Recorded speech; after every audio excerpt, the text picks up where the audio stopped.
What if Deku became a demon slayer, with the Nichirin blade and techniques of past? How would this change everything? Before we start, I want you guys to subscribe to my channel. Hit a like button, and also share this video with your friends.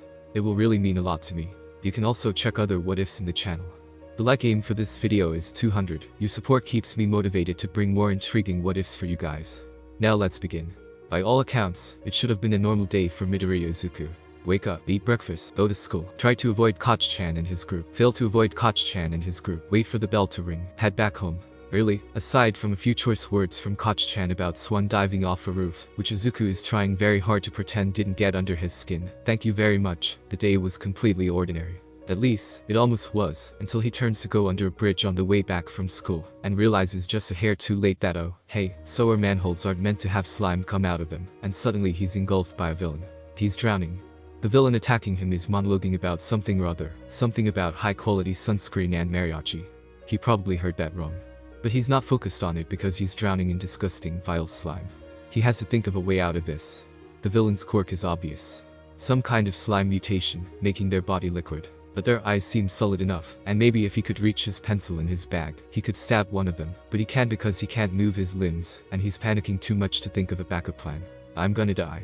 Izuku thinks, as the world fades to black. I'm gonna die, and mom's gonna be so sad. By all accounts, it should have been a normal day for Kaminari Hikari. Wake up, eat breakfast, check in with her crow, and really, why did that name stick? Patrol her assigned route for any demons. Fail to find any, but stop a few small-time crimes. Finish your shift, head back home. And it almost is an ordinary day, too. Until she hears a weird sound coming from below the bridge she's walking over on the way home, like someone is choking on something.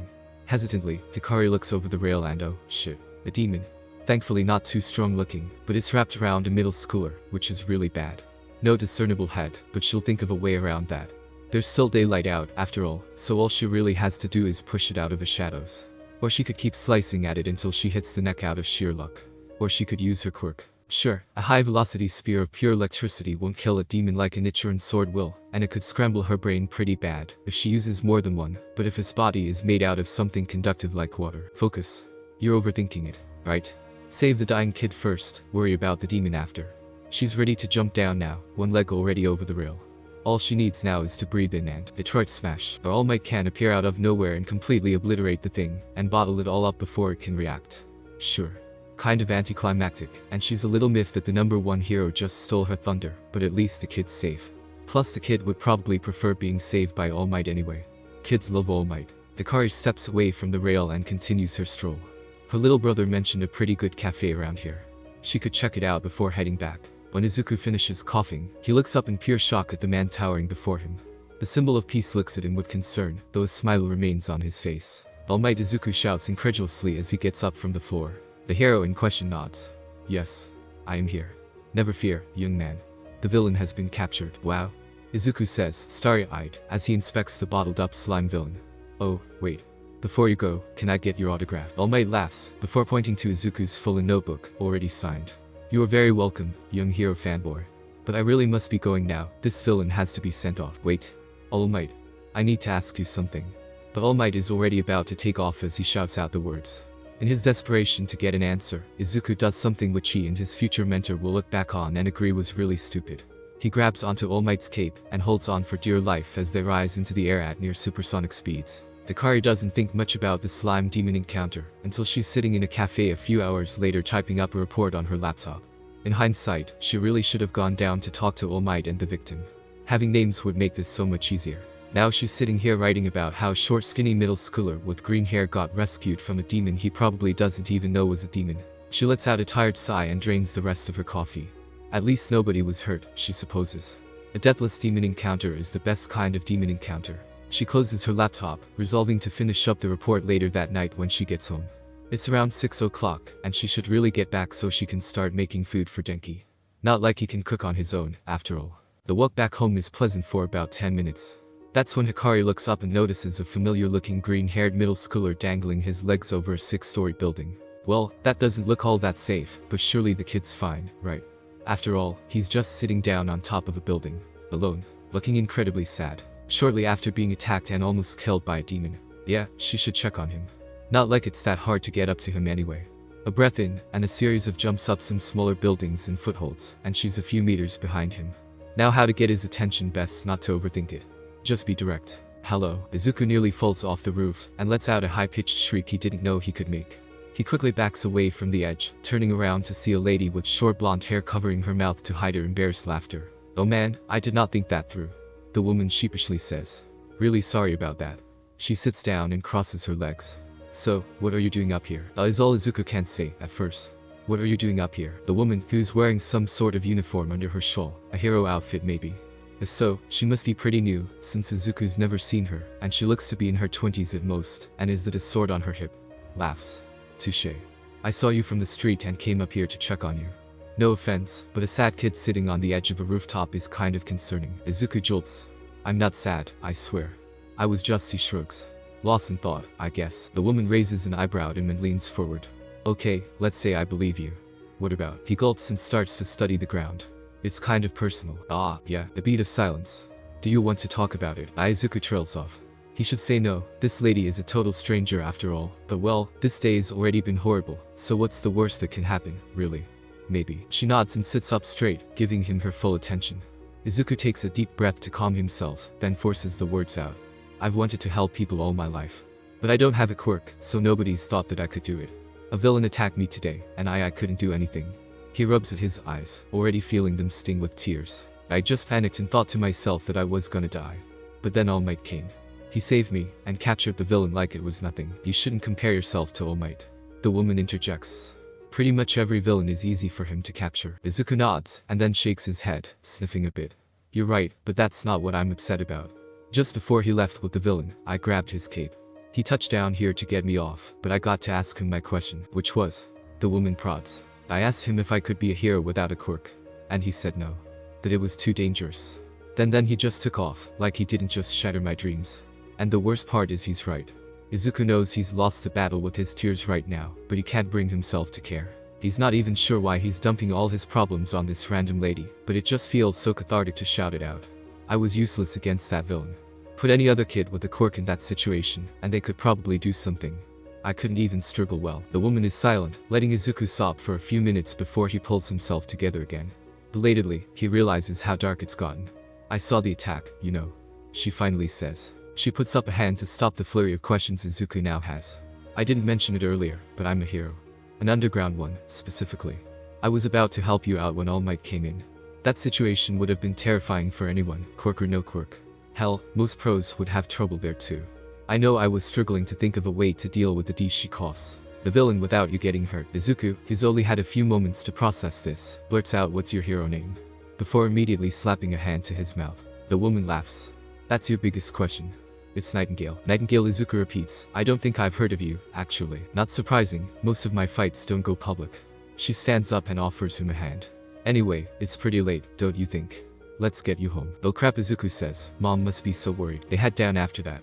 Izuku's a little concerned when Nightingale picks him up and scales down the building, but they end up on solid ground just fine. She walks him most of the way home, and remarks that it isn't too far off her patrol route, and he's about to tell her he can walk the rest of the way himself, when a shiver goes up his spine, and Nightingale inhales sharply next to him. It's funny, Izuku will think later on when he's long since gotten used to the idea of demons and slayers, how just being in the right place at the right time can completely change your life. But in the moment when Izuku sees an all too familiar slime villain rushing towards him, shouting something about Morechi, all he can do is freeze up in terror. While he may be frozen, however, Nightingale is very much not.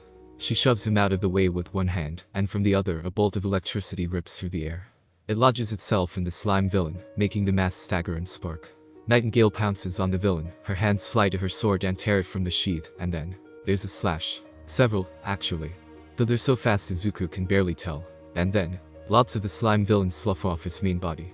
It lets out a wet-sounding gurgle, and begins to burn. This is the worst-case scenario, Hikari thinks. So much for the kid not being traumatized. She exhales, long and deep, and sheathes her blade before risking a glance at the kid.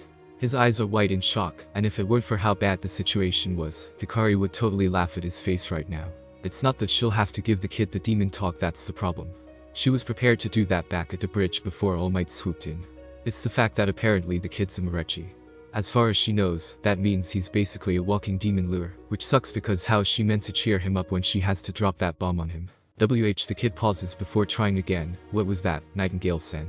He says, practically shivering in fear. Hikari sighs, bringing her hand up to the bridge of her nose to pinch it. That was a demon. Eh, what? Izuku can't think straight right now. He learned that the symbol of peace was gravely injured just this afternoon. He can't handle any more world-shattering secrets today. Wait a second, demons aren't real. Yes, this has to be a trick. For some reason Nightingale wants him to think she just killed a demon instead of a villain. Oh crap, did he just witness a murder? Nightingale, who looks significantly more tired than she did a minute ago, lets out a groan and pinches the bridge of her nose again. Look, I know that this looks really bad, but could we talk about this tomorrow, or something? It's been a long day. And I promise that what I just killed was a demon. Like a ghost, Nightingale crosses her arms and fixes him with a look. Didn't you say your mom must be worried sick about you earlier? That snaps Izuku out of his haze. He mutters a curse under his breath. Right. I gotta go. See you, bye. Izuku sprints his way through his apartment complex, and takes a moment to compose himself before latching open his door, where he's met with a wall of tears. It takes a while to lie to his mom that he just got really lost, and his phone was dead, but eventually she accepts his excuse, and goes to reheat some food for him. She's clearly still concerned, but Izuku insists that everything is okay, and mercifully she drops the subject. He eats, apologizes again, and makes it to his bedroom where he tosses his bag against the wall and collapses onto his bed. He's out in seconds. It takes Izuku about half the school day before coming to the conclusion that Nightingale, if it even was her hero name. He woke up early to look, but couldn't find anything on her, probably isn't going to talk with him later. Even if she wanted to, it's not like she knew who he was. He's pretty sure he never introduced himself, which would normally be embarrassing, but is probably a good thing this time, given the circumstances. He should really report what happened last night. He'd have to look up directions, but the police station shouldn't be too far away. He can go there right after school. And Izuku would have gone there, in fact, but Koch-chan was in a particularly bad mood for whatever reason, and Izuku didn't want to walk into a police station looking like that. It just wasn't worth the hassle.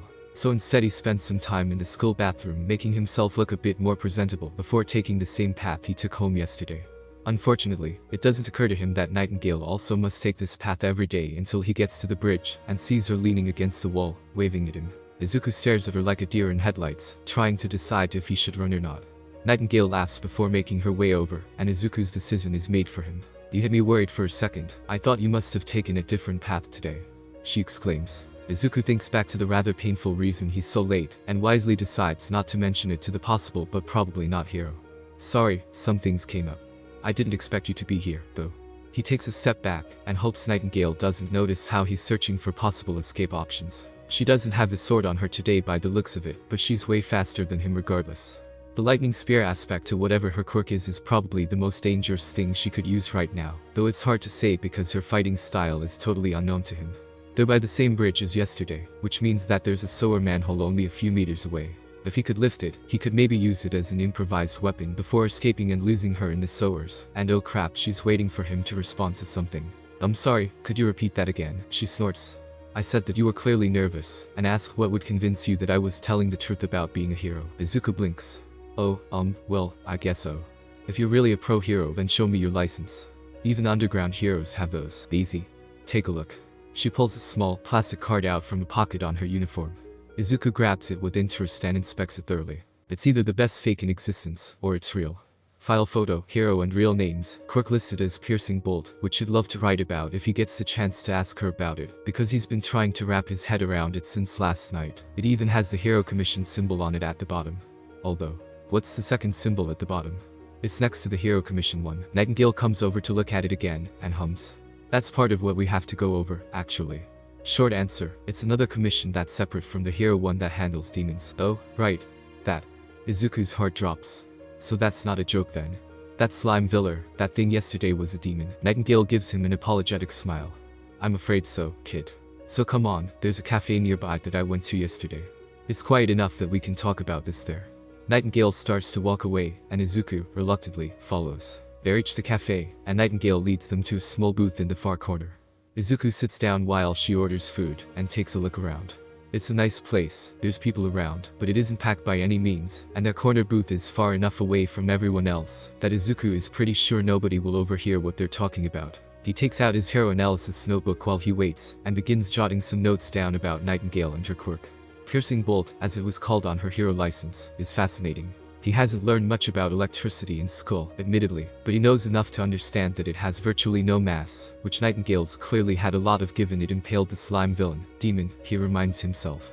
Regardless, for I do that either Nightingale's quirk breaks the laws of physics or there's something else at play. Working on homework, Izuku startles and slams his notebook shut, before turning to see a white Nightingale looking over his shoulder while carrying a mountain of desserts. He laughs sheepishly. Something like that. Alright.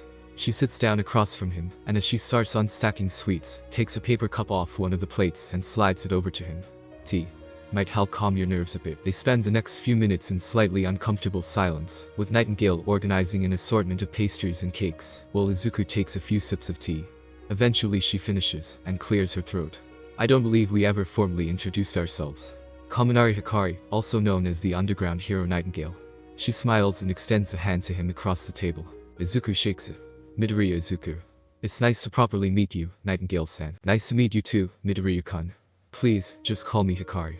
I'm off duty right now. She leans back into her seat and grabs a tart. Feel free to have anything if you're hungry. I ordered for both of us. Oh? Thank you, Hikari-san. Izuku grabs a custard and takes a bite. It's really good, though a bit sweeter than he likes.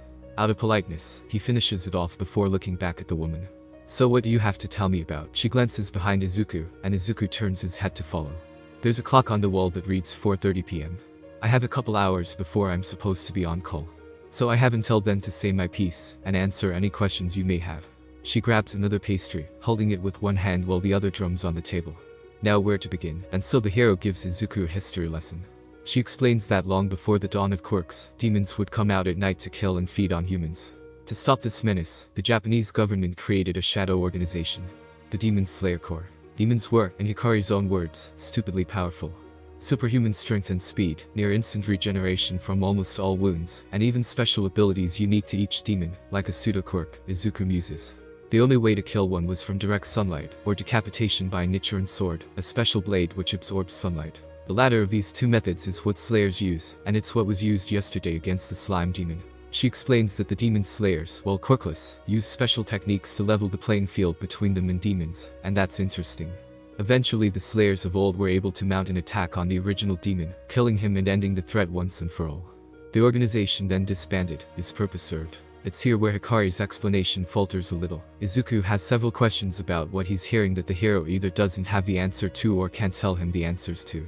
The former reason, it turns out, is because the current Japanese government lost much of its records of the previous administration, in the aptly named Dark Ages of Quirks, when they were first becoming prevalent. Many government buildings in that time were attacked or destroyed in acts of rioting or villainy, and much of the documentation and history regarding the Demon Slayer Corps was lost to time. It was many years after the fact, when society seemed to have moved on from those dark times, and the Hero Commission instated that a demon was discovered in a remote part of the Japanese countryside. Heroes were sent to capture them, mistaking them to be a villain, and as a result several people lost their lives. By sheer luck, a government worker found an old file regarding demons, and connected the dots to realize what they were dealing with. Documents were pulled, and a hero equipped with demon-slaying equipment was sent in. The hero succeeded, and the entire incident was covered up. Since then, demon sightings have only increased, though they are still very rare. The hero assures him when Izuku starts to freak out, and nobody knows where they are coming from. The Japanese government has since created a new branch, the Slayer Commission. Underground heroes who use both quirks and the old demon-slaying techniques to kill demons and capture villains. Hikari lets out a huge breath when she finishes, and practically drapes herself over the table, moving a few plates in the process. And that's it, basically. Everything you need to know about demon history. Honestly, I probably told you way more than was strictly necessary, since you were really curious, and I don't give this talk very often. So try not to tell anyone, please. Izuku nods rapidly. I definitely won't. Plus, most people would think I was crazy anyway. The hero blinks. Huh. You know, I've never considered that, but you're absolutely right. She raises herself off the table and back into a proper seating position, before clasping her hands together. Anyway, that's my piece done, and we have some time left. Any questions? Izuku thinks back to his 2 encounters with the slime demon, and how scared he was. He thinks back to the technique, not a quirk that Hikari used to slay it. There's a question on his tongue, but he chickens out and changes it at the last minute. Why did the slime demon attack me the first time? He said that demons only come out at night because the sun burns them. It just seems risky to attack in the day. She lets out a sigh. Right. Do you remember that the demon called you a morechi last night? Izuku nods. That means that demons see you as, like, really tasty and nutritious. The demon probably thought it was worth the risk to attack you because of that. I'm demon bait. Both of them cringe at his volume, and Hikari awkwardly waves to some of the other patrons now staring at them. Eventually they look away and she replies, much quieter. Try not to worry about it too much. Your house is on my patrol route, and demons are still very rare in urban cities anyway. If you're really paranoid, get a wisteria plant. Demons hate this stuff. Any more questions? This one, Izuku thinks, but it's almost definitely insane and stupid. So he shakes his head, and they both stand up to leave. Hikari offers to walk him home again since it's gotten so late, which Izuku accepts. His mind is still racing, the question's still on the tip of his tongue when his apartment complex comes into view in the distance. Wait a second, Midoriya. Izuku pauses in his stride, and turns to see the hero looking at him thoughtfully. Something wrong, Hikari-san. She stares at him, and for the first time, Izuku feels as if he's being analyzed by her. It's a little unnerving, in all honesty. He's been overlooked by most people all his life, so when someone actually focuses on him he gets nervous. You were upset yesterday that you couldn't do anything when you were attacked, she starts, but you know, holding your own against a demon, for any amount of time, isn't something the average person is capable of, quirk or not. Most are too terrified to do anything. I don't think you give yourself enough credit. She walks over to him, and bends down slightly so they're at eye level, resting a hand on his shoulder. Trying to be a hero quirkless would be difficult. Like, really difficult. But I don't see the harm in trying. You just need the right skillset. And Izuku knows that he should just take the compliment, head home and think hard about how to avoid literal demons. But this is the closest he's ever gotten to someone believing in him, and he's so happy he could cry. So instead of saying thank you, Izuku asks the question that's been on his mind since the hero first brought up the demon slayers of old. The original demon slayers were quirkless, right? Oh no, Hikari thinks, as she steps back from Midoriya. They were, and their techniques were taught, right? Anyone could learn them. Midoriya interrupts. Hikari sighs heavily. They were, yes. Midoriya beams at her. Then could I? No. She tries not to feel bad about the look of betrayal Midoriya gives her. When the silence treks on and it becomes apparent that he's not going to drop the matter, she elaborates. Midoriya, you don't know what you're asking for here. This business is bloody, is far more dangerous than standard heroics, and has practically none of the benefits. I'm not about to bring a middle schooler into that life. Midoriya, his eyes are beginning to water, and Hikari is really wishing she paid more attention in public relations class, looks down at the ground. He takes a deep breath in, straightens his posture and faces her with a newfound intensity. Is that all, kid? All I've ever wanted to do in life is save people, Hikari-san. And I'll find a way, no matter what. But I wouldn't lie and say that having some advantage wouldn't help. You're right that I don't know exactly what I'm asking for, but I think I know enough. So please, teach me. Midoriya gets on his hands and knees, lowering himself into a deep bow. The desperation in the action strikes a chord within Hikari, and with it comes a wave of unexpected nostalgia. Midoriya, no. Only slayers are permitted to learn the techniques. This isn't a decision you can make lightly, and it can't be taken back. Then I'll do it. He shouts, angrily. Whatever requirements there are. If I save even one more person than I would without it, then it'll be worth it. The worst part is that Hikari thinks he has a chance. Midoriya is definitely more idealistic than the average slayer, and he's physically weak, but his determination is clear to see. Plus, he's rather intelligent, which helps his case immensely. She got a better look at his notebook in the cafe than she let on, and his observations on her quirk were remarkable for something he's only seen once. The kid has potential. She thinks it's for that reason, and maybe a small amount of pity, that she cracks. Izuku's trying to think of more ways to convince the hero when she backs up a step, arms crossed. She closes her eyes, breathes in and out, and meets his gaze. Midoriya Izuku. She begins. Do you want to save people? Izuku responds without hesitation. Yes. How many? As many as I can. She nods. Could you kill? Izuku pauses. What? Let me rephrase. Could you kill a demon? Even if they looked human? Even if they looked hold on. Answer the question. It's fine if you couldn't, obviously, but it's a requirement for slayers.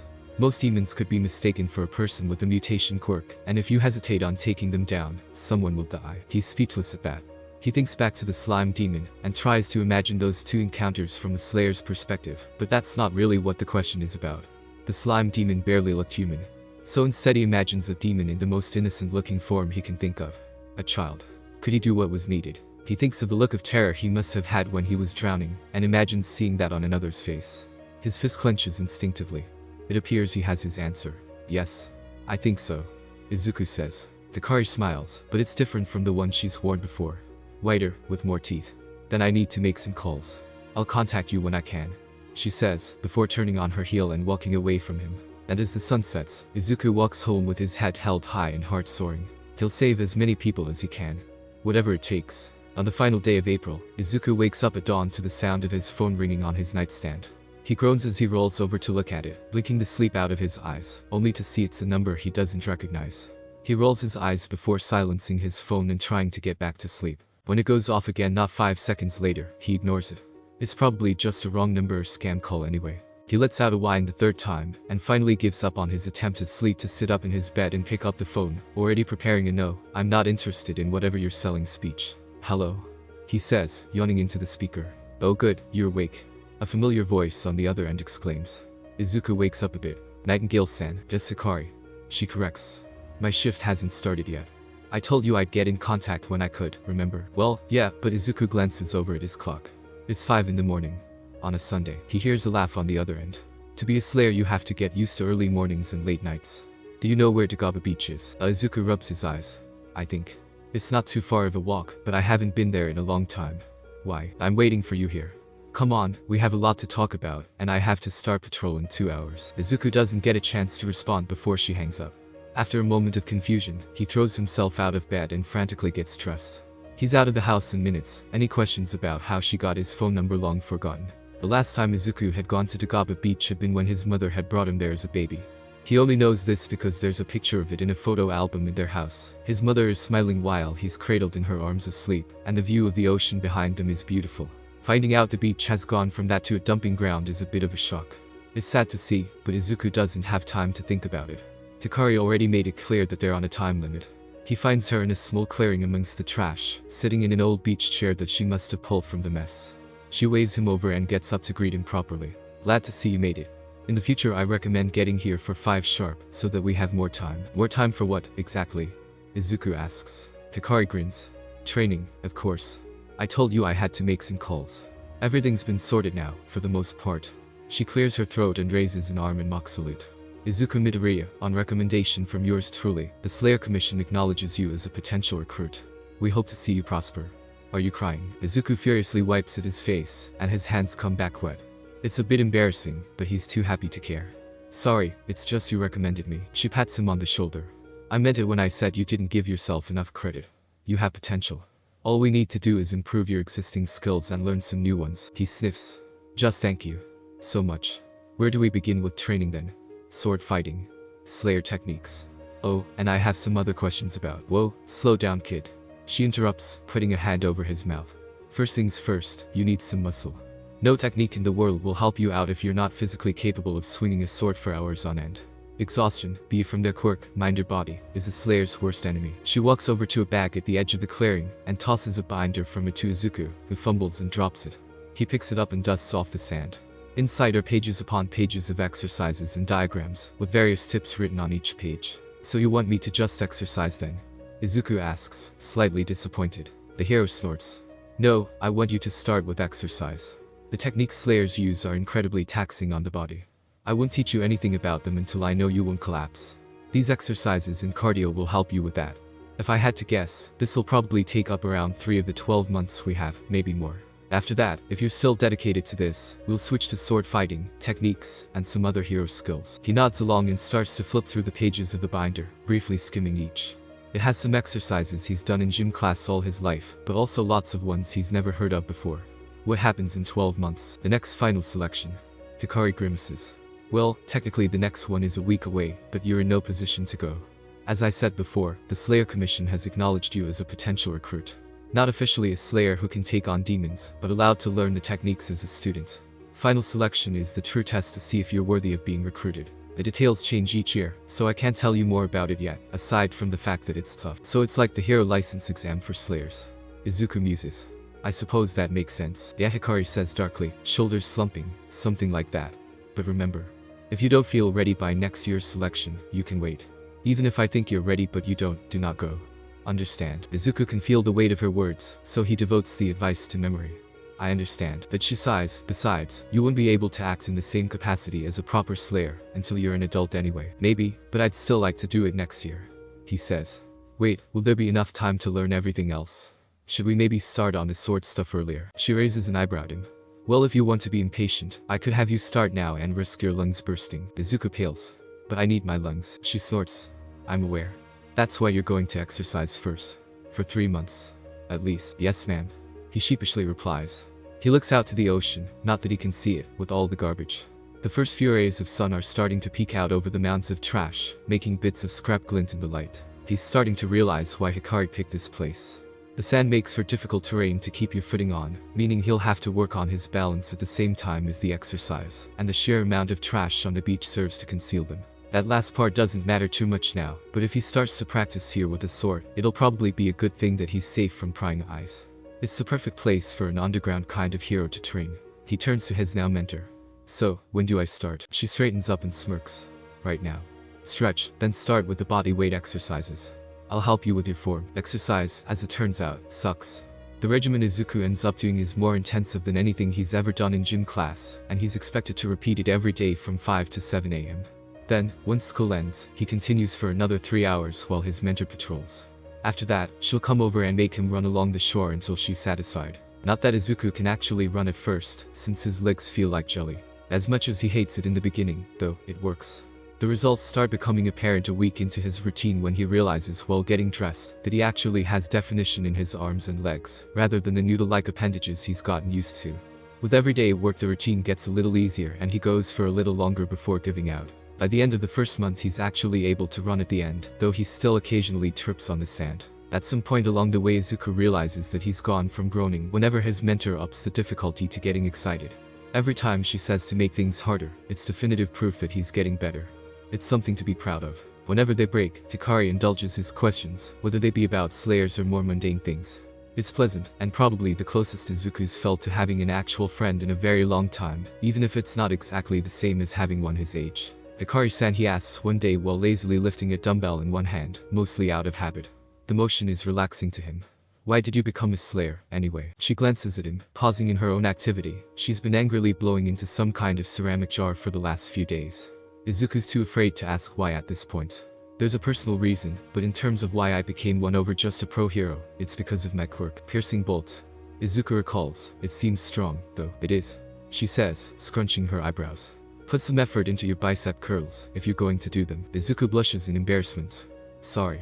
He grabs another dumbbell for his other hand, and starts to focus on his form. She chuckles and puts down the jar for a moment. To answer your question, though, my quirk being strong is exactly the problem. It's too strong to use against the average villain, and I can't tone down its intensity. Imagine what I did to the slime demon on a person. He cringes at the thought impalement by lightning bolt. It's not a pleasant image. Ah, yeah. Plus, it scrambles my brain if I use it too much. An unfortunate trait I share with my brother. You have a brother? Yep. He's around your age, actually. His quirk is electricity. Ha. Izuku hums. His break timer goes off. Back to work. As much as Izuku wishes it weren't the case, there are days when his performance is significantly worse than normal. Today is one of those days. His mentor's still on patrol while he does his warm-up stretches on the beach, trying to follow along with the diagrams in the binder. The entire time, he tries his best to ignore how his shoulders, newly tender, scream in pain at the slightest brush of his shirt against them. He and Koch-chan had an argument earlier. Worse than usual, even, which is becoming increasingly common these days. He's not sure what he does to set the boy off so bad, but clearly he's been doing it more lately. Quirkless trash, the voice of Koch-chan taunts in his mind. What makes you think you'd be able to save anyone? Deep in the recesses of his mind, he knows Bakugo isn't the friend he once was. But if he admits that, he has to admit a lot of other things to himself. He has to admit that Bakugo doesn't act much like a hero at all. He has to admit that his entire school hates him because of something he has no control over. So he denies it. As long as he denies it, it's his fault, and if it's his fault, that means he can change it. So Izuku spends time thinking about what he could do to soothe Koch-chan instead and predictably comes up with nothing.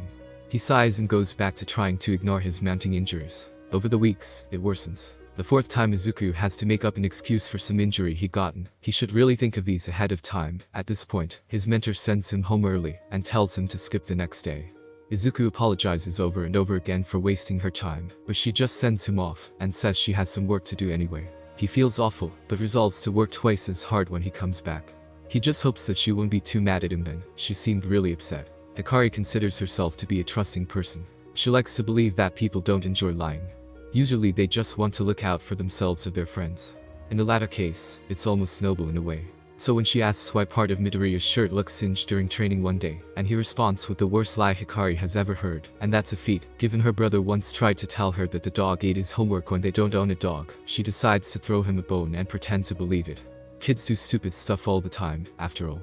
He's probably just embarrassed. The issue is it keeps happening. A bruise here, a burn there, and why is it always a burn? And every time Hikari asks the kid what happened he spouts off a terrible excuse that is definitely not true. After the fourth time, she can't ignore the alarm bells anymore. At the end of the day, she's a pro hero and ignoring the issue, as long as she has probably violates a code of ethics somewhere. She sends a message to her crow, still a terrible name, in her opinion, and explains the situation. Favors are cashed in, and he offers to look into it, so long as she doesn't question where he gets his info from. Hikari agrees to the terms and tries to focus on work while she waits. Thankfully, the night shift is eventful for once. She usually works days for her brother's sake, which typically means more villains and less demons, but all slayers are expected to be on call during the night shift in case backup is needed. She gets called in around 11 at night and rushes to the scene. The main problem with demon encounters is that on top of the regeneration and physical capabilities they have, slayers have to be prepared to deal with not one but two unique abilities. A quirk the demon possessed in life, and a blood demon art they gained in death. Thankfully, tonight's demon is trivial work, a fairly weak one with a directional shield quirk, or maybe that's the art. It's hard to tell sometimes, that meant a slayer was needed to sneak up on it, while the other distracted it. A single use of the first form and it's over, no need to worry about what else it was capable of. Her co-worker thanks her and they bid each other good night. Then, she takes to the rooftops and does a light patrol. She knows it's not healthy for her to work more hours than she's assigned, but she needs the distraction right now. The air is pleasantly warm, given the rapidly approaching summer season, so she runs across the city and admires the sights. She finds an industrial area that's seen better days, and makes a mental note to come back later to see how busy it is in the afternoon. The area is densely packed with run-down buildings, and the network of alleyways that connect them give her ideas for a training exercise for the kid.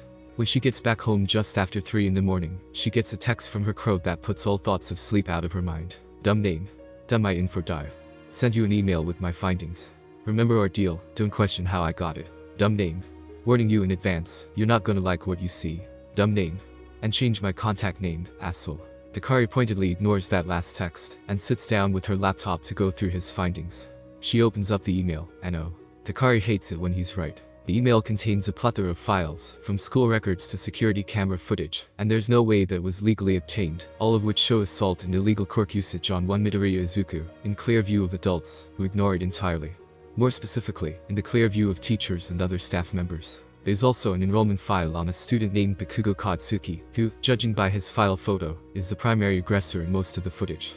His quirk is listed as explosion, and Hikari's stomach churns when she thinks back to Midoriya's burn marks. She closes the email, takes a calming breath, and opens up the document she's been using to track the kid's progress. If the teachers don't care, then she supposes she'll just have to adjust Midoriya's training regimen earlier than anticipated. Izuku runs to the beach in the early morning to begin his routine like any other day. The cardio's been paying off. He can't imagine running all the way there when he first started, but now it leaves a satisfying burn in his legs, and a feeling of pride in himself. He makes it with 10 minutes to spare until 5, happy to put in any extra time he can. He slows to a halt, however, when he sees his mentor making her way over to him. She's not usually here this early, and she doesn't look happy. She must still be upset about his performance the other day. He opens his mouth to apologize again, but she beats him to the punch. You're being bullied, she says, as if it's the most obvious thing in the world. Izuku's mouth goes dry. I don't know if I'd call it bullying, Midoriya. She interjects, daring him to continue that sentence. He wisely clicks his mouth shut. I watched a video of you getting hit by an explosion quirk at point-blank range, after being shoved against a wall. You're being bullied. Plain and simple, and it really is. It's horrifically clear-cut, and Izuku knows it. A pro hero who has apparently witnessed it is telling him to his face how bad the situation is, and Izuku knows he can't deny it anymore. He can't deny that everyone at his school hates him for existing, and that there's not a single thing he can do to fix that, and that the only friend he's ever really made told him to kill himself, and Hikari puts a hand on his shoulder and guides him to the ground, where they both sit. He doesn't even realize he's hyperventilating until she starts making him copy her breathing. They stay there for a long time in silence, the only sound being the waves on the beach, which crash against the shoreline without a care in the world. After what feels like hours, his mentor speaks. I'm not going to ask you why you didn't tell me. You should have, but that doesn't matter now. Your teachers ignored it, so you probably thought others would too. It's understandable.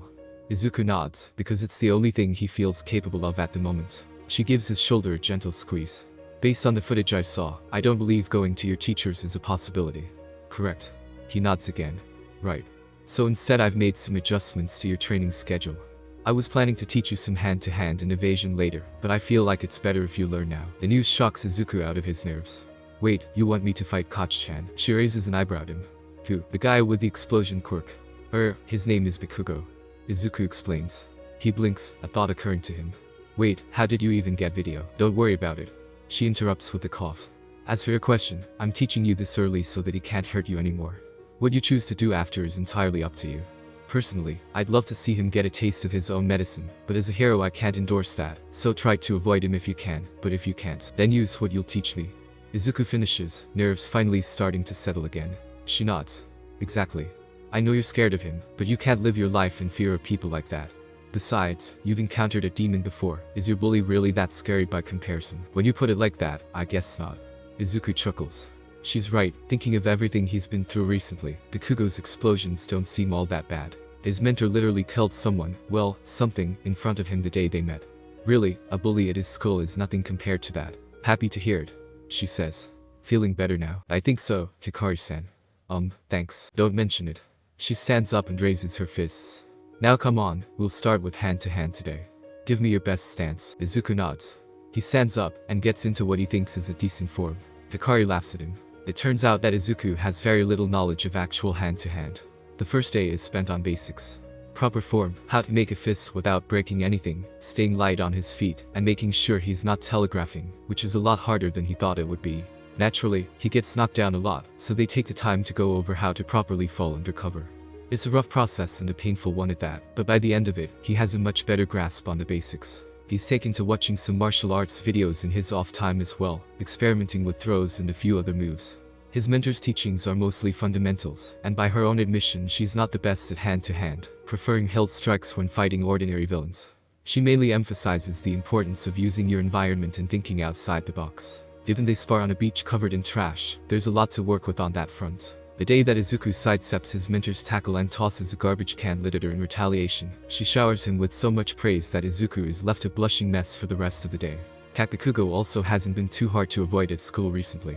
Izuku stopped trying to talk to him now, and it seems like as a result the explosive boy is happy to stay away from him most days. On the days where he unfortunately remembers Izuku's existence, Izuku's able to outrun him, because thankfully not even Bakugo is dumb enough to fly with his quirk through a crowd of students on school grounds. For the next few weeks, Izuku's life falls into a productive routine.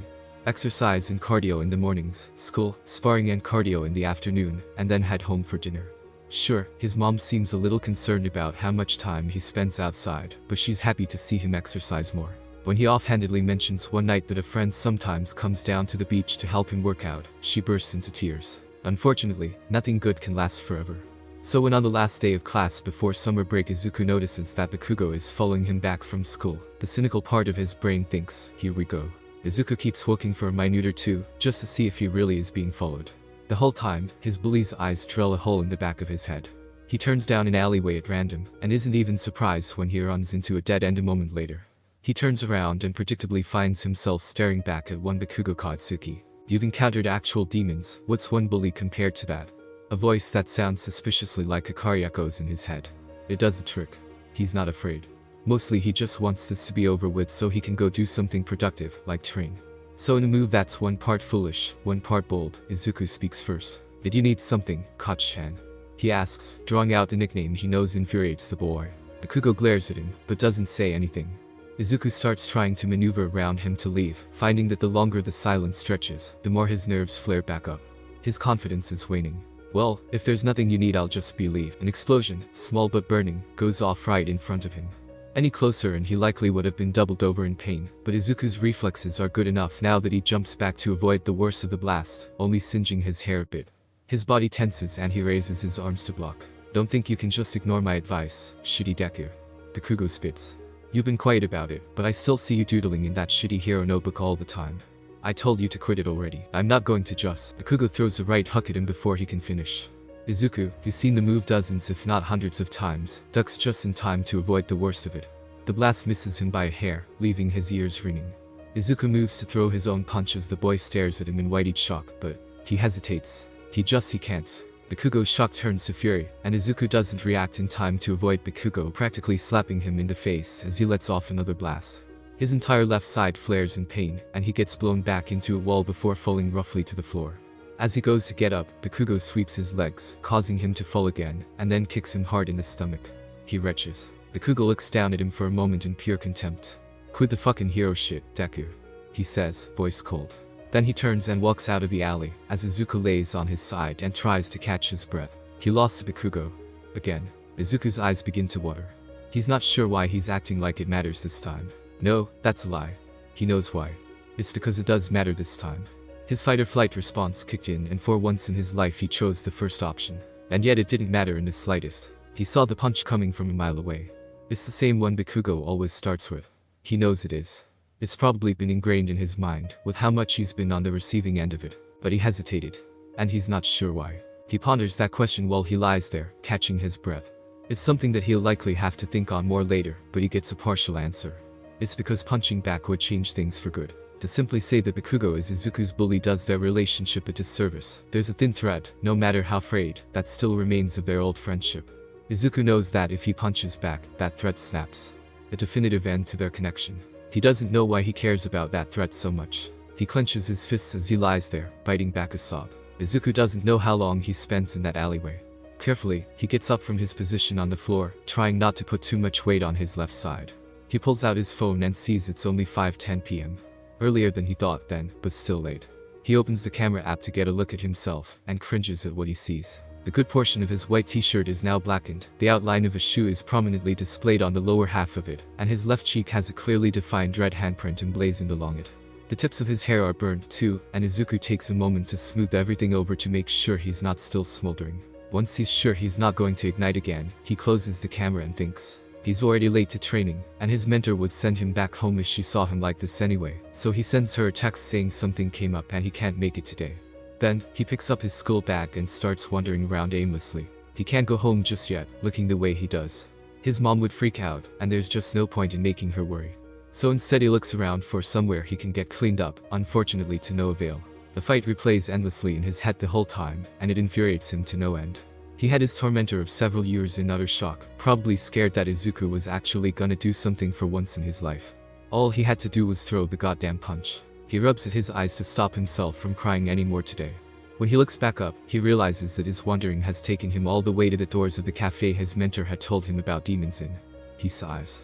If his mom is home, she's probably super worried that he hasn't come back yet, and if she's not, then he can just clean up before she returns. He turns around to start walking back just as another customer comes out of the cafe and immediately smacks into his back. Ow.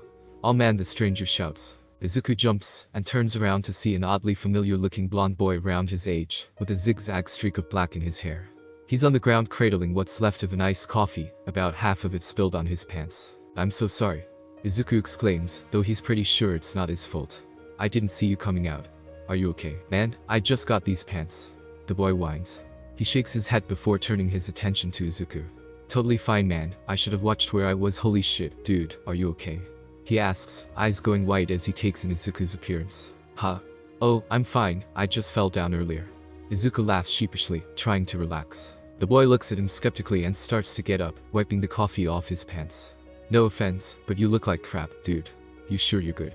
He asks. The sight of Izuku's face throbs painfully. I may need some ice. I'd say you need the whole freezer, dude. I mean, is it a hand? The boy asks, leaning into Izuku's personal space to get a look. Izuku gulps and takes a step back. It's not as bad as it looks, really. The boy raises an eyebrow at him. That's not a high bar to clear, dude. He looks over at the handprint again and winces. If you want, my place isn't that far from here. You could come get some ice or something. That's not. His face drops once more. I'd appreciate it. In hindsight, following a stranger back to their home probably wasn't the smartest decision Izuku's ever made, but there's just something so familiar about the boy that he can't put his finger on, and it has him curious enough to drop his guard. Plus, how could the day get worse, really? He texts his mom that he's going to a friend's house, and hopes she'll be too happy to be suspicious.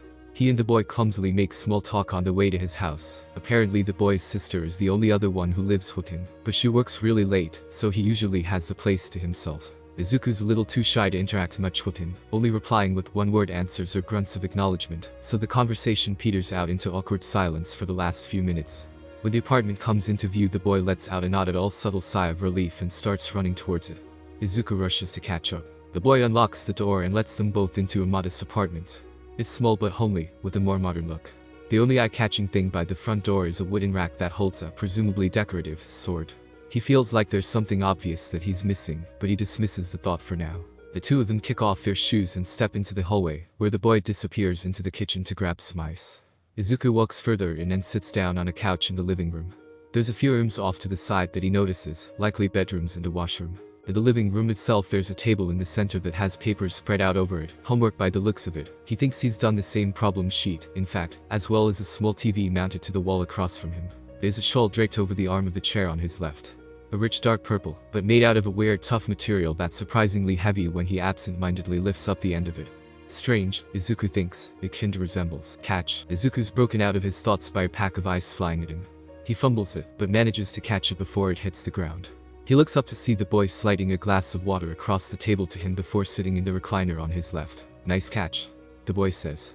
Got you some water, too, if you want any. Thanks. Izuku takes a sip.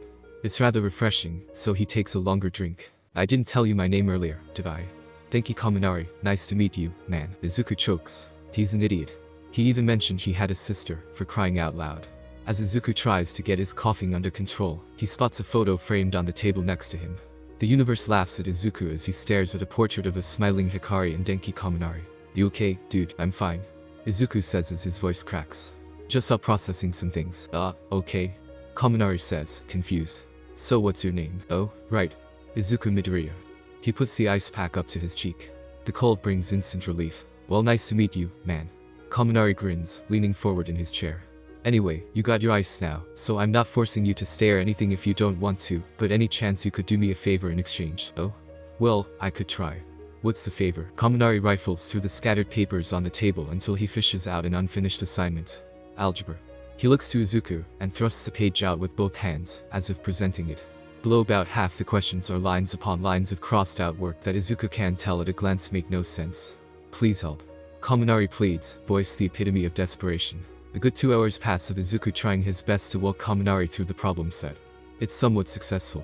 Izuku is pretty sure the boy won't fail the assignment, at any rate. It's proven to be a decent distraction from the revelation that he's by sheer coincidence ran into his mentor's little brother, at least. Their time is spent semi-productively, a combination of Kaminari actually working his way through problems slowly, and just bringing up various topics, whenever his attention span runs out, which, admittedly, is very often. It turns out they have some common interests, and both of them talk about their dreams of becoming pro-heroes. Izuku's never been the most talkative person around strangers, but Kaminari is energetic enough that it doesn't matter. They bounce from topic to topic so fast that Izuku doesn't even have time to get nervous. Kaminari is on the second last question of his problem set, when he jolts up in his seat, a sure sign the boy's thought of another topic Izuku has found. He finds himself wishing he was incorrect when Kaminari says, oh, hey. We never talked about our quirks. What's yours? Izuku's blood turns ice. My quirk, yeah? Kaminari affirms, obliviously playing with the recliner he's sitting in. Mine's electrification. It's exactly what it sounds like. I can produce electricity and zap people with it. He holds out his hands for dramatic effect, electricity arsing between them. That's really cool. Izuku says, half-heartedly. He means it of course, but he really wishes this conversation hadn't come up.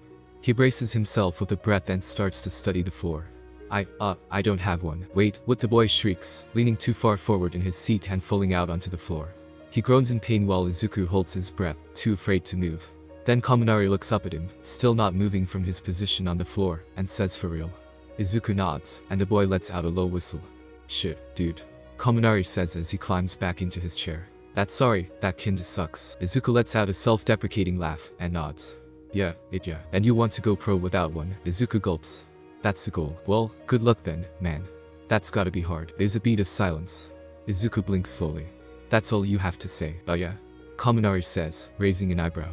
Is there something else I should say? Well, no, but Izuku takes a breath. It's just usually when I say I want to be a pro hero, people are a lot more mean about it. Kaminari lets out an oof. That sucks, man. Yeah. Kaminari drums his fingers along his armrests, contemplating something. He glances just past Izuku, to where the family photo of him and his sister is. My sister's a pro, you know, Nightingale. Izuku responds automatically, and immediately slaps a hand to his mouth. You've heard of her? Kaminari looks at him amazed, and once more leans dangerously far forward in his seat, eyes wide in surprise. Izuku mentally facepalms.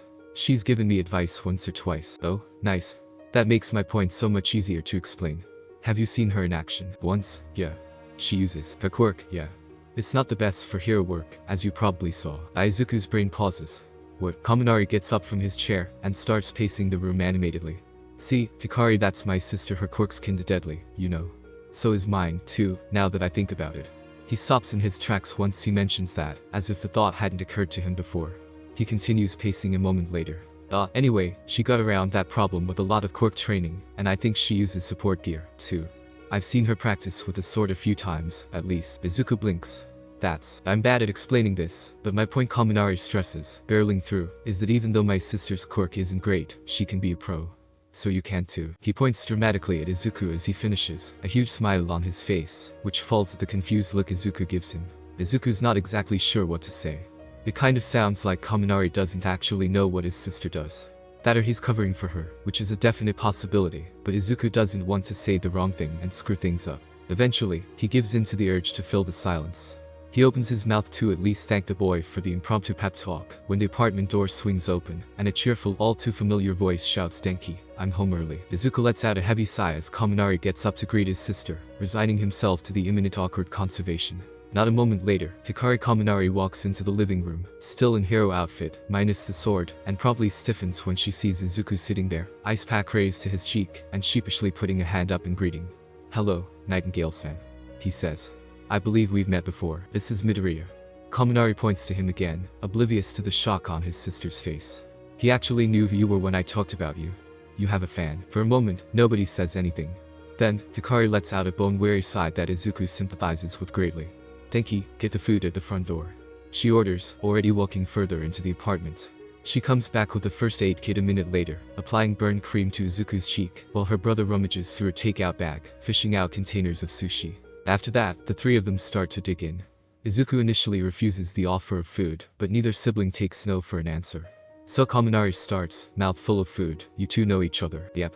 Hikari responds before Izuku can. "I met him a little while ago, and he asked me to give him some tips with hero school prep. I've helped him out with his training regimen here and there." "Nice," Kaminari says, scarfing down another roll. "Say, Midoriya, what school are you aiming for? You hoping for UA too?" Izuku swallows and taps his chopsticks on his container in thought. "It's hard to say.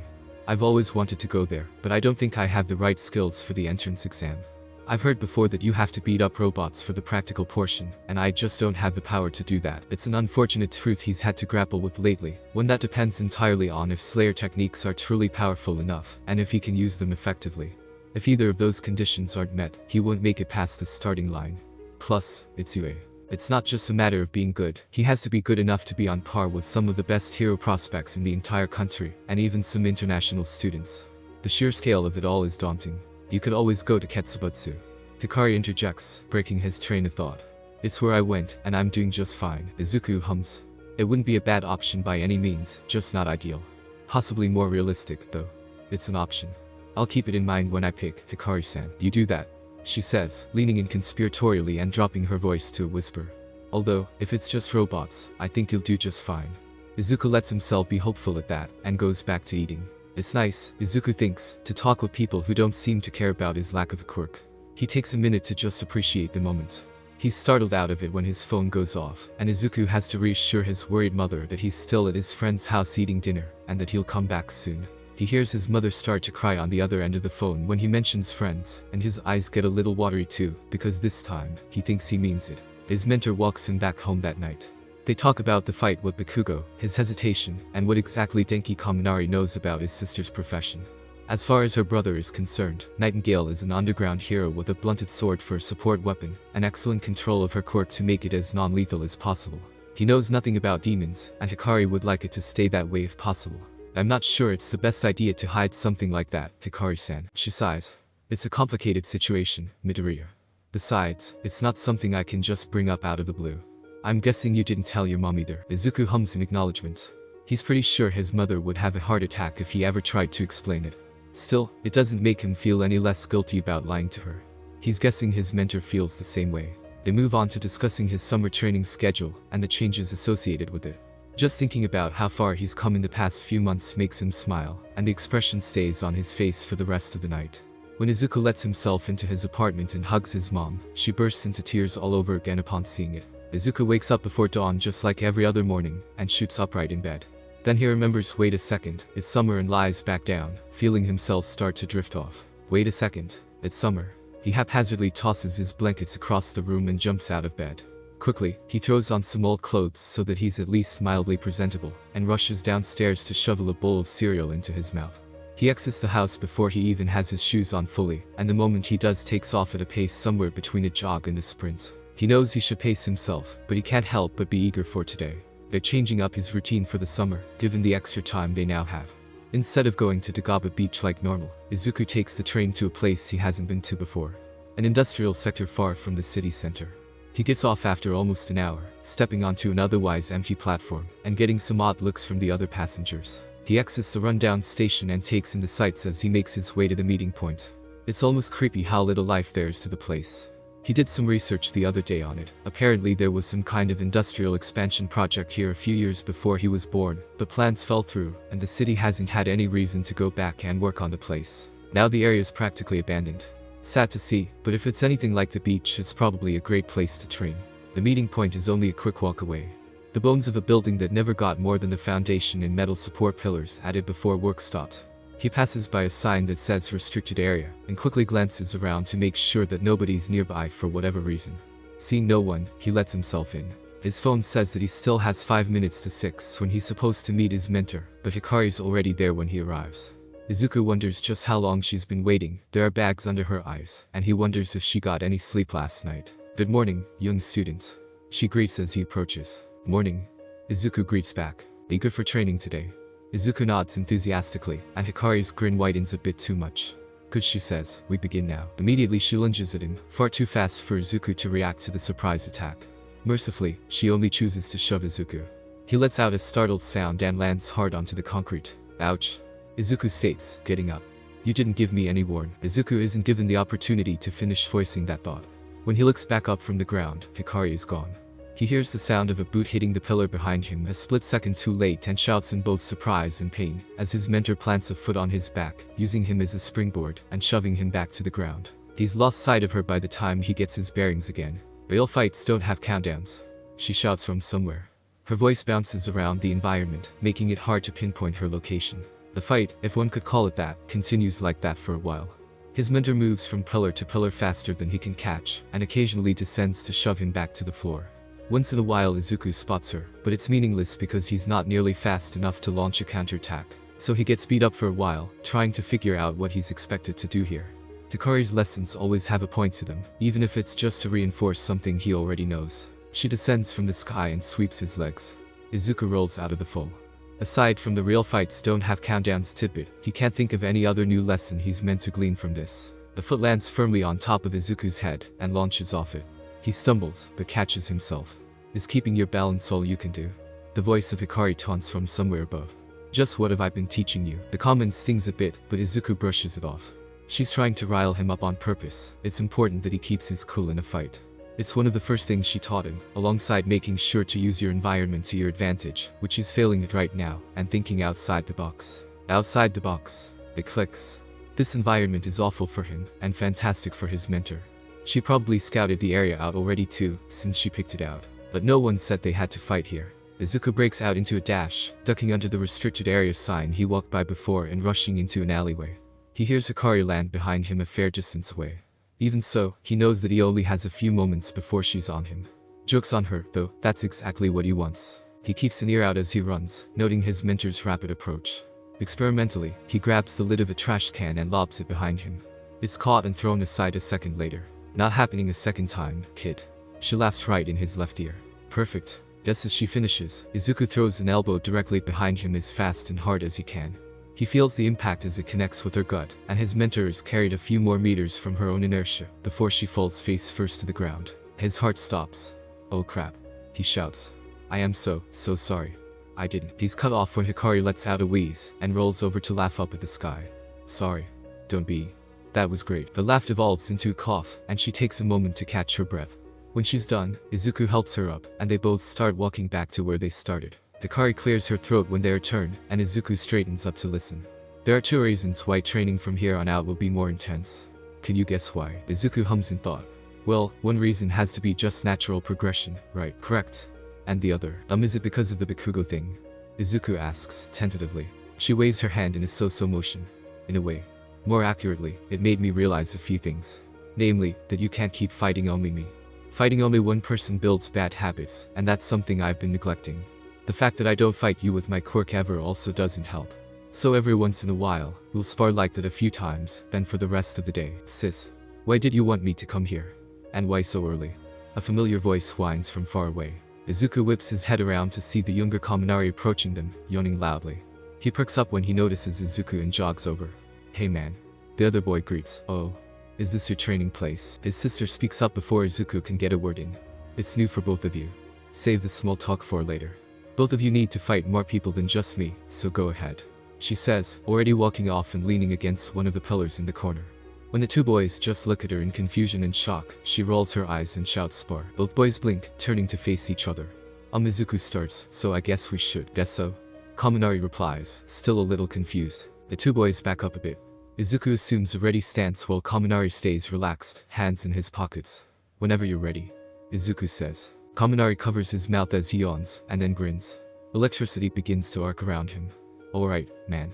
You asked for it." The three of them spend the rest of the day facing off in one-on-ones, rotating out every other match.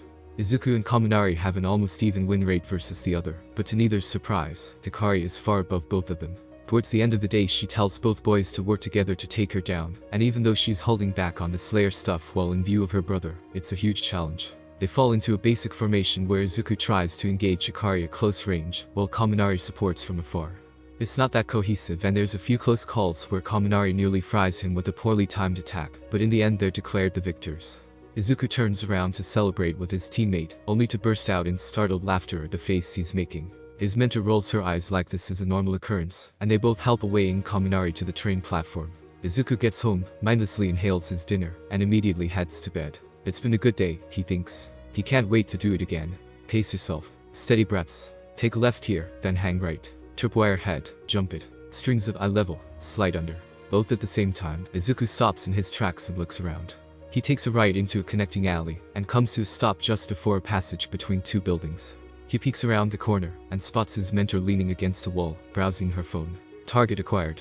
Izuku turns the corner and moves to tackle her, only to notice too late that she slid a brick out from under her foot in his direction. He stubs his toe and tilts forward, face meeting the asphalt. Only 12 minutes that time. "You're getting faster," she praises, offering him a hand up. Izuku takes it and pulls himself up. "I still haven't been able to touch you, though, in time. Focus on the positives. You found me like 3 minutes earlier than before. Just imagine how much easier this will be when you start using Slayer techniques." They've been working on what Hikari calls urban navigation this week. In reality, it's just Izuku running through an increasingly elaborate obstacle course that she set up. The industrial sector they've been practicing in recently is practically abandoned and host to a vast network of alleys and passages, so it's the perfect place for an obstacle course. The concept is simple.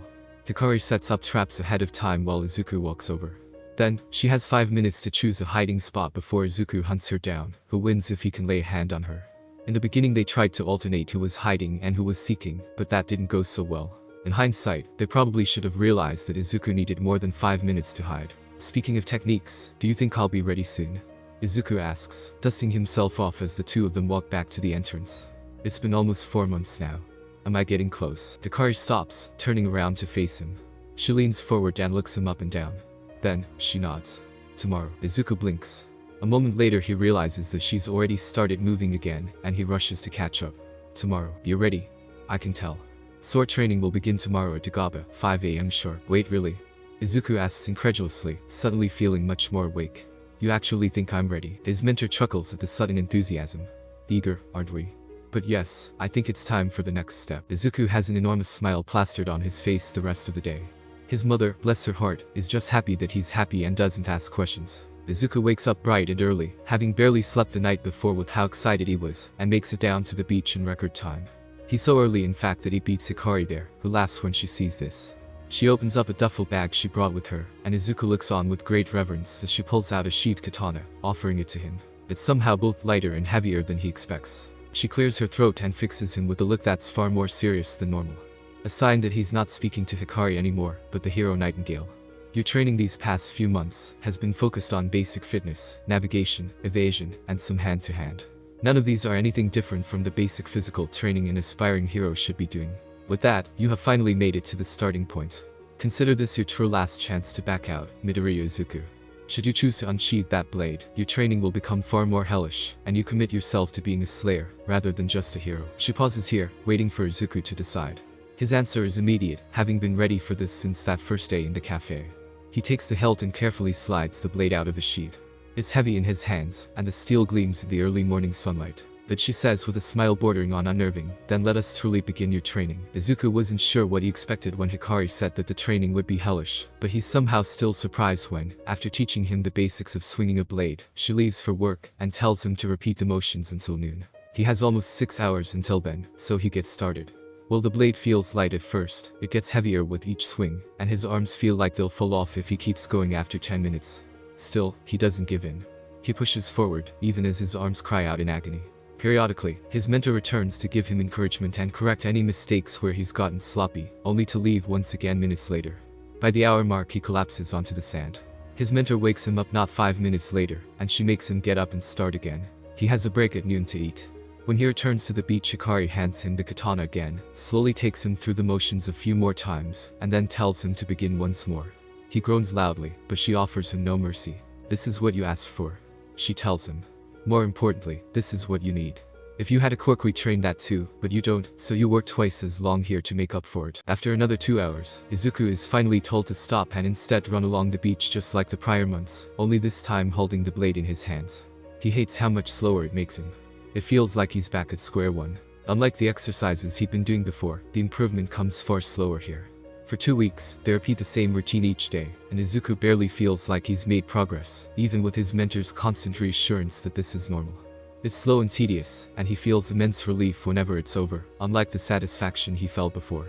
Still, Hikari's right that it's what he signed up for, so he presses on. When he comes down to the beach at the end of the second week and is handed the sword, he immediately takes a stance to begin when his mentor stops him. "We're working on breathing techniques today," she says. "Breathing techniques?" Izuku asks, confused. "Like, in through the nose, out through the mouth stuff." She shakes her head. "No. You'll find it far more interesting than that. Today you'll learn the key to a demon slayer's success. Total concentration breathing." Izuku's eyes widen, and he perks up. Total concentration. Is that like a kind of meditation, then? Is it how you can move so fast? Does it? She shushes him, then clears her throat and somewhat robotically begins to explain, as if reciting something word for word. Total concentration breathing is a special type of breathing technique that vastly increases one's oxygen intake.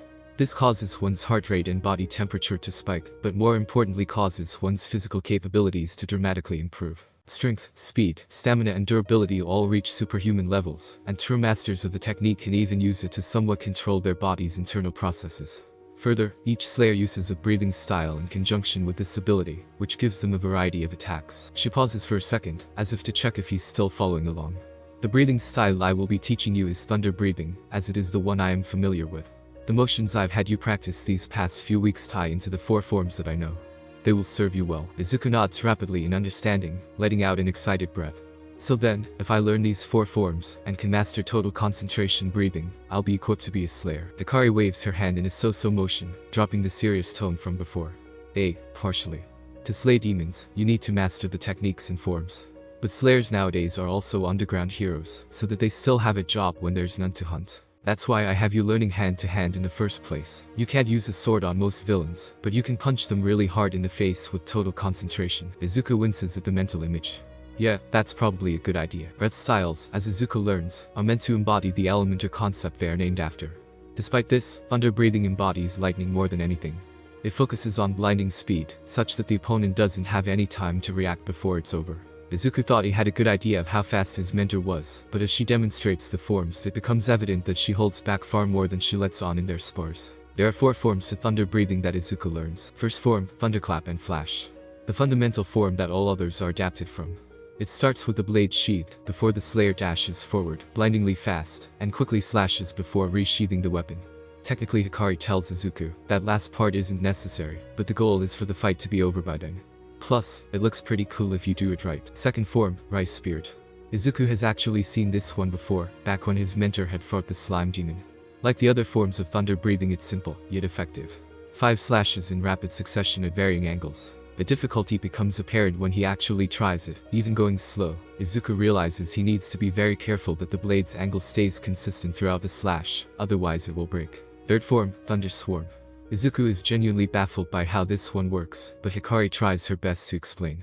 Like the second form, it's numerous slashes, but this time the slayer themselves maneuvers around the target to hit them from various sides. It just requires insane speed to maneuver quick enough for it to be effective.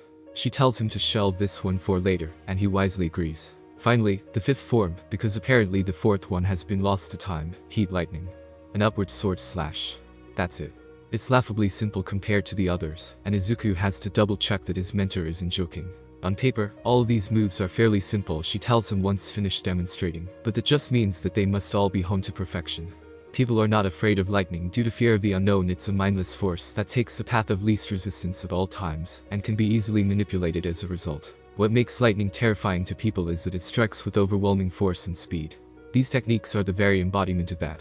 To effectively use thunder breathing, you must iron out all unnecessary movements, until you can execute each motion quickly, consistently, and above all else, flawlessly. And so that's what Izuku does.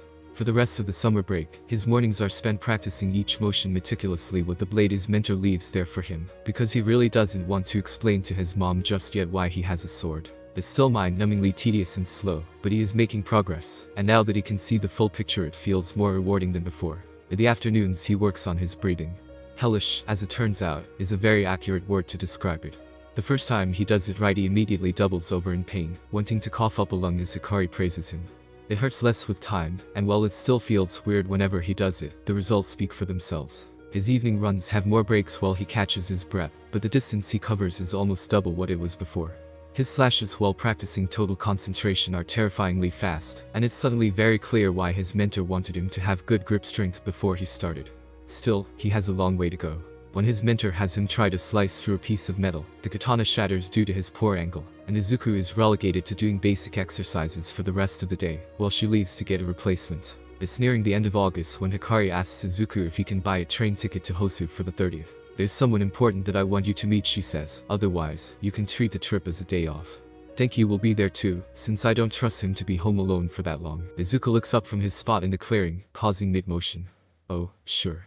Will it really be okay to skip a day of training though? She dismisses the question with a wave of her hand. It's only a day. Besides, in a way this will be training. If you pass final selection, you'll probably have to deal with him. She refuses to answer any of his follow-up questions, saying that it's a surprise. Even so, it convinces Izuku, who says he'll ask his mom. Inko likes to think she's a relatively good and understanding mother. She tries her best to provide for her baby, as hard as it is sometimes, and tries to give him space when he wants it. There are many times where she wants to pry more, but she can tell Izuku doesn't want her to. So she takes pity on him and ignores it, or changes the subject.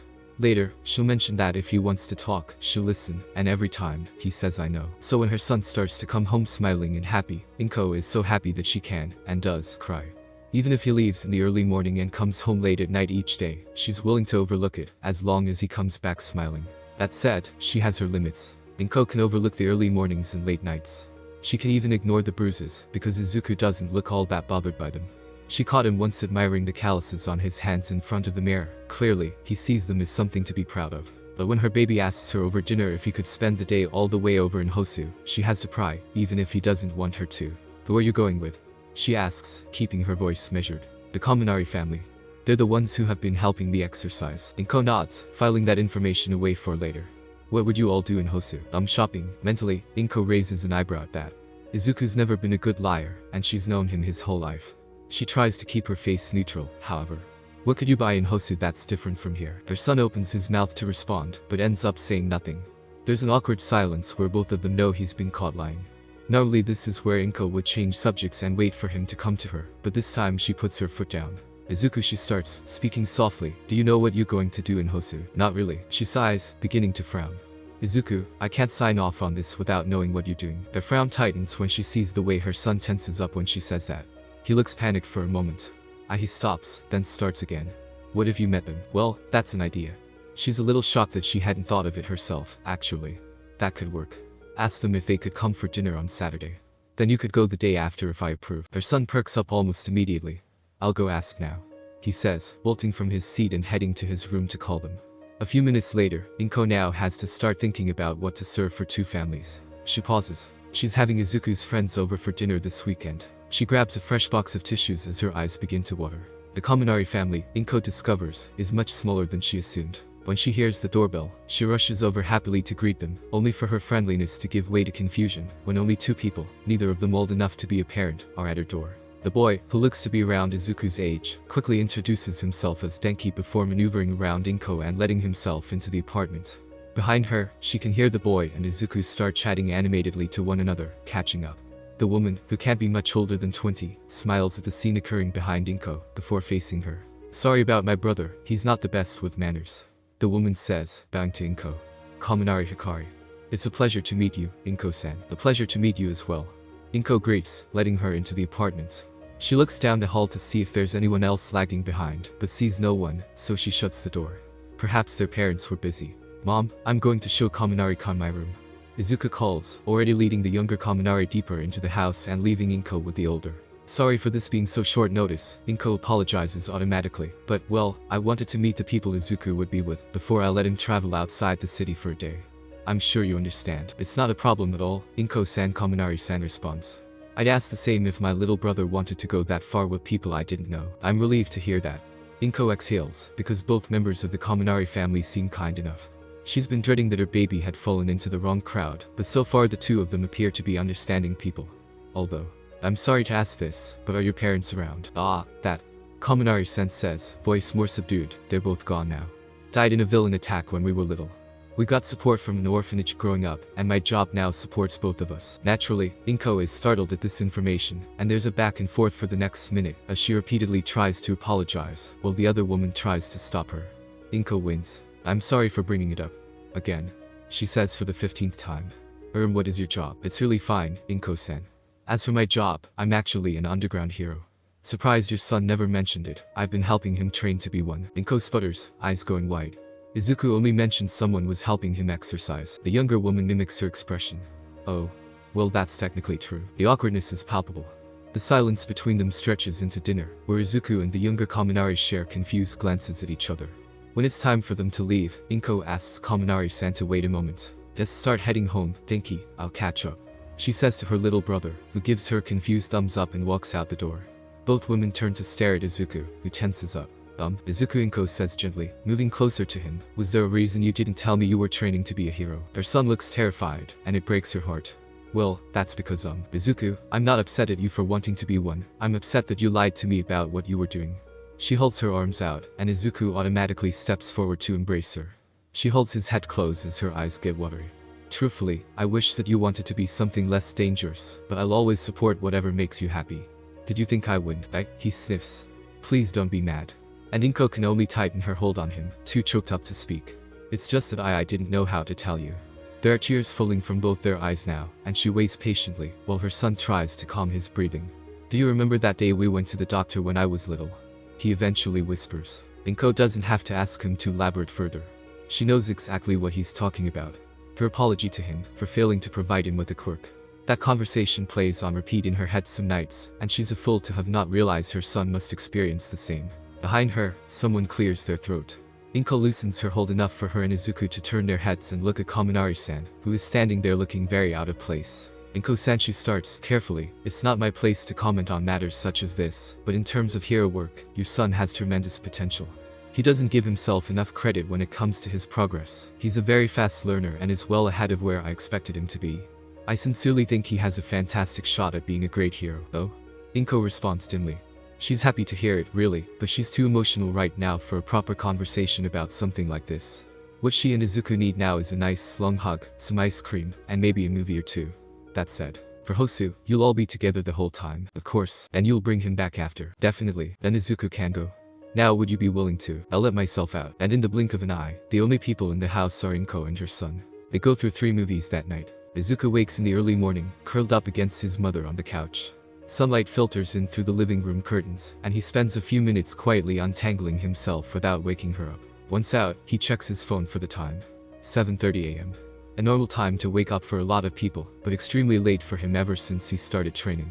Luckily, it leaves him just enough time to shower and get ready before the Kaminari family picks him up. He goes about his morning routine, throws on one of his favorite t-shirts, a white one with the word text written on it, and makes himself some eggs. At some point his mother wakes and the two of them enjoy a blissful morning in comfortable silence. The Kaminaris are supposed to pick him up at 8, but it's 15 minutes past that when the doorbell rings and Izuku rushes over to find the two of them at his door, Hikari wide awake and her little brother dead on his feet. She apologizes for the wait, and after greeting his mom and going over the plan one more time, they depart for the train station. They buy 2-way tickets for Hosu, and wait on the platform. The plan, his mentor explains, is to go to the orphanage where they lived as children to volunteer for part of the day. Izuku raises his eyebrows at the new information.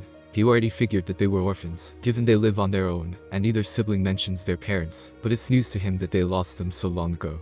Hikari offers him an apologetic smile, and mutters to him that she'll explain later. They board the train and grab 3 seats, with Hikari in the middle, and Izuku and her little brother on either side of her. It's a long trip to Hosu, so Izuku browses his phone for a while, catching up on recent hero news. He wouldn't trade it for the world, but his training has cut pretty heavily into his screen time. Nowadays, he only spends an hour or 2 at most each night, watching the latest fights online before he falls asleep. About an hour into their trip, while Kaminari-kan is slumped over dead to the world, Hikari speaks up. Her voice is quiet, taking great effort not to wake her brother. Officially, our parents died trying to protect us from a villain when we were very little. I was 12, Denki was 6. I'm sorry for your loss. Izuku apologizes automatically, before his brain catches up. Wait, what do you mean officially? Her face darkens. Demon encounters are often fatal, you see, and they need to be covered up somehow. Oh? Izuku responds, because what else can he say to that? It's a rather cold thought. Just how many people have been lied to, about the fate of someone they knew? He wonders if he's ever been lied to about something similar. He gets the feeling that he doesn't want to know the answer. So your brother. He doesn't remember anything about that night. And it would be. She pauses, trying to find the right words, difficult to bring up now. Izuku winces in sympathy. I can imagine. Don't. I'm telling you this to give context. The orphanage where we grew up is where I learned about all of this. She waves a hand through the air, as if that can possibly encompass everything she's referring to. See, it's not just an orphanage. It's what Slayers call a crow's nest. A crow's nest, Izuku repeats, trying the phrase. You've mentioned before that the original demon slayers used Kasugai crows for communication. Is it like that? Good memory. You spot on, though really, the name is pretty misleading. Nests serve multiple purposes. They help supplement the Slayer Commission's income, act as information hubs for underground heroes, and, sometimes, can be used as safe houses. I've spent a few nights in the one we're going to, in fact. She tacks on as an afterthought. Each of them are run by a crow, that is, an employee of the Slayer Commission, who handles the logistics of slayers in their jurisdiction. As fun as it would be to have a personal messenger bird, phones make them obsolete. So that's who you want me to meet, then? Hosu's crow. She nods. Yep. The crow of Hosu covers several prefectures. Half because of his quirk, and half because I don't think he sleeps. His name is Seito Kozo. Izuku immediately pulls one of his recent notebooks out of his bag, titled Obscure Hero Files No. 1, and starts to rifle through it. It's a project he's been working on, a collection of known underground and otherwise low-profile heroes, notes about each of them and how they operate, and a distinction about whether they have been involved in Slayer work in the past. It's grown to be an impressive list, with names like Eraserhead, Edgeshot, and Sir Night-Eye filling his pages. It draws a blank here, so he turns it to a fresh page. Hero name? Izuku asks, pen in hand and poised to write. Hikari's shoulders shake with suppressed laughter. He's not a hero, just an employee. Though he does some freelance work on the side, I'm pretty sure. She trails off and shakes her head, dismissing the thought. Not important. What is important is that you consider any favors he asks of you very carefully. What? Izuku blurts. Why? Because he doesn't think through the consequences of what he asks. She mutters, raising a hand to pinch the bridge of her nose in irritation. His requests can be pretty inconsiderate, so don't feel the need to oblige him. Before Izuku can respond to that, Kaminari-kun stirs and then jolts upright. He loudly shouts, I'm awake, drawing the ire of nearby passengers as his sister fails to hide her laughter. He looks over to Izuku as if noticing his presence for the first time. Oh, shit, he deadpans. Hey man. How's it going? Izuku gets the feeling it's not a good time to ask any more follow-up questions, and ends up swapping places with his mentor to talk to her brother instead for the rest of the trip. As much as he appreciates his mentor's help, he can't deny that it's nice to talk to someone his own age for a change. The small talk lets Izuku push her last bit of advice to the back of his mind. They step off the train a few hours later, eat lunch, and make their way over to their destination. A plain-looking building with a faded sign that reads Kasugai Orphanage. Izuku huffs a laugh at how on the nose it is. The building blends right in with the nearby area. Were it not for the name and the Slayer Commission insignia, blade pointing downward in front of a rising sun neatly stamped above the door, he wouldn't give it a second glance. While it looks old and slightly run down on the outside, however, the inside is far better taken care of. It has a traditional design, with wooden floors and paper screens, rather than the concrete walls of his apartment. The room they enter looks like a reception area, but the front desk is unoccupied at the moment. Sitting on a couch in the corner is a little girl with some type of rodent mutation, nervously glancing at the three of them. Give me a moment, his mentor says, walking ahead of Izuku and Kaminari. She leans down to speak to the girl in hushed tones. The little girl, for her part, looks starstruck. Izuku can relate, it's exactly how he imagines he must have looked meeting All Might all those months ago. The memory leaves a slightly bitter taste in his mouth. Next to him, Kaminari scratches the back of his neck, looking a touch embarrassed. I know it's kinda weird to want to come back and help out at a place like this every so often, but I feel like I owe it to them a bit for helping us out, you know. Izuku chuckles, because it almost sounds like Kaminari's afraid he'll be judged by Izuku of all people. Not at all, Kaminari-kun. I think it's really cool actually. I'm sure they appreciate the help. You really mean that? Thanks. Kaminari makes a show of looking around the room and leans closer to Izuku, voice dropping to a stage whisper. This place is pretty strange though. I swear dude, this one time, some pro hero guy just walked in, talked to the guy at the front desk, and then just crashed on the couch. It was so weird. Is that so? Yeah man. Swear on my life, it's so. Hikari's waving us over. Izuku forces himself to relax as Kaminari thankfully abandons the topic, and the two of them make their way over to his sister. Midoriya, someone will come out in a second for you. Denki, come on. She says, putting a hand on her brother's shoulder and guiding him through a door on the right. They disappear further into the building, leaving Izuku with the little girl. She can't be much older than 7, and has been staring at him intently ever since his mentor finished speaking to her. He's starting to wonder if she's afraid of him.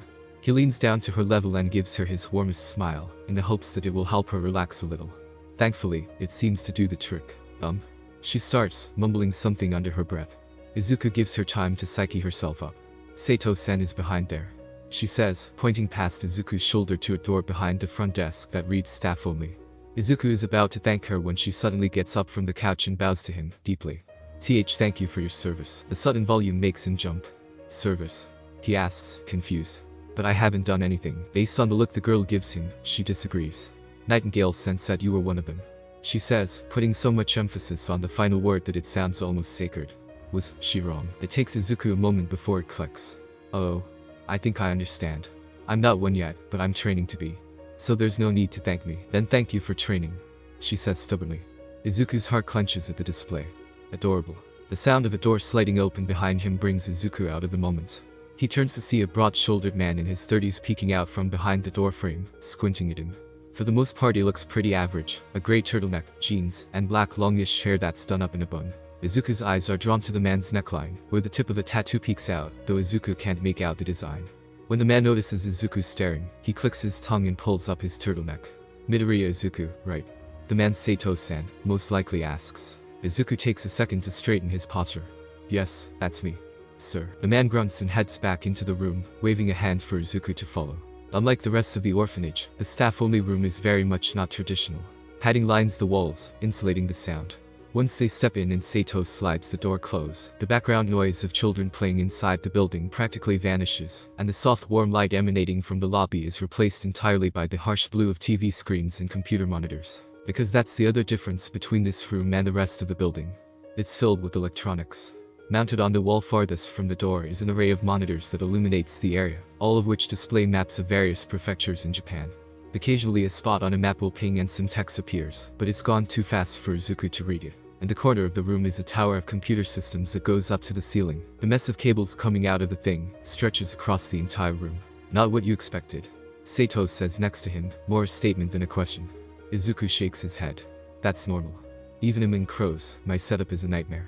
I really should get around to doing some cable management at some point. Izuku's eyes scan over the monitors. What does it all do? Sato moves to sit on a desk, powering on a tablet in his hands, and beginning to work through something on it. Crows like me carry the logistics of the Slayer Commission. You're Nightingale's Tsukuko, right?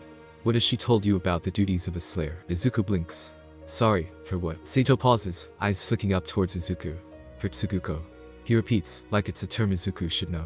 Apprentice, successor, replacement in the worst case scenario, whatever you want to call it. Izuku has to stop because his mouth has suddenly run dry. The sensation of acid makes its way up his throat. What was that last part? Sato furrows his eyebrows and turns off the tablet to fully look at Izuku, taking in his rapidly approaching horrified expression. The man chews on his response, looking thoughtful for the first time since Izuku entered the room. What exactly did Nightingale tell you about your recruitment? That the commission acknowledged me as a potential recruit because she recommended me. Izuku paraphrases. Is that not true? The man sighs. It is true, but there's more to it than just that. His mouth opens and closes a few times, trying to find the right words and failing repeatedly. I think he eventually begins, that you need to talk to her about it, and then ask yourself if it's the path you want to go down. It's not a bad thing, not at all, but there are responsibilities that come with the title that you may not be comfortable with. Izuku nods his head a few times, trying to convey his understanding, but focusing more on trying to push the bile back down his throat than anything else. He walks over to sit on the desk, practically falling onto it in his sudden daze. It feels like he's on the verge of something massive, and he's only beginning to see it. He just needs a moment. Sato gives him about 5 seconds. In the meantime, he abruptly starts, making Izuku jump back to my original question. What do you know about Slayer duties, right? Izuku says, taking a deep breath and shaking off the encroaching nervous breakdown. Well, they're basically underground heroes who can also deal with demons, right? Sato nods. Basically, yeah. True demon sightings are rare. On average, we only see about 10 across Japan in a given week. So for the most part, crows act just like a normal hero dispatch. We send slayers to deal with standard emergency requests, and coordinate with other pros for multi-person operations. The tablet he's holding flares to life with an alert, and his eyebrows raise for a moment. Oh, he breathes, turning to Izuku. This is perfect timing, take a look at this. He shifts himself so that Izuku can't see the screen. On it, a large pop-up is displayed which reads possible demon sighting. Saitama Prefecture. Izuku leans in closer, eyes squinting to get a good look. What makes it a possible demon sighting? Sato shrugs. Hard to say. The system scans hero alerts and police radio for relevant keywords. Mutation quirks, gruesome killings, and physical enhancement quirks all get flagged, especially if it's at night. Most of all, any mentions of cannibalism are flagged, since that's usually the biggest tell that it's not your run-of-the-mill villain. We also look into mass disappearances and a few other crimes. Izuku hums, trying to absorb as much of the information as he can. He wishes he brought a spare notebook for this, but he supposes it's not really relevant to his role anyway. The tower of equipment whirs in the other corner, and Sato catches Izuku staring at it. You a computer guy? He asks conversationally. Not really. Izuku replies. It just looks like an abomination. Izuku sheepishly nods, and the man snorts. I won't bore you with the technical details of the thing, but yeah, under normal circumstances it shouldn't work. He holds up a finger to his temple. My quirk is called overclock. It's pretty simple in practice. Electronics within a certain range of me are way more efficient. By virtue of just being in this building, that tower is stable enough to help me manage several prefectures at once. That's amazing. So if you weren't here, it would melt a hole in the floor in like an hour, so I'm required to be on site. It's a win-win situation. I get job security because I'm essential, and the commission can cut costs on hiring other crows. The conversation peters out for a bit after that. Sato focuses on whatever it is he's working on, while Izuku sits next to him trying to steady his nerves and not overthink the whole Tsuguko thing. He can't help but be worried about it. Why had his mentor never mentioned it before? What did Sato mean by extra responsibilities? Why is it even? You're muttering, sorry, Steen. The man grunts. Set it aside for now. How's the training been? Oh, well, Izuku starts, before letting out a self-deprecating laugh. To be honest, it still feels like a dream sometimes. But I'm grateful for it. I've grown so much in these last few months. To know that each day of training brings me closer to my goal of saving people is a great feeling. Sato lets out a low whistle. Nightingale wasn't kidding when she said you were idealistic. Is that bad? No? Just different. Most slayers do it for the money, or out of desperation. Sato leans back further, looking up at the ceiling. Though in a way, I suppose you fall into the latter category. I'm not desperate. Sato waves him off, smirking. Remind me, how old are you? 14. Well, there you go. All children are desperate to be heroes. Nothing wrong with that. Izuku huffs. He feels like he should be offended, but he's not. Rather, it feels like he's being tested. The two of them sit in silence for a bit, both knowing that whoever speaks next loses. Sato gives in first. So you're going to high school soon? Next April, yes. Picked a school yet? Not really. Izuku replies, making the man raise an eyebrow. He's clearly waiting for Izuku to elaborate, so he does. Well, I picked UA back in April when we filled out the class forms, but that was before all this. We're allowed to change it when we get back from summer break though. Nightingale mentioned the Ketsubutsu would work, it's where she went. Sato hums in response. It could. It's a pretty low-key school, so you wouldn't garner much public attention, which is important for any underground hero. I feel like there's a but coming. There is. Sato confirms. Ketsubutsu is a possible candidate, but I'd still try for UA. Why? 3 things. First, the training's better. UA's facilities are cutting edge, and in a field like this where every fight is life or death, you should stack the odds in your favor as much as you can. Second, they have a better reputation. At the end of the day, slayers are still pro-heroes. Being a UA alumni opens up a lot of doors, especially early in your career. He trails off then, so Izuku prods. And the third point. Sato gives him a grin that Izuku would describe as enjoying himself way too much, and says, third point is entirely self-serving. I'd love to have someone in UA who I could ask favors from. Izuku rolls his eyes, and the man barks out a laugh, short and harsh. Fine, fine. Ignore that last one. It was mostly a joke anyway. I'd still pick UA if I were you. I'll think about it. Izuku says. A phone alarm goes off and Sato silences it. You do that. Anyway, it was good meeting you Midoriya, but it seems we're out of time. Nightingale should be done soon, so feel free to wait in the lobby. Izuku does just that, and a half hour later the Kaminari siblings return, looking tired but happy. They end up grabbing dinner and catching a train back late. Once they board, the three of them end up in a similar position to before. Izuku on one side of Hikari while her brother snores in the adjacent seat, the day of work having taken a lot out of him. "How was your meeting?" she asks, voice quiet once more. Izuku takes his time responding carefully. "Informative. He mentioned something pretty important." She raises an eyebrow. "Oh." Izuku turns to better gauge his mentor's reaction. "What's it, Suguko?" Hikari-san. Her eyes widen in surprise before morphing to pity. "Oh, kid," she sighs. "I should have told you." And so, in hushed voices and with a snoring Kaminari-kun ruining the summer atmosphere, Izuku comes to learn of the Slayer ranking system. Kino, Kinoto, Hino, Hinoto, Tsuchino, Tsuchinoto, Kano, Kanoto, Mizuno, Mizunoto.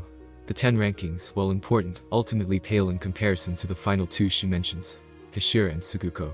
A Hashira is a pillar. The strongest Slayer of their respective breathing style. While Slayers aren't exactly plentiful nowadays, there are typically a few members of each style that stick out above the rest. Except for thunder breathing, as it turns out.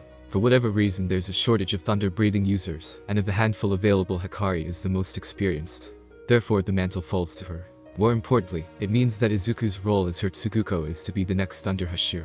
The responsibility is already intimidating when Hikari sheepishly mentions that, compared to the other Hashira, she's weak. It's a lot to take in. His mother would be rather upset with him if she heard some of the words that came out of his mouth. By the end of it, though, he at least understands the basics. If his mentor were to retire or, in the worst case, die, then he'd succeed her position. He'd become the Thunder Hashira, and that role comes with a lot of expectations that even his mentor is struggling to meet after years of experience. The ride back is uncomfortably silent for a long while after that, because as Sato had said, Izuku needs to think about whether he wants to shoulder that burden. It'd mean becoming a literal pillar of the organization, and he's not sure he can handle that. Over the course of the next few hours, however, that thought process changes. In another life, one where he had a quirk, Izuku would aim to be the #1 hero in a heartbeat. There's no difference here. A pillar to the organization. That's the same thing as being in the top 10 ranked heroes, basically. In fact, the more that he thinks about it, the more he realizes this responsibility isn't a hindrance at all. It's the perfect opportunity. His goal is to save as many as he can. This is about as ideal of a career path he can get for that. "I'll do it," Izuku eventually says. His voice is quiet, yet the weight of his decision is clear all the same. His mentor lets out a long breath, tension leaving her body. "I'm relieved to hear it. I'm really sorry about this, kid." "It's okay," Izuku mumbles, bouncing his leg up and down. I also talked with Sato-san about my high school plans." "That's good. Did it help at all?" Izuku hums, unsure. "I don't know. He made some good points about why I should try for UA, but I don't know if it's a good idea. I mean, what if I don't get in? Then you work your way up through Gen Ed. It wouldn't be the worst. Plus, if you're not strong enough to get in year 1, you'll definitely be able to by year 2. "Well, yeah, but I mean, I'm sure that other schools are just as good." Midoriya. She interrupts, looking at him in amused exasperation. "Follow your dreams. If you want to attend UA, I have complete faith in your ability to do so, though," he says, dimly. Thank you, Hikari-san." The train ride passes in a comfortable quiet after that. 2 days later, when school has started once again, Izuku is called into the guidance counselor's office. The man asks if he's absolutely sure he wants to apply to UA.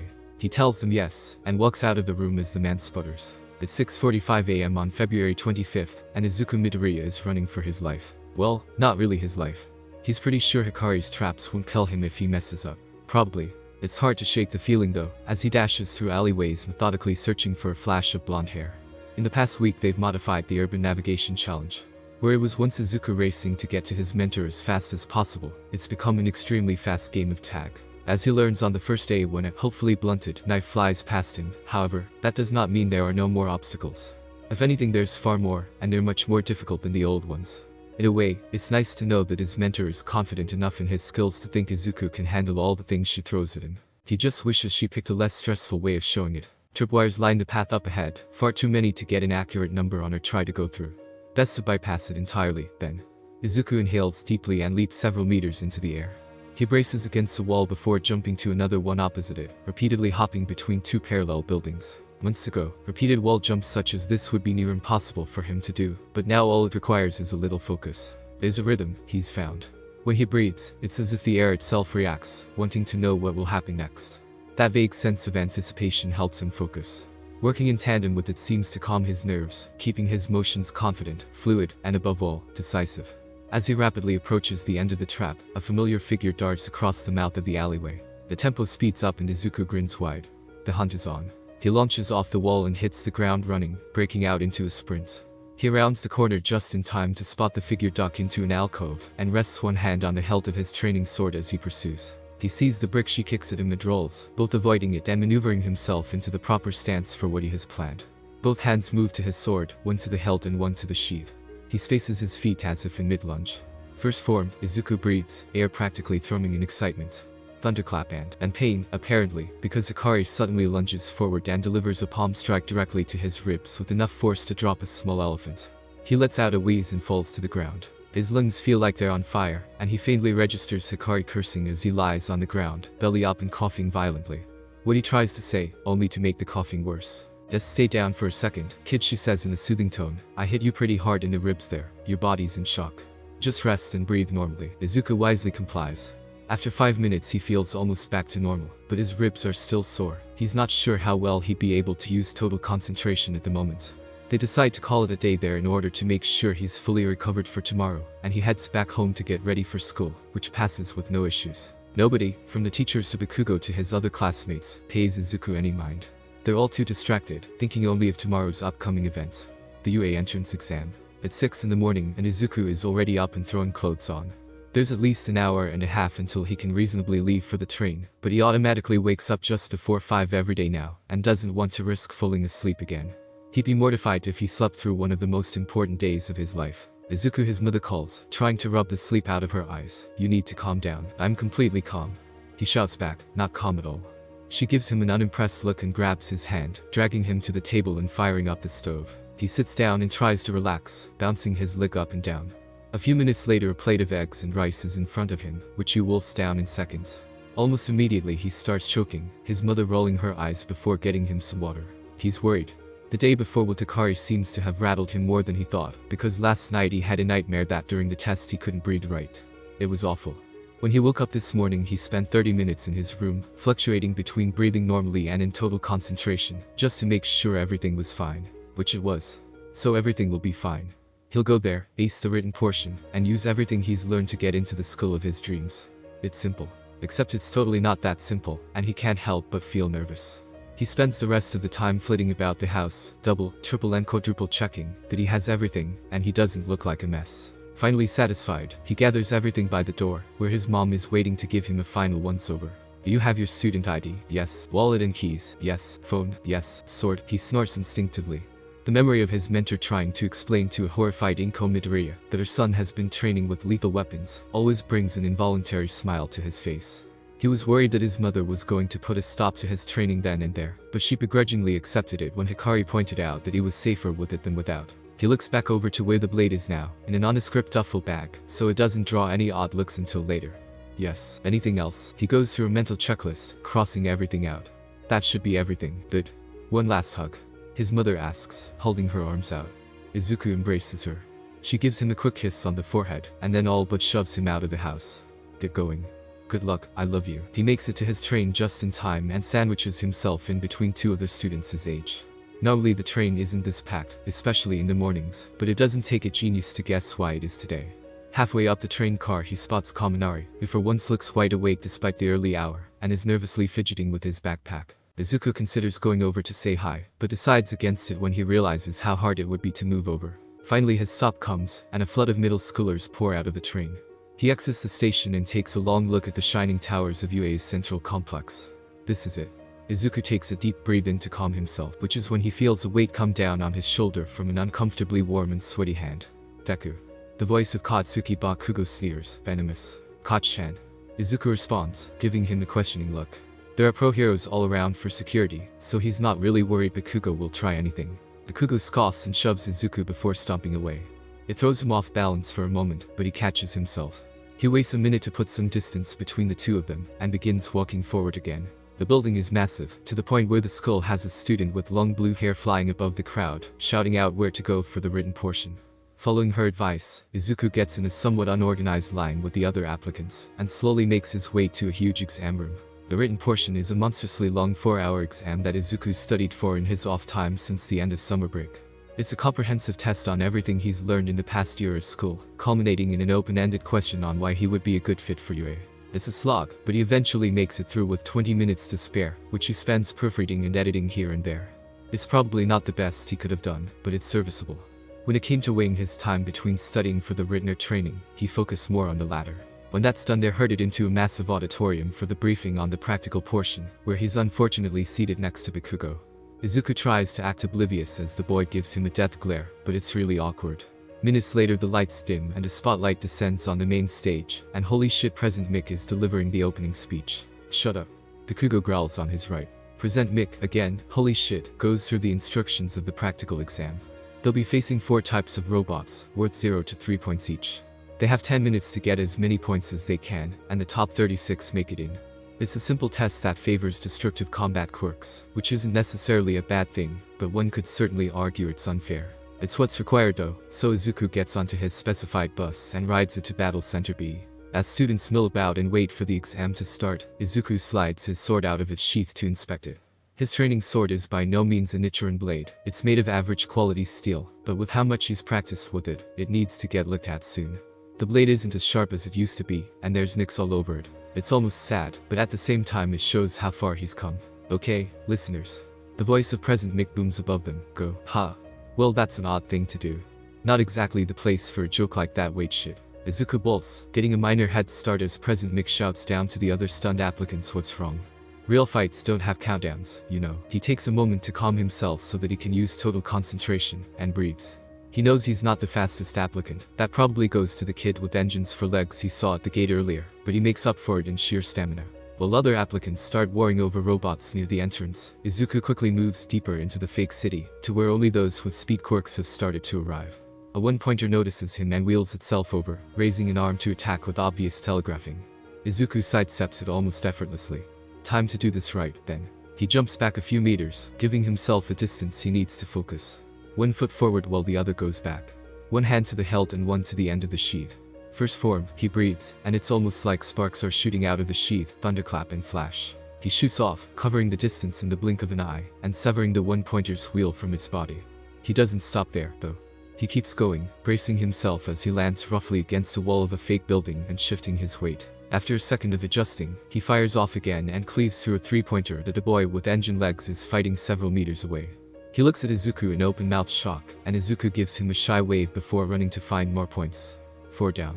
He goes like that for a while, mostly relying on the first form, but sometimes using the second and fifth, when he doesn't have time to do it right. The third form is still an enigma to him, but thankfully he doesn't need to use it.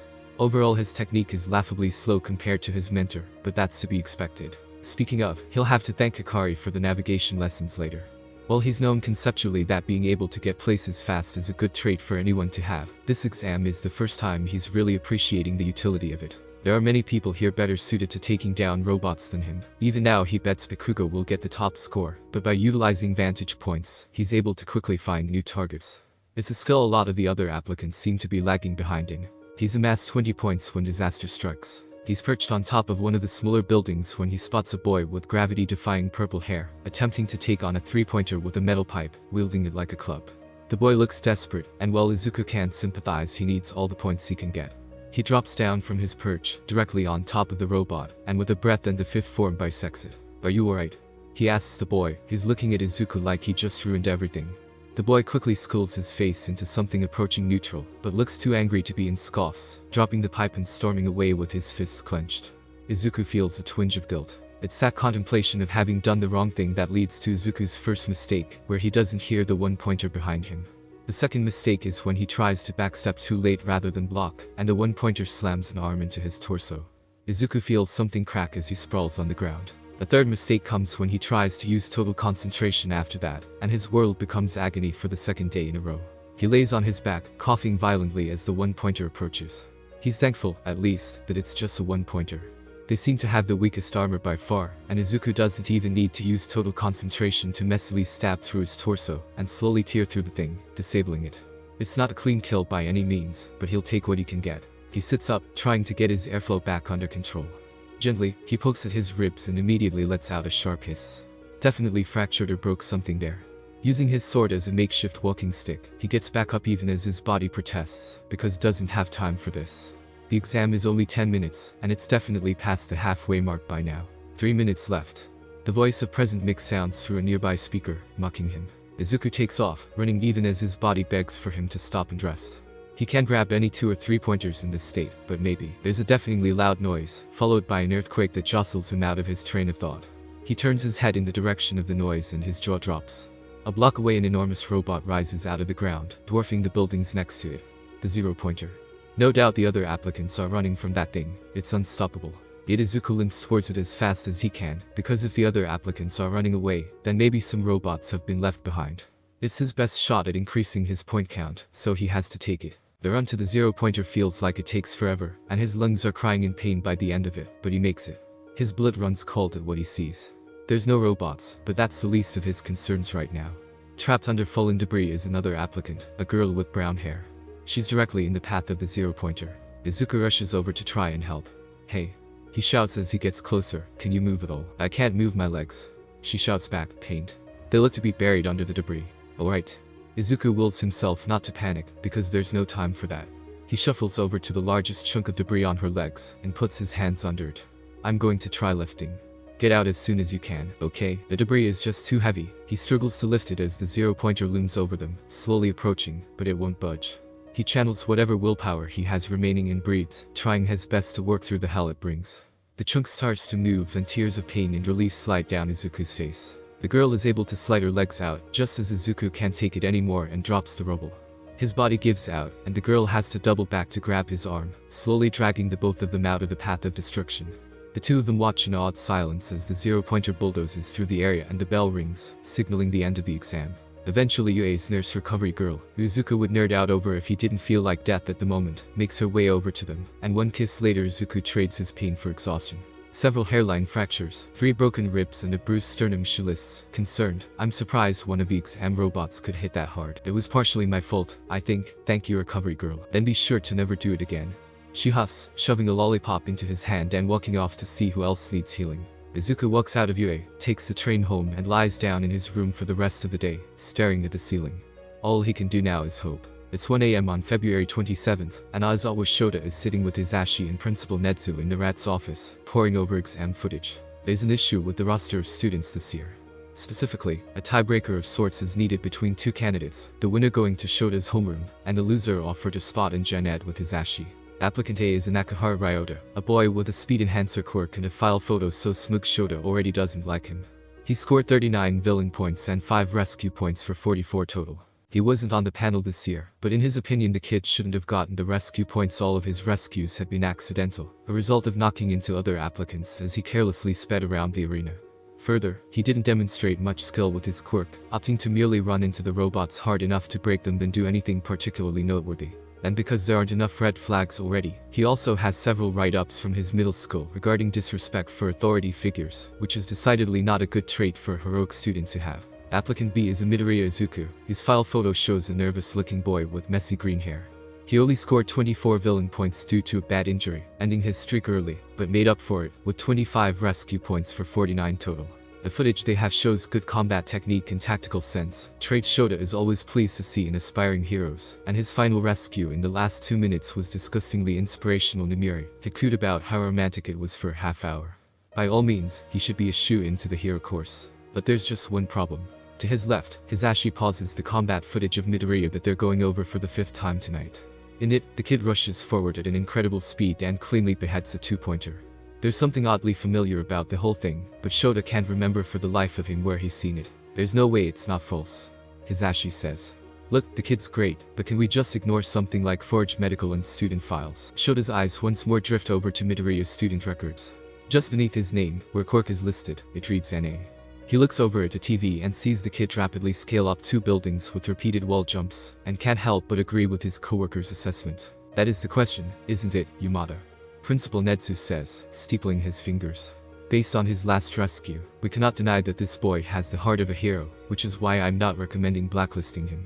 That said, a forgery of this nature is concerning. What else could he be hiding, I wonder? Shota flicks his gaze to the rat. His first hand's on end, and he hasn't even touched the tea he poured for himself when they first began. Shota has never been able to get a good read on his boss, but right now he actually seems stressed. He decides to keep that to himself for now, though. Sir, with all due respect, if you put Nakahara in my class, there's a good chance I'll expel him day 1. His potential seems lacking, and if that happens, Aizawa, we will have an open spot in your class for Midoriya to prove his worth in the sports festival. Netsu counters, having already thought of this. Shota grunts in acceptance, finding no fault in his logic. Very well then, Netsu says, mind made up, Aizawa, you will take Nakahara. Yamada, you will take Midoriya, should he accept. Assuming he does, would you please keep an eye on him? Yes sir. Hisashi replies. Then I believe this meeting is adjourned. Yamada, you can leave. Aizawa, I wanted to ask about your lesson plans. Shota blinks a few times in confusion. He and Netsu already went over his plans yesterday. If the rat had no problems, then he wouldn't now. This seems important though, so he nods instead. Hisashi gives him a wave goodbye and leaves. The moment the door closes, Netsu hops up from his seat and quickly walks over to it, turning the lock. He takes the cold cup of tea from his desk, downs it in one gulp, and immediately starts brewing another. Shota quirks an eyebrow. You're on edge. I am. Netsu replies, short and to the point. Shota's eyes widen a little in shock at how concise it is. Why? It takes minutes for Netsu to answer. He stares at his kettle, pours the water once it's finished and steeps the tea. Only once the process is finally done and the rat sits back down at his desk does he respond. What do you know about slayers, Aizawa? Shota furrows his brow. That's a hell of a topic to just bring up out of the blue, even for the rat.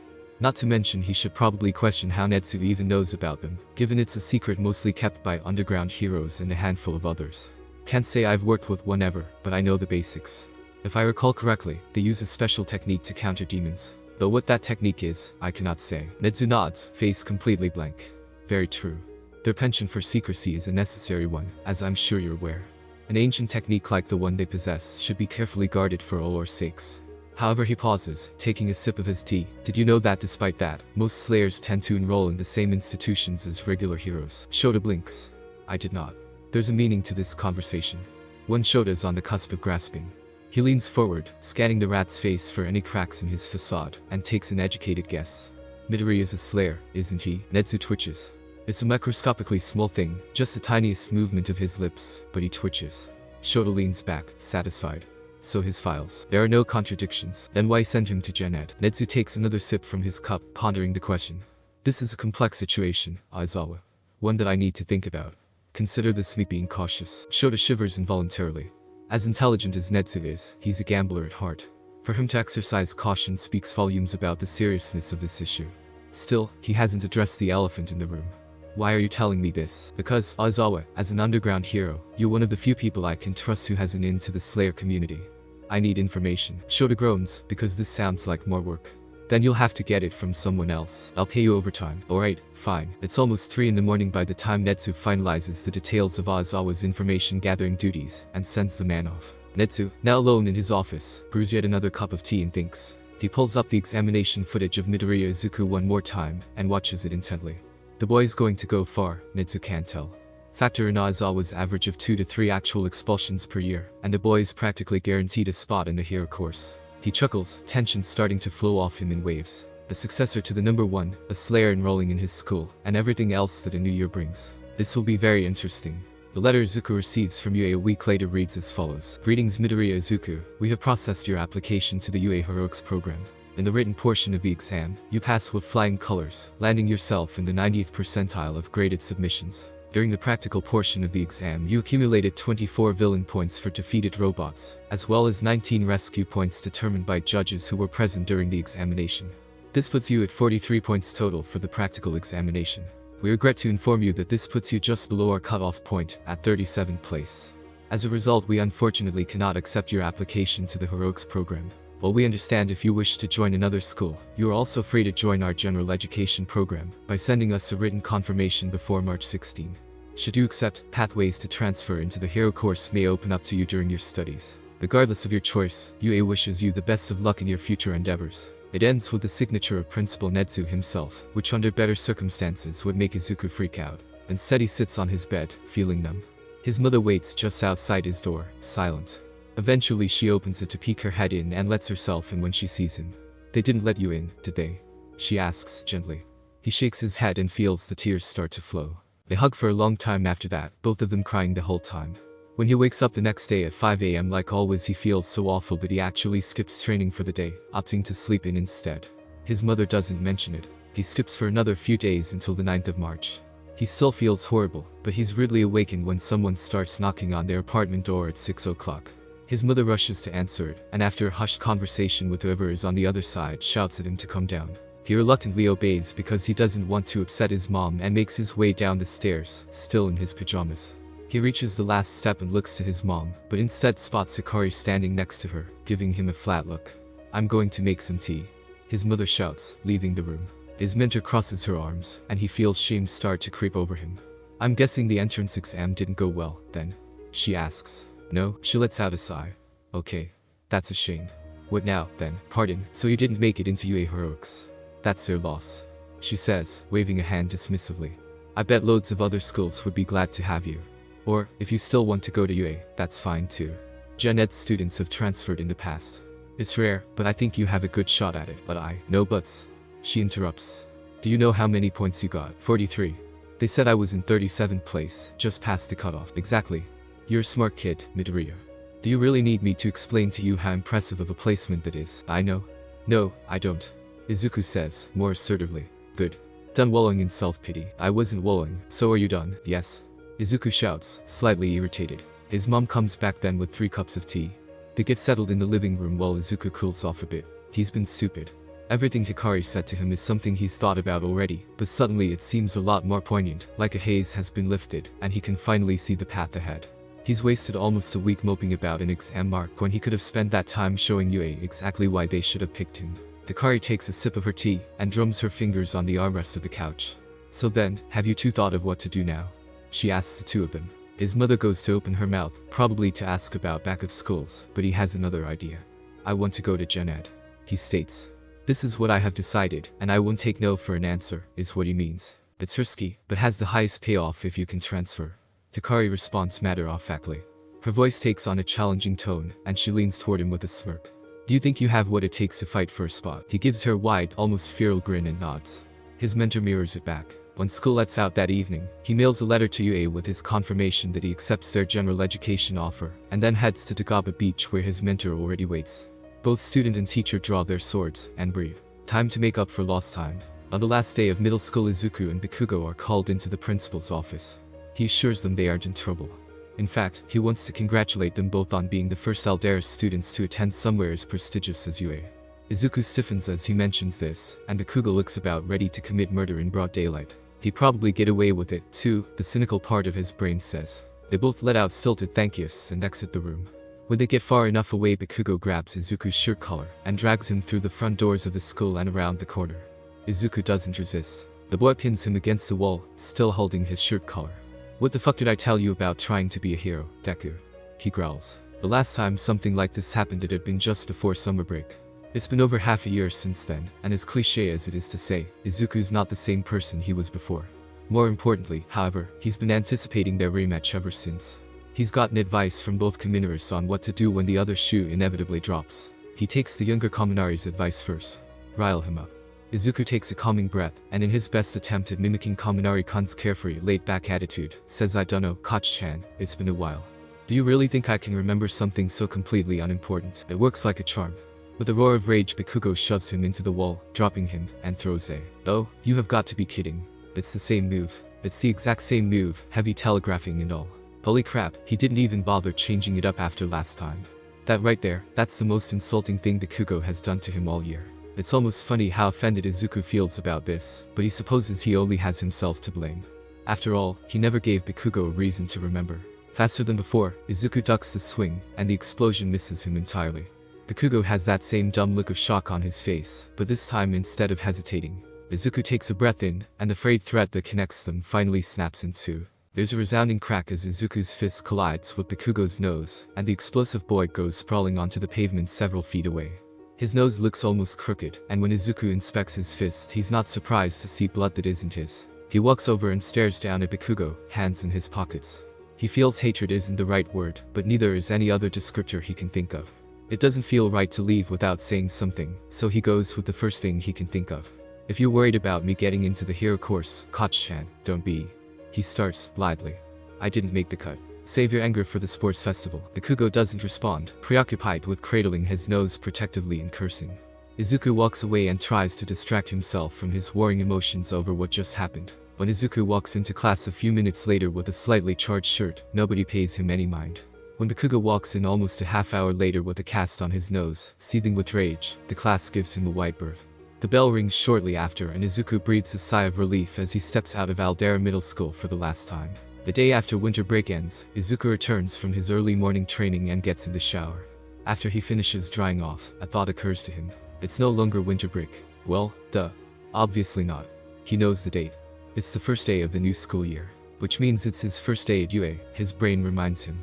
He practically flies through the house, slipping on a newly bought pair of gray slacks, collared white shirt, red tie, which his mom helps with because he can't tie one to save his life, and blazer.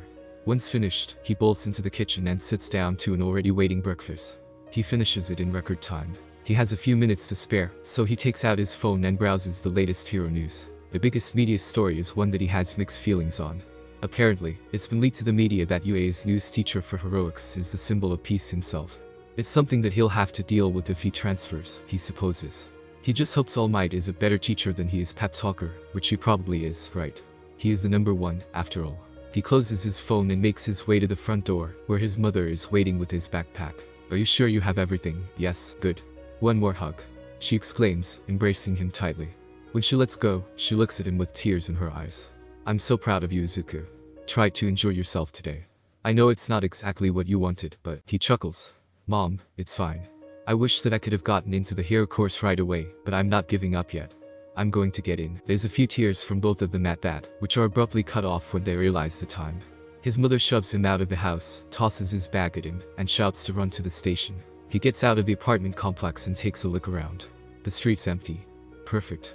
He grins, taking a breath and breaking into a sprint, feet only hitting the ground every few meters.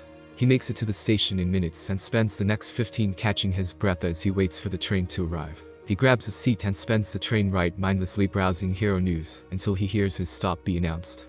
He stands up, excited for the day ahead of him, only to have his mood immediately ruined when he spots Bakugo glaring daggers at him by the doors. The two of them get off and walk side by side in tense silence all the way to school, the other boy radiating fury the entire time. Izuku has to hold back a snort when he realizes that Bakugo's rage is so strong that the crowd is splitting to make room for the two of them. Just before they part ways at the entrance, Izuku thinks of Kaminari again and decides to test the waters. Have a good first day, Koch-chan. Bakugo mutters a curse under his breath and stomps in the direction of the hero classes. Meanwhile, Izuku goes the opposite direction and takes in the sights until stopping at his own enormous door. Class 1C. Here we go then. He takes in a deep calming breath and puts one hand on the handle. He wonders how different it'll be from middle school. He's disappointed when the sight that greets him is rather similar. A group of 6 boys talk loudly in one corner, occasionally firing off a quirk. Other groups have also started to form, all loudly chatting with one another, and not seeming to have a care in the world.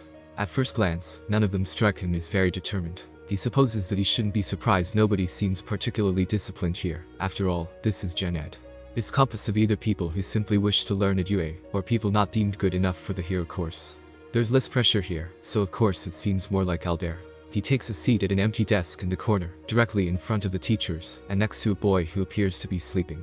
Most of the groups talking seem kind of intimidating to join, and he's never been the most social person anyway, so he starts organizing his pencil case and notebooks, while he waits for class to start. It takes him a minute to realize that the boy next to him is wide awake and staring directly at him. He tries to ignore it at first, but the guy just keeps staring.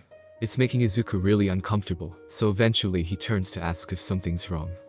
Sorry, is there a... Izuku startles. It's you. It's the purple-haired boy from the entrance exam, the one who tried to take on a three-pointer with a pipe. He's been staring at Izuku in shock this whole time, but doesn't respond.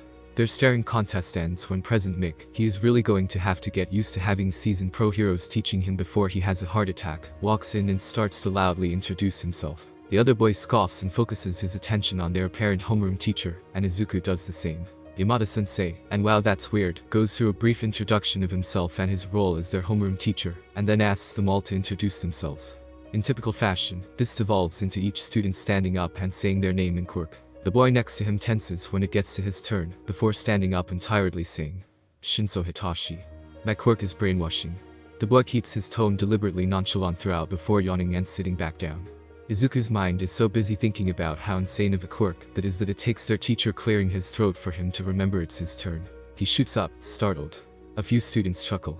Midoriya Izuku. And I don't have a quirk. He finishes quietly, before sitting down once more. Around the room, Izuku feels the eyes on him. Many of his fellow classmates write him off immediately.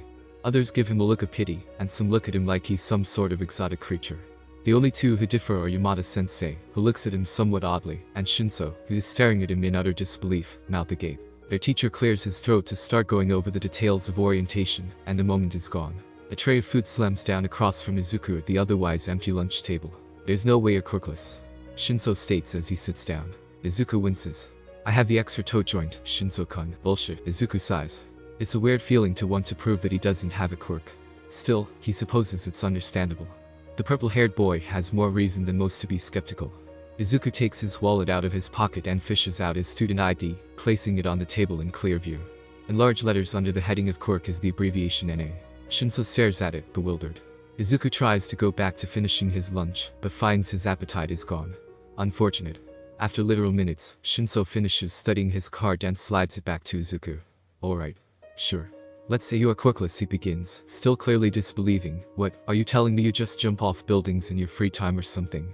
I'm sure you recall that I got a very clear view of what you did in the exam. Well, I mean it's kind of hard to explain. Shinso goes to open his mouth again, but falls silent as he focuses on something behind Izuku. Izuku turns his head to follow, and sees a familiar head of blonde hair shambling his way over to them, looking shell-shocked. Kaminari-kun, are you okay? Izuku asks. Kaminari shuffles on over and wordlessly plops down into the seat next to Izuku. His entire body slumps forward. When he finally speaks, his voice is barely a whisper. No, I am not. Izuku notices Shinso's perplexed look and shrugs. Shinso, this is Kaminari. He's in the hero course. Kaminari, this is my classmate, Shinso. What's wrong? Kaminari glances in his direction, but his eyes are still glazed over. I'm doomed, man. I'm so dead. Out of the corner of his eye, Izuku sees Shinso mouth a what the fuck, and can't help but agree. Could you explain exactly what the problem is? So we had this quirk assessment test this morning. What about orientation? Shinso blurts, looking just as surprised as the two of them at his sudden interruption. Thankfully Kaminari comes back to the present at that, albeit still looking miserable. That's what I was thinking, man. But sensei just said it's illogical to waste time or something, and had us skip it. His voice dips into a deep, gravelly impression when quoting his teacher, and Izuku raises an eyebrow.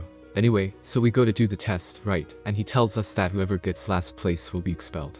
Terrifying, but probably a joke, yeah.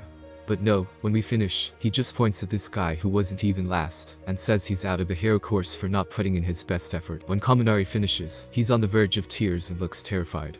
I'm screwed, man. How am I supposed to survive 3 years here when this is only the first day? We'll all be gone in a month. Izuku glances over to Shinso and sees he's just as pale as Kaminari. It is worrying, of course, but well, your teacher said it was because the guy wasn't putting in the effort, right? Kaminari nods. Then it sounds like if you put in the work, you'll probably be fine. I mean, was the guy actually slacking off? Kaminari blinks, suddenly much calmer, and hums in agreement. I mean, now that you mention it, it was a kid with a speed quirk, I think, but he didn't seem all that good with it. And like, he wasn't out of breath or anything after like the rest of us were. Izuku nods, relieved. Exactly. You'll be fine, Kaminari. So Shinso drawls, making his presence known once again. What you're saying is that there's a spot open in class 1A. Kaminari and Izuku share a glance, before the blonde boy speaks up. Yeah, perfect. Shinso says, a devious grin appearing on his face. Kaminari snorts. You're gunning for the spot. Good luck, man. You'll need it if you want to beat this guy. He taunts, jabbing a finger at Izuku.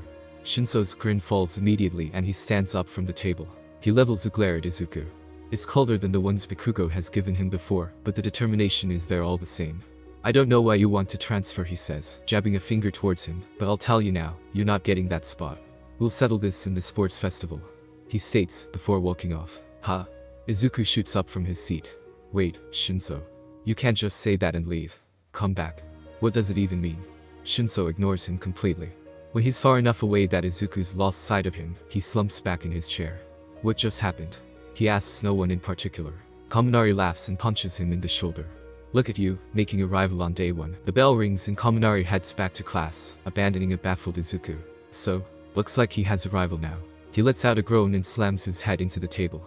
Over the next few days, Izuku learns there's a key difference between being rivals with Shinso versus being friends with Bakugo. Shinso's friendlier. That's not to say they are friends. Izuku's pretty sure that if he asks Shinso to eat lunch with him, he'd laugh at him and refuse. If he doesn't say anything, though, Shinso eventually wanders over and takes the seat across from him. He always makes the excuse that Izuku's table is empty, which is true enough. His other classmates tend to ignore him when they can, which is somehow a step up from middle school, but there are other empty spots he could sit. It's kind of like a cat, Izuku thinks, and he decides that the comparison fits rather well. They sit in silence for the most part. Neither of them are particularly social people, so neither try to make small talk. Whenever Shinso tries to initiate conversation, it's usually to try and get Izuku to confess what his quirk is. It's irritating for both of them, albeit for opposite reasons. On the days when Kaminari comes over to say hi to the two people he now dubs his Gen Ed friends, a term Izuku is fine with, and Shinso rolls his eyes at, the atmosphere approaches something close to friendly. Izuku supposes Kaminari just has that effect on people. Gym is by far when Shinso gets the most competitive. Izuku is always aware of the boy's eyes on the back of his head, no doubt comparing the two of them. What weight they're using, how many reps they do, how many laps they run and at what speed, everything. When it comes to physical strength, Izuku is vastly superior, and that fact irritates the other boy to no end. It's also during this time that Izuku realizes that he's never seen Shinso's quirk in action.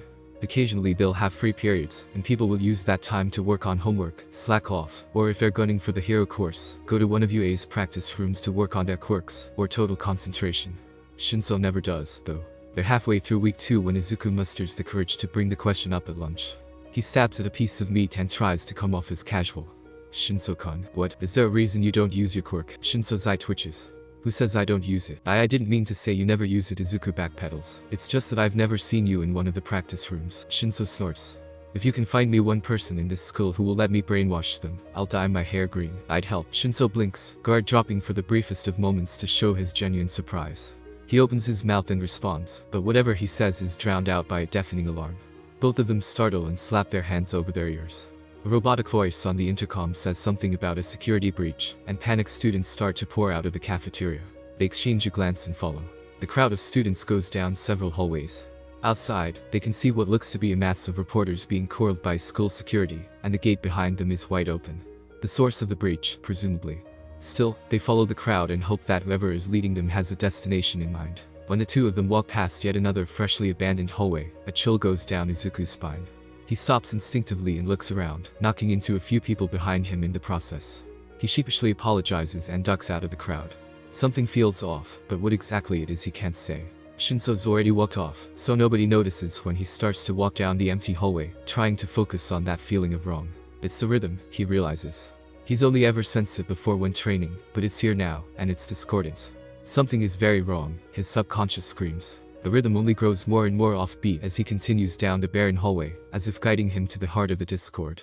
He comes to a stop by a door marked Teacher's Lounge, and can feel deep in his bones that whatever the problem is, it's in there. He glances to his left and right to make sure nobody else is around, and switches to total concentration as he turns the handle. He inhales sharply at what he sees. There's a suited man. Demon. Figure. A figure with a body shrouded in wispy purple smoke, leafing through a messy stack of papers on one of the desks a few rows down. And whoever they are, Izuku can feel deep down that they shouldn't be here.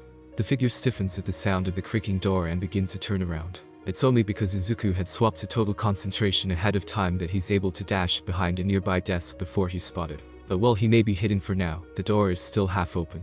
Izuku tries his best to keep his breathing controlled and quiet as the man approaches to investigate. He has to think of a way out of this. A surprise attack, maybe. He could probably throw one of the desks. That would be a good opener. Even if he does that, though, what's his end goal here? He's been going off his gut this whole time. Technically, this could just be a teacher who hasn't bothered to evacuate. But they aren't, his gut screams, and Izuku doesn't have the time to think about why he's so certain of that fact. Whoever they are, they're almost on top of him now.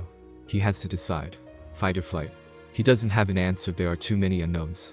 He braces himself, shifting his weight to throw the best sucker punch he can. The intercom crackles to life as the alarm abruptly stops. The security breach has been dealt with at drones. Please return to your classes. The footsteps stop. The figure breathes, voice a deep baritone. There's a sound, like air being displaced, and the room goes quiet. Izuku risks a peek from his hiding spot, and sees he's alone. Cautiously, he gets up and moves to the desk the man was inspecting. A name card on the desk reads Aizawa Shota, Class 1A, and the papers strewn about appear to be lesson plans and schedules. Strange. What's so special about class notes? Midoriya? A confused voice asks behind him, quieter than Izuku's used to. Izuku jumps, turning around to see his homeroom teacher giving him a perplexed look from the doorway. Yamada-sensei. His teacher visibly shakes off his confusion. Kid, what are you doing here? You should be with the other students. I was. He defends.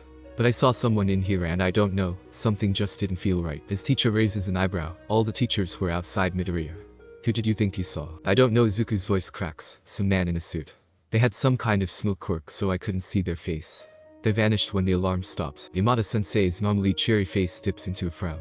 He strides across the room to Izuku and lowers himself, taking off his sunglasses to look him in the eye. Midoriya, he begins slowly, tone far more serious than before. I'm pretty sure there are no staff matching that description, so right now you're accusing someone of sneaking into UA, which means we have a very serious problem on our hands. If for some reason you're lying, please say so now and I promise that I won't be mad. Now, are you absolutely sure you saw this person? Izuku centers himself with a breath before nodding. Yes, sensei. I know what I saw. His teacher lets out an enormous sigh. Alright, he says, standing up, then I need you to come with me to see Principal Netsu. It seems there's been a more serious security breach than we thought. In a warehouse halfway across Japan, Shigaraki Tomiura leans against a cargo container using every ounce of self-control he has to not disintegrate the entire building. His raid party has run into an issue. Phase 1 of the plan went off without a hitch. His warp gate just completed his infiltration mission half an hour ago. They found the perfect moment to ambush All Might, only a few days from now. Quick and easy. Preparation for Phase 2 was also going well. They, meaning Kurogiri, had already hired the cannon fodder, found a few warehouses to stuff them all while they waited, and acquired Sensei's latest gift, which he assured Tomiura would be strong enough to take on All Might, so long as they could distract everyone else. On the day of the attack, Kurogiri would simply warp everyone to one spot, so that they could mount their invasion. It was a good plan. An effective plan. Sensei even praised Tomiura when he came up with it. Sensei said it was a wonderful idea, because keeping things simple means there's less to worry about before the main event. Tomiura scuffs his boot on the thin layer of congealed blood coating the warehouse and scoffs. Apparently, Sensei neglected to mention that his gift needed to be fed. 50 men. 50. Tomiura fixes his gaze on Sensei's so-called gift. The nomu stands motionless, content with its feast. Tomiura's hands twitch, hungry for destruction. That's a third of their cannon fodder gone, and it's too late to recruit anymore. It could ruin everything. Sensei wouldn't mind if he destroyed it, would he? He could always make a new one for the raid. Besides, Sensei's always said that if Tomiura wants something he can have it. It's Tomiura's right to do as he wants, and right now, he wants utter annihilation. The irritation in his throat, always there and slowly building with each breath, intensifies. Tomiura's hands start moving towards the nomu of their own accord. He grabs his one arm with the other, physically stopping himself. His fingers race to his pocket, grab father's hand and latch it over his face, the familiar comfort soothing him instantly. It's fine. It's all fine. Why do you even want 150 men anyway? An even 100 is plenty. Besides, Nomu is strong. Awe-inspiringly so. It's got the stats to take All Might on at more than full strength anyway, so it doesn't matter that Tomiura's lost a third of his army. His face breaks out into a manic grin as he stares up at the monstrosity in front of him. UA has no idea what's coming. On his way to observe 1A's heroics classes, because after excessive injuries during last week's battle trials, he's been keeping a close watch on All Might's lessons. Shota happens to walk by 1A's doors, and sees his student sitting there, doing absolutely nothing. He stops to stand in the doorway, arms crossed and anger flaring. They shouldn't be here. Clearly, the expulsion on the first day wasn't enough of a motivator for them. Perhaps another round is in order. The class rep, Ida, notices him before he can decide an appropriate punishment. Aizawa-sensei. He shouts, voice far too loud for the quiet environment. How was the staff meeting? Shota's brow furrows. Staff meeting. The boy nods robotically. Yes. All Might told us to wait in our class for it to finish, sir. Shota fishes out his phone, and is annoyed to see he's missed a text from Netsu, saying an emergency staff meeting has been called concerning the security breach. With a quick threat of expulsion if anyone leaves the room, Shota races across the campus to the meeting room. Apologies. He grunts as he opens the door and interrupts whoever's speaking. He takes his usual seat at the round table beside Hisashi, and finally looks around the room at who else is here. For the most part it's the usual suspects. Netsu, Recovery Girl, Hisashi and Imuri, Snipe, Vlad, Cementus, and a handful of the upper year teachers. A skinny form All Might is also there, as Iida had said. There's one face who sticks out, however. On Hisashi's other side is a nervous green-haired first year, who Shota recognizes after studying them for a few moments. Midoriya Izuku, unlucky number 37. In the center of the round table, Netsu clears his throat. There you are, Aizawa. Not to worry, we were just starting. Now that everyone is here, Midoriya, could you please repeat what you told me earlier? Yes, sir. The boy stutters. I walked by the teacher's lounge during the investigation, and saw a person in there looking through files. I got the, feeling that it wasn't a good idea to be seen, so I hid behind a desk. They disappeared when the alarms shut off. Shota tenses, as do most of the other staff in the room. If Midoriya is telling the truth, that means they've been played. It means that the media were a distraction while the actual threats snuck in. How could they have gotten in? One of the upper year teachers asks. Please save your questions for later, Netsu interjects, tone far too upbeat for the situation. After all, I believe our security footage should clear things up. On his right, Hisashi gives their boss a concerned look. Sir. We don't have any security cameras in the teacher's lounge. Yes we do. The room goes silent. Netsu takes full advantage of this, hooking his laptop up to a projector and displaying the footage before anyone can say the words invasion of privacy. But the footage from the security camera, as well as what they already know, they're able to put together the following timeline of events. At exactly 12:44 p.m., the main UA campus gate is blown open by an unknown quirk, and clueless reporters begin to pour in. Staff members in the lounge shoot up from their desks and disperse. Not 30 seconds later, a swirling purple portal manifests in the newly abandoned room. The villain with an unknown warping quirk appears and begins inspecting the contents of each teacher's desk. He takes great care to put everything back the way it was once finished. Eventually he ends up at Shota's desk and starts looking through 1A's lesson plans. The villain takes a picture of 1A's class schedule with a phone before putting it back in their pocket. It's at this moment, 7 minutes after the alarm began and just as the reporters are finally starting to leave, that Midoriya is seen entering the room and very quickly hiding behind one of the desks. The villain is startled by the door opening and moves to investigate, but stops when the alarm shuts off. They then disappear through another portal, leaving Midoriya alone in the room. Well then. Netsu shouts, stopping the video, I believe that clears our witness here of any doubt. Midoriya, please return to your homeroom class. We thank you for bringing this information forward. It would not have crossed my mind to review our internal security footage. We may have missed this without your help. You're welcome, sir. The boy replies, before standing up and exiting the room. Netsu waits for the door to fully close before turning to the rest of the assembled staff. Would anyone like to voice their thoughts? He asks. Shota speaks up first. It's too well organized to be a one-off. This was a warm-up for something else. Yeah, and a warping quirk like that is rare. Nomuri adds. No way that guy was your average villain. Organized crime, maybe. The guy took a picture of Aizawa's class schedule, yeah. Snipe asks across the room.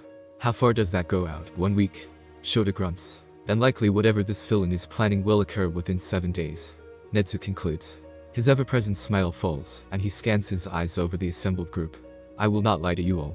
This is an extremely concerning occurrence. Until this situation is handled, I want all of you to be on guard, and I will be requiring all off-campus activities to bolster their security. Aizawa, your class especially needs to be careful. Consider asking some of the upper years if they'd be willing to talk for the next few days. I'm sure some will jump at the opportunity to help. Shota grunts out an affirmation, and begins mentally going through possible candidates. When Shota finally gets back to his apartment that night, he puts the student files for Class 3 and 3B on his desk, and starts combing through them. Netsu's right, as much as Shota dislikes the implications. His class has their trip to the USJ in only a few days, and ever since he walked out of the staff meeting, he's had a gut feeling that it's going to go wrong. He isn't willing to cancel on his gut alone, though. It's just not rational to do so with no other evidence to back it up. Bringing along a teaching assistant, however, is far more amenable. Denki gets flashes sometimes. That's not the technical term for them, but it's what he goes with. Bits and pieces of some repressed memory he has of his parents being slaughtered by a bloodthirsty villain. It's never enough to fully piece together what he saw, and his therapist says that it's likely he'll never remember the full picture. It's a defense mechanism to help him cope, or something like that. It's not like he needs to remember it anyway. His sister remembers it, and she doesn't seem all that happy about it. Sometimes though, he'll see or hear something that nudges against that locked memory. A particularly gruesome news report. A messed up video on the internet that he watches out of morbid curiosity. And for whatever reason, the night he met Midoriya, he had a particularly bad nightmare about it that he only remembers the vaguest details of. Hikari had to shake him awake from how loud he was screaming. So when his class arrives at the USJ, to his disappointment, it's not Universal Studios Japan for their rescue training. He isn't expecting to get another flash. That quickly changes when dim, artificial lights turn on and metal shutters close around the dome of the building, blocking out sunlight and giving the illusion of night. A pit forms in his stomach when he spots a swirling purple portal manifesting by the fountain. Sensei, what is that? Ashido asks on his left. Is this like the entrance exam? Kirishima questions, ready for a fight. Aizawa-sensei's reply only scares them further. 13, protect the students. Lemillion, with me. He orders. The rest of you, stay back. Those are villains. But when Denki catches sight of the enormous bird mutant thing with the exposed brain, his breath hitches, his heart pounds in his ears, and something in that locked memory screams at him. And he can't help but wonder if the correct term isn't villain at all. In hindsight, Mirio probably should have known something was up when Eraserhead asked him to be tough for a day. A knife sails straight through his head, the thug getting only a second to be dumbfounded before Mirio knocks him out. He's thankful that the main force of villains seems to be pretty weak. They had to abandon formation almost immediately. One of the ringleaders, some smoke guy with a war quirk, attacked the students just after he and Eraserhead left, and scattered almost everyone with his portals. With the class now separated, Mirio has been given strict orders to get them all to safety. So now he rushes to the shipwreck zone, because if he had to guess what the worst place to be warped to is, it's that one. As Mirio approaches the shoreline, he sucks in as much air as he can before leaping and sinking into the ground. He reverses his quirk a split second later, launching himself at just the right angle to hit the boat. He'll have to thank Sir Night-Eye again for the work study tips. He lands on the boat just as the first few villains finish climbing over the side, firmly planting a boot on an unlucky shark villain. With the help of the two other students there, a frog girl and a terrified purple guy, they dispatch the rest of the thugs. He goes with the two of them back to shore, ordering them to stick to the edges of the building on their way back and stay away from the action. With that done, Mirio takes a second to mentally work through all the zones left and work out an optimal route. Honestly, the environments are a bigger threat than the villains are. Not only are most of them low-level thugs who even the first years are capable of beating, but there's not nearly enough of them to be threatening. Clearly, the ringleaders haven't thought this through too well. He eventually decides on the conflagration zone, heading in the direction of the distant flames. As he passes by the plaza on the way there, however, Mirio can't help but risk a glance at Eraserhead to see how the man's doing. His breath hitches when he spots the man's crumpled figure. Steel yourself, Sir Night-Eye's voice echoes. Right? He can work through his panic once this is over. All he needs to concern himself with now is saving Eraserhead. Mirio changes directions, running straight at the ringleaders. Somewhere deep in his bones, the quirk given to him finally begins to stir. Class 1C is halfway through an English lesson when an out-of-breath Midnight kicks in their door, face fraught with worry. Her entrance is loud enough to stop Yamada-sensei's lecture in his tracks, which is a rare feat. Sashi. She shrieks, too hysterical to care about professionalism. We need to go. Their teacher looks at her bewildered before suddenly inhaling sharply, eyes going white as saucers. You mean, yes, shit. Their teacher swears, before running out of the room with Midnight. There's a hastily shouted rest of the day is a free period. From down the hall, and everyone, predictably, celebrates. Everyone except for Izuku, that is. His classmates start exiting the room en masse, until the only ones left are him and his sort of but not really rival. Something wrong. Thought you'd be happy to get more training time. Shinso half-heartedly asks, bag slung over his shoulder. Yes. Izuku eventually says. Yes. Something is wrong. Shinso squints at him. Okay. The conversation stops there, but neither boy makes an effort to move from their spots. When a bus full of teachers in full hero gear drives past, the two of them clamber to the window to get a better view. The bus is heading far off campus, to a large dome peeking out through the tree line. The pit in Izuku's stomach only continues to grow as police cars and ambulances race towards the same destination. It's game over. A student managed to escape, so it's only a matter of time until UA's main force is upon them. Not to mention their raid boss didn't even bother to show up to his own fight. Tomura is lost. He hates losing. His fingers rake up and down his neck, flaying the skin until it's red and raw. What was it that sensei always said about losing? Silver linings. Right. Silver linings. There's a couple of those. Nomu's loyal to him in Kurogiri, even if he doesn't care about the NPCs at all. That's a silver lining. Plus he's just as strong as they expected. If their raid boss had shown, Nomu could have taken him. Sure, the night requirement is an unfortunate weakness, but they found a workaround. It's fine. What was the other silver lining he was thinking of, again? Oh yeah, murder. Tomura's lips pulled back into an unnervingly wide smile, looking down at the fallen hero Eraserhead, just barely clinging to life. To an extent, he has to give the man respect for wading through all the fodder. A 1-on-30 fight can be difficult, especially when the hero's fighting style isn't suited for it. But he's no match for Nomu. Not even close. All Tomura had to do was say the monster's name, and the hero went down. Before we leave, Tomura snarks, hand reaching down towards the hero's face. Let's give the symbol of peace a few mementos. His hand makes contact with the Eraserhead's face, and he's only mildly surprised when the hero's eyes suddenly shoot open, flaring red in a futile attempt to prolong the inevitable. Tomura snorts. He could end this quickly, but why not let the man struggle a bit more? He's been badly beaten, he can probably only last a few seconds before blinking. Let's count. 1, 2, 3, 4, 5. A blur of white and red collides with Tomura's gut and sends him sprawling across the plaza, accompanied by a shout of power. The blow definitely breaks something, but Tomura isn't thinking about that. Because halfway between him and the hero is father.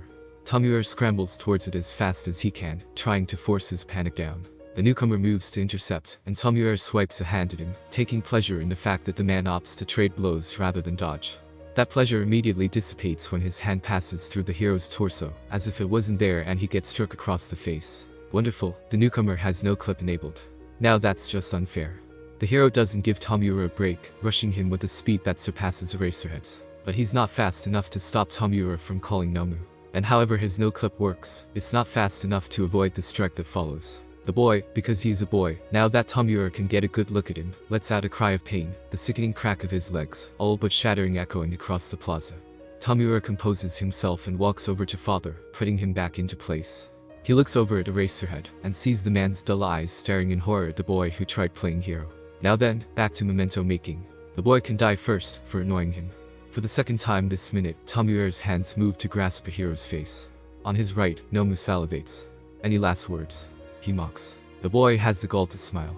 Just when he replies, smash. It's a strike unlike any Tomura has felt before. He's launched high into the air, and even through the adrenaline he can feel the many bones in his chest that have been pulverized. Just as he starts to fall, a portal appears, and a moment later he's back on the ground next to Kurogiri, in immense pain and on the verge of vomiting. He looks at the boy in pure contempt, and is at least pleased to see that his arm has also shattered from the impact. That does it. Tomura shouts, getting up only to be stopped by his warped gait. What, you're injured? I don't care, Sensei does. Tomura scoffs, but drops it. His pain is only worsening as the adrenaline wears off. Fine. Nomu, kill. But he never gets a chance to finish his order, because the main doors to the USJ are kicked open with such force that everyone in the building hears them. Tomura's eyes snap to the newcomer, and just like that, his rage is replaced with childish glee. Finally, their raid boss is here. He blinks, and when his eyes open again the boy and Eraserhead are gone, replaced by an enraged All Might. How unheroic to look so angry. Nomu Tomura calls, the beast appearing at his side, kill. The ensuing clash forever ingrains itself in the minds of those watching. Toshinori sits alone in a UA's staff room, patiently waiting for the good detective to come and take his statement. The regret that he had already used up his time limit earlier will linger for a very long time, he knows, but right now he must focus on the bigger picture. The fight replays itself in his mind. He lands hit after hit on that creature Nomu, the villain with the hands had called it, and it shrugs them off, uncaring. It occasionally counters with a blow almost as powerful as his, and any scratches and bruises he gives it regenerate, before he can even be sure they were there. He wonders what unholy quirk can make someone that formidable. Strength to match his own, shock absorption and regeneration that far surpasses most villains, and an incredible pain tolerance. Shock absorption is one of Nomu's quirks. The hand villain taunts. That implies it has multiple. But the only way a being like that can have multiple quirks is if no, he wouldn't go down that train of thought. That man is long dead. Toshinori had even caved into Bastard's skull that day, in a fit of vengeance. There's no way he could have lived. The taunt must be a bluff, which is when the second theory forms. The USJ was built to simulate several disaster scenarios in different environments, and for whatever reason the villains had switched it to night mode as the main force entered. Realistically, all this did was slightly reduce visibility and block out natural sunlight, so it begs the question of why go through the effort. Well, his brain supplies. There's one possible reason, albeit far-fetched. A pit forms in Toshinori's stomach, because everything lines up. On a hunch he clenches his fist with renewed vigor and strikes, channeling more of what remains into the blow. In any other situation, it would be considered lethal force. It burns through more of the embers than he wishes it did, but the payoff is undeniable. The beast actually flinches at the impact. Toshinori seizes on the opportunity, unleashing a volley of similar strength strikes that send those nearby flying back. Nomu can't defend itself from them, and Toshinori enacts the final part of his improvised plan. With the ferocity he reserves for the most dangerous of villains, Toshinori delivers an uppercut to Nomu's chest. The monster is sent hurtling into the air, straight through the steel shutters of the USJ. Its skin meets sunlight, and Toshinori looks on in horror as the beast burns to cinders. But the fight isn't over, so he shelves any thoughts about that for later. He turns to the remaining villains and plasters a smile on his face. He taunts them, knowing full well that his form will give out if he moves a muscle, and the warp villain forces a retreat against the other ringleader's will, citing the man's grievous injuries. The moment the rest of the reinforcements show up and sequester him from prying eyes, Toshinori drops his form in a puff of smoke, and has a violent coughing fit that lasts half an hour, which brings him back to the present. Toshinori takes a sip of his herbal tea, and revisits those shelved thoughts. The Nomu had strength and speed of a caliber only seen in S-class villains, extremely powerful regenerative capabilities, and died upon making contact with sunlight. There's only one type of evil in this world that matches that description. Even among heroes the existence of demons is a tightly kept secret, mostly relegated to the underground pros forced to coexist with slayers. As the symbol of peace, however, Toshinori has been briefed on them. Employees of both commissions had assured him that it is perfectly fine for them to remain a secret. After today though, he has doubts. For the first time in recorded history, a demon worked with and took orders from a villain. There's no reason it couldn't happen again.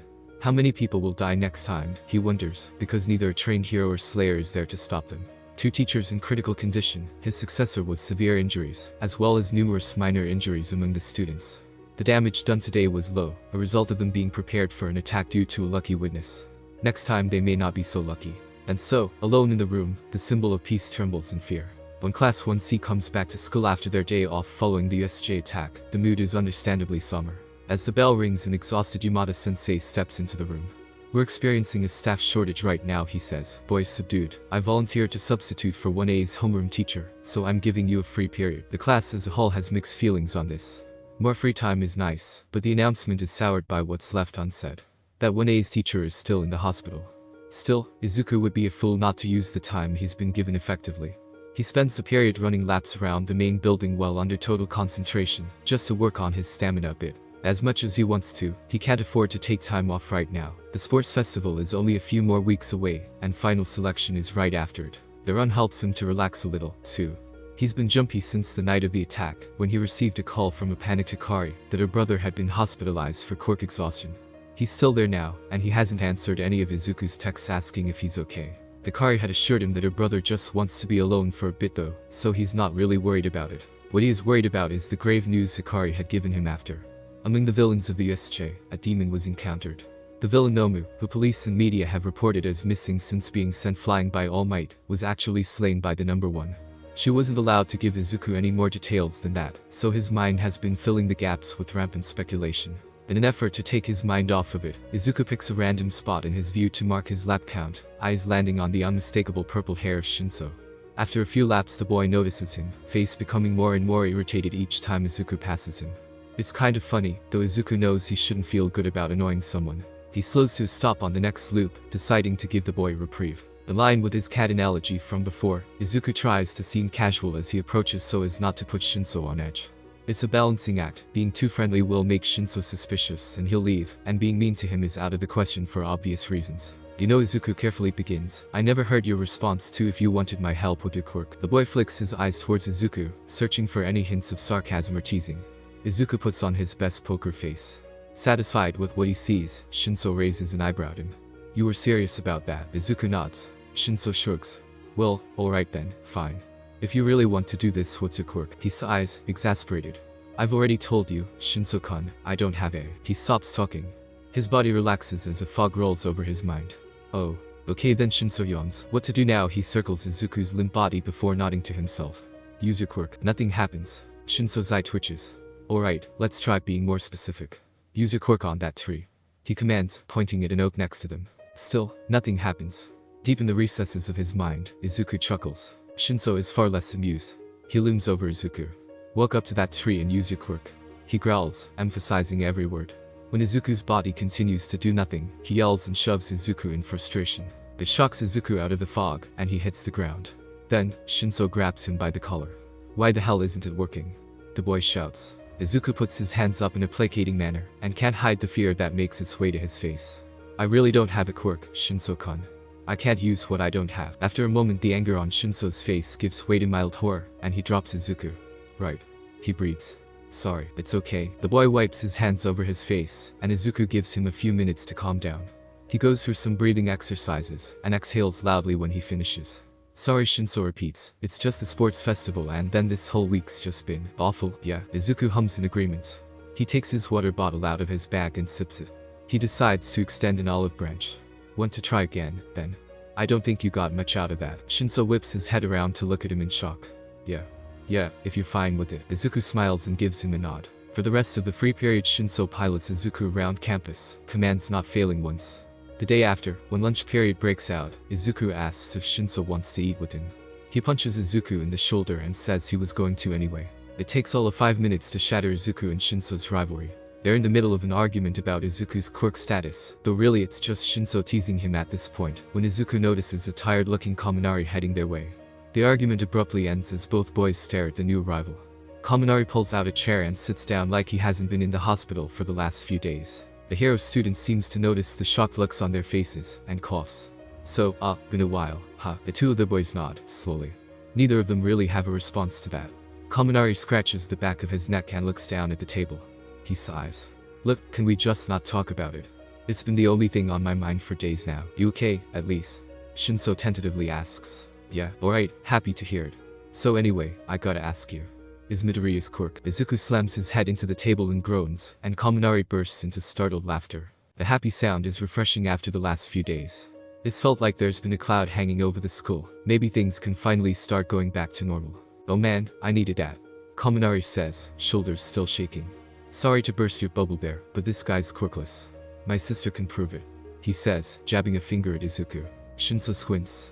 How are Midoriya's quirk and your sister related? Oh, she's a pro hero who's been helping him out with training.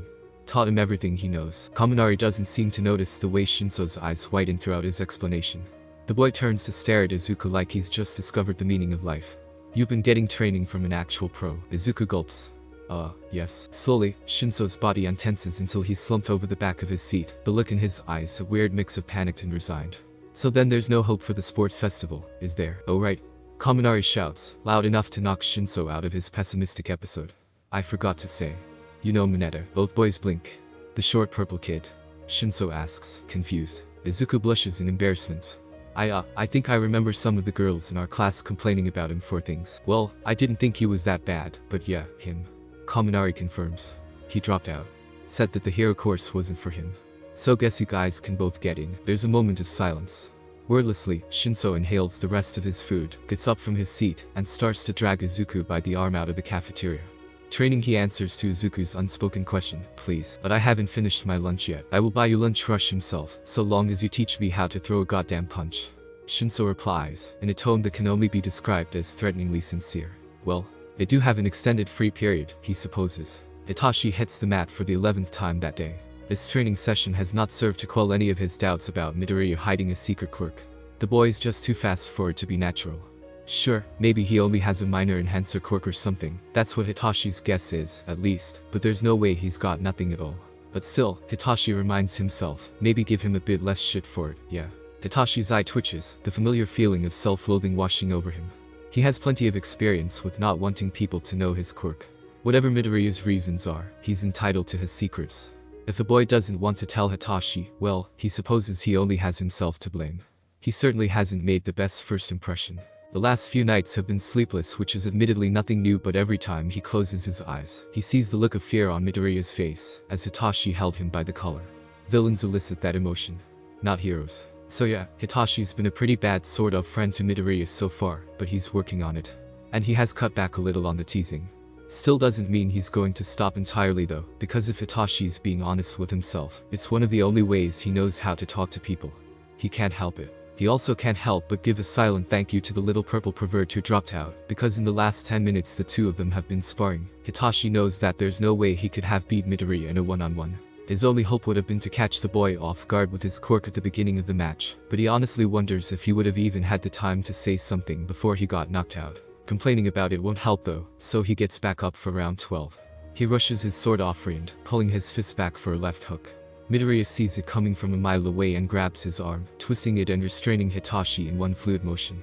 Hitachi tries to sweep his legs in the hopes of catching him by surprise, but he doesn't have the strength to break through the other teen's stance, and only ends up hitting him ineffectually in the shin.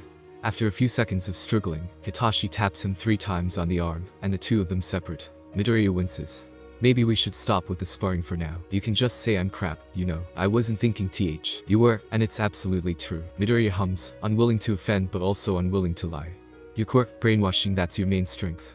It relies on a verbal response, right? You had to ask me a question to activate it the first time, or at least, I think that's why you asked. He backpedals at the end. Mentally, Hitachi fastspins. Of course he figured it out. Yeah, it might be a good idea to test out how much of a response you need.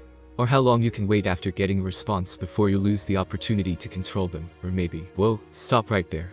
What was that second part? How long you can wait before taking control of someone. The applications for it are a bit more obscure, and depend on a lot of other factors, but it could be useful in the field. Midoriya elaborates, pacing around the room. He pivots to look at Hitachi. What actually are your quirk's limits anyway? Hitachi blinks. There aren't many people who want to help me improve at brainwashing people. So I'm not entirely sure. So that's what they work on next. It's really informative, which shouldn't come as a surprise but does anyway. They start with the basics and confirm his quirk needs explicitly a verbal response. Unfortunately, non-verbal actions like laughing or grunts don't trigger it. Next they test his range, and find that for the most part once he's in control, he can maintain the connection for a surprisingly long distance. Finally, they move on to delaying his control as much as possible, which, as it turns out, is only about 10 or so seconds. After that he feels the need to either use it or lose it. Whether he could train it to be better is hard to say. While physical quirks work like muscles, mental quirks are a gray area. You can't just build up the brain like you would a muscle. It has hard limits in place, and the consequences for going over those limits are dire. For that reason, they don't try to push it. What follows after is Hitachi browsing his phone while Midoriya mutters up a storm next to him about his quirk. Every once in a while he addresses Hitachi to ask a really esoteric question about how his quirk works that Hitachi either answers or, if he doesn't know, they test out to see. It's during this time that Midoriya asks a question that will eventually lead Hitachi down a very long rabbit hole. Hey, Shinso, can you command someone to do something complicated as long as they know how to do it? He raises an eyebrow at Midoriya, who looks like he's thinking of something either ingenious or incredibly stupid. Define complicated. Like, if Yamada-sensei had already planned an English lesson, and you brainwashed him to present it, could he do it? Incredibly stupid it is. Nah. My quirk only does simple stuff. He'd have to have it memorized word for word to do something like that, and even then, I'm not sure. Midoriya hums. Mind if we run a test? I have an idea. Sure. They stand up, and Hitachi shoves his hands in his pockets, while Midoriya goes to stand in the center of the mat like he has for every other test so far. So what do you want me to command you to do? Midoriya rests a hand on his chin in thought, then nods to himself. This might be weird, but tell me to use the first form. Don't worry, I'll know what it and Hitachi's in control. Now why does this feel like a bad idea? Hitachi shrugs, ignoring his gut. Use the first form. Robotically, Midoriya's body assumes a stance, hands moving to grip something that's not there, and feet moving apart almost into a sprinter's starting position. Hitachi blinks in confusion, and in the time it takes for his eyelids to go back up, Midoriya has somehow smashed face first into the wall, hard enough to leave a noticeably large spiderweb of cracks in the concrete. Hitachi staggers back in shock. Shit. He hisses as Midoriya lets out a pained groan. Hitachi quickly runs over, helping him up. The boy's nose is definitely broken, and wow is it a lot of blood. The two of them slowly make their way to Recovery Girl's office, while Midoriya tries to slow the river of red. Sorry. The boy repeats over and over to Hitachi of all people on the way there. Recovery Girl opens the door, takes one look at them, and pulls them inside. She separates Midoriya from Hitachi, and has him lie down on the bed, where she uses her quirk. Hitachi watches in morbid fascination as Midoriya's nose shifts and sets itself back into place. His eyes close, and his breathing evens out. Are you in his class? Recovery Girl asks, writing something on a slip of paper. Yes. She finishes writing and hands him the slip. Give this to your teacher so that he's excused. He needs to rest. What happened? Good question. I'm not entirely sure. She reverses her grip on her cane and whacks him once over the head with it. It is common for youths to say that when they are embarrassed, usually because they did something stupid. She says, matter-of-factly. Don't do it again. We'll be careful next time, I promise. Hitachi says, completely sincere. They're very much in agreement on not letting it happen again. The bell rings and Hitachi walks over to math class. By the time he sits down, he's pretty sure he has some idea about whatever that was. So maybe Midoriya doesn't trust him with his secrets just yet. But whatever that was, it was probably a step in the right direction. Izuku wakes up at the end of the day in the nurse's office. Recovery Girl isn't there, but there's another staff member passed out in a chair next to him. Cautiously, Izuku moves his hands to feel his nose, and breathes a sigh of relief when everything feels normal. He remembers everything, because thankfully Shinso's quirk still leaves his memory and subconscious intact. His theory was correct. Shinso can give more complex commands, or at least, he can under the right conditions. Thunder Breathing's forms, well, 3 out of 4, have been so ingrained into Izuku's muscle memory at this point, that he could do them in his sleep. Brainwashing, as it turns out, is pretty similar to that state of semi-consciousness. He just didn't expect it to work so well. He's never gone that fast before, let alone struck something with that much force. Under the effects of the quirk, his body just executed the motion. It was automatic. It was mindless. It was flawless. Like lightning. Izuku breathes, the revelation sending a shiver down his spine. Sure, there's a lot of disadvantages that come with fighting while brainwashed, ones that he will surely fill an entire notebook on later, but he's getting excited just thinking of the possibilities of combo moves with Shinso. And if he can reach that level on his own, well, maybe he'll actually be able to live up to the title of Thunder Hashir. The sleeping staff member next to him stirs, and Izuku quickly slaps a hand to his mouth to cut off any muttering. The blonde-haired man yawns, only to jolt alert when he notices Izuku staring at him. Oh good, you're awake. Izuku jumps at the unexpected volume, and realizes who the mysterious staff member is. The man's hair is styled differently, and his bright shades have been swapped out for reading glasses, so Izuku hadn't even realized. Yamada-sensei. That's right, little listener. He says, shooting finger guns at Izuku. Shinso-kan told me you hit your head pretty hard, while you two were training. I wanted to make sure you were alright, though. Izuku exclaims, sitting up. Thank you, but you didn't have to.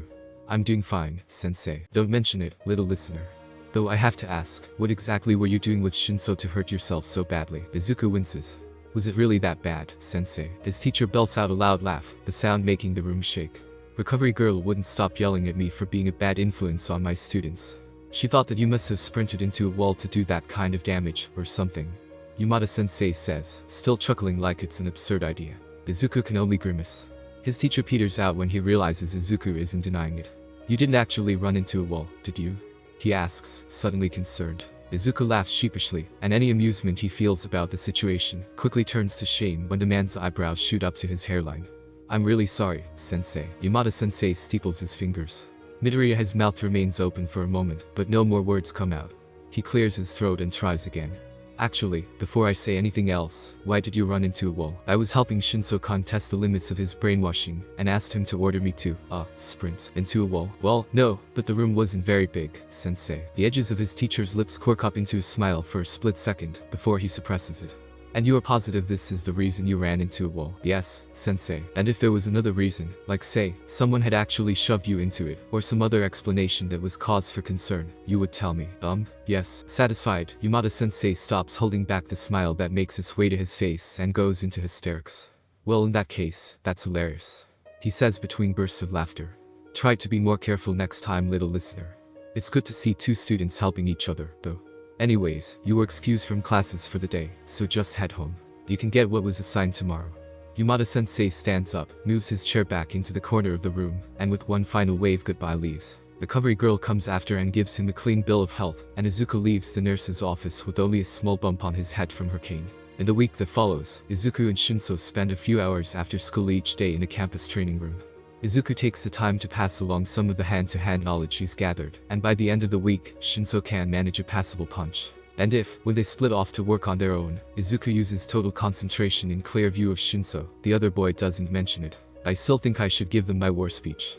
I made flashcards, you know. Shinso-kun. Izuku groans, all that would do is paint a target on your back. And besides, he adds, dropping his voice to a whisper, we're not even here for 1A. They're on the edge of an enormous crowd that's gathered outside the hero class's doors, Izuku leaning against a window with his notebook out and Shinso standing next to him. Students from all departments have come to take a look at the illustrious Class 1A, perhaps more accurately, they've come to scout them out. It's made its way through the school rumor mill that the hero course has 2 open spots, and Izuku and Shinso are far from the only ones gunning for it. Kaminari, the saint that he is, has been acting as their man on the inside, recording snippets of 1A's training when he can sneak out his phone and sending it to them. Izuku's been picking apart that footage for days now, and has come up with a comprehensive guide to 1A that he and Shinso have been studying whenever they can. So no, they don't need to scout out Kaminari's class. What Izuku and Shinso are looking for now is info on everybody else. So while the rest of the crowd poke their heads into 1A's doors and mutter about who seems tough, the two of them hang back and take notes on everyone who's gathered. The nice part is most of the people here don't seem like they'll be hard to beat. Their fellow classmates in 1C haven't been putting in the level of effort needed to be heroes, so they can safely roll them out. At a glance, the other Gen Ed course appears to be the same. Hero Class 1B is naturally concerned. Their skill is probably on par with their counterparts, and their quirks are totally unknown. Combine that with the need to prove themselves to any potential mentors, and Izuku expects they'll probably be the biggest issue. Despite that, they aren't a class that worries Izuku the most. That honor goes to the support course. They all have some amount of muscle due to lugging heavy machinery all over the place, and their quirks usually aren't a factor in what makes them scary, it's their brains. With 1B he can improvise a plan upon seeing how they fight with their quirk. Intelligence isn't something he can analyze on the fly. Out of my way, Xers. The all too familiar voice of Bakugo shouts from the classroom doors. The insult is used so casually that Izuku can't help but roll his eyes. Unfortunately for him, Bakugo notices his existence just as he does so.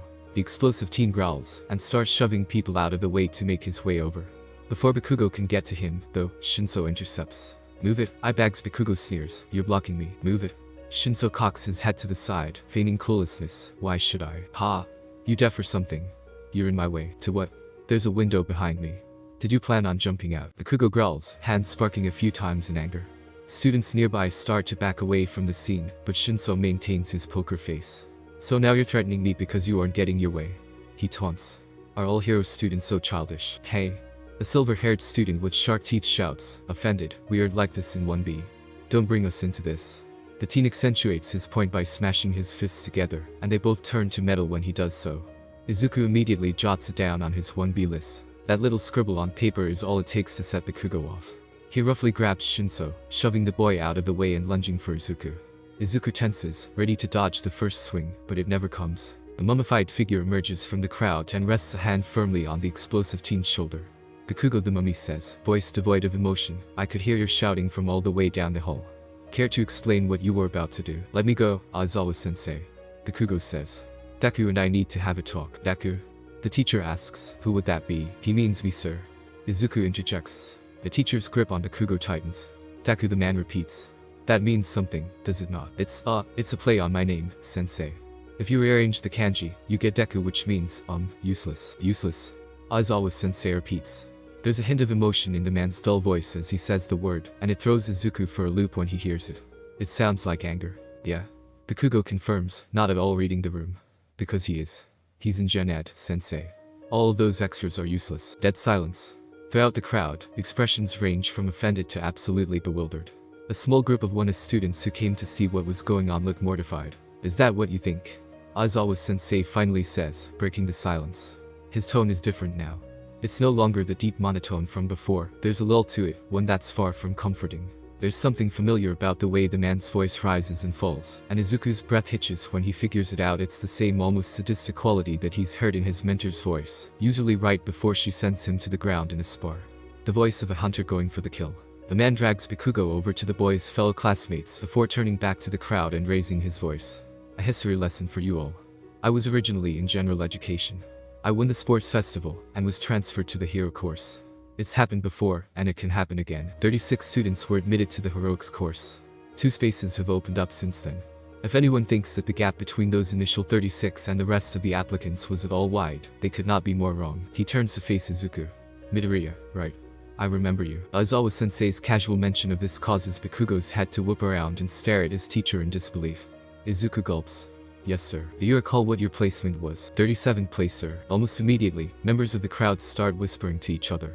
Izuku blushes at the attention and puts a hand on the back of his neck, revealing that information probably just painted a huge target on his back, but at the moment he doesn't care, because the dumbstruck look on Bakugo's face is one Izuku will treasure for the rest of his life. On his right he notices Shinso sneaking out his phone and taking a picture of it, and Izuku sends him a silent thanks. And do you remember how many points you got?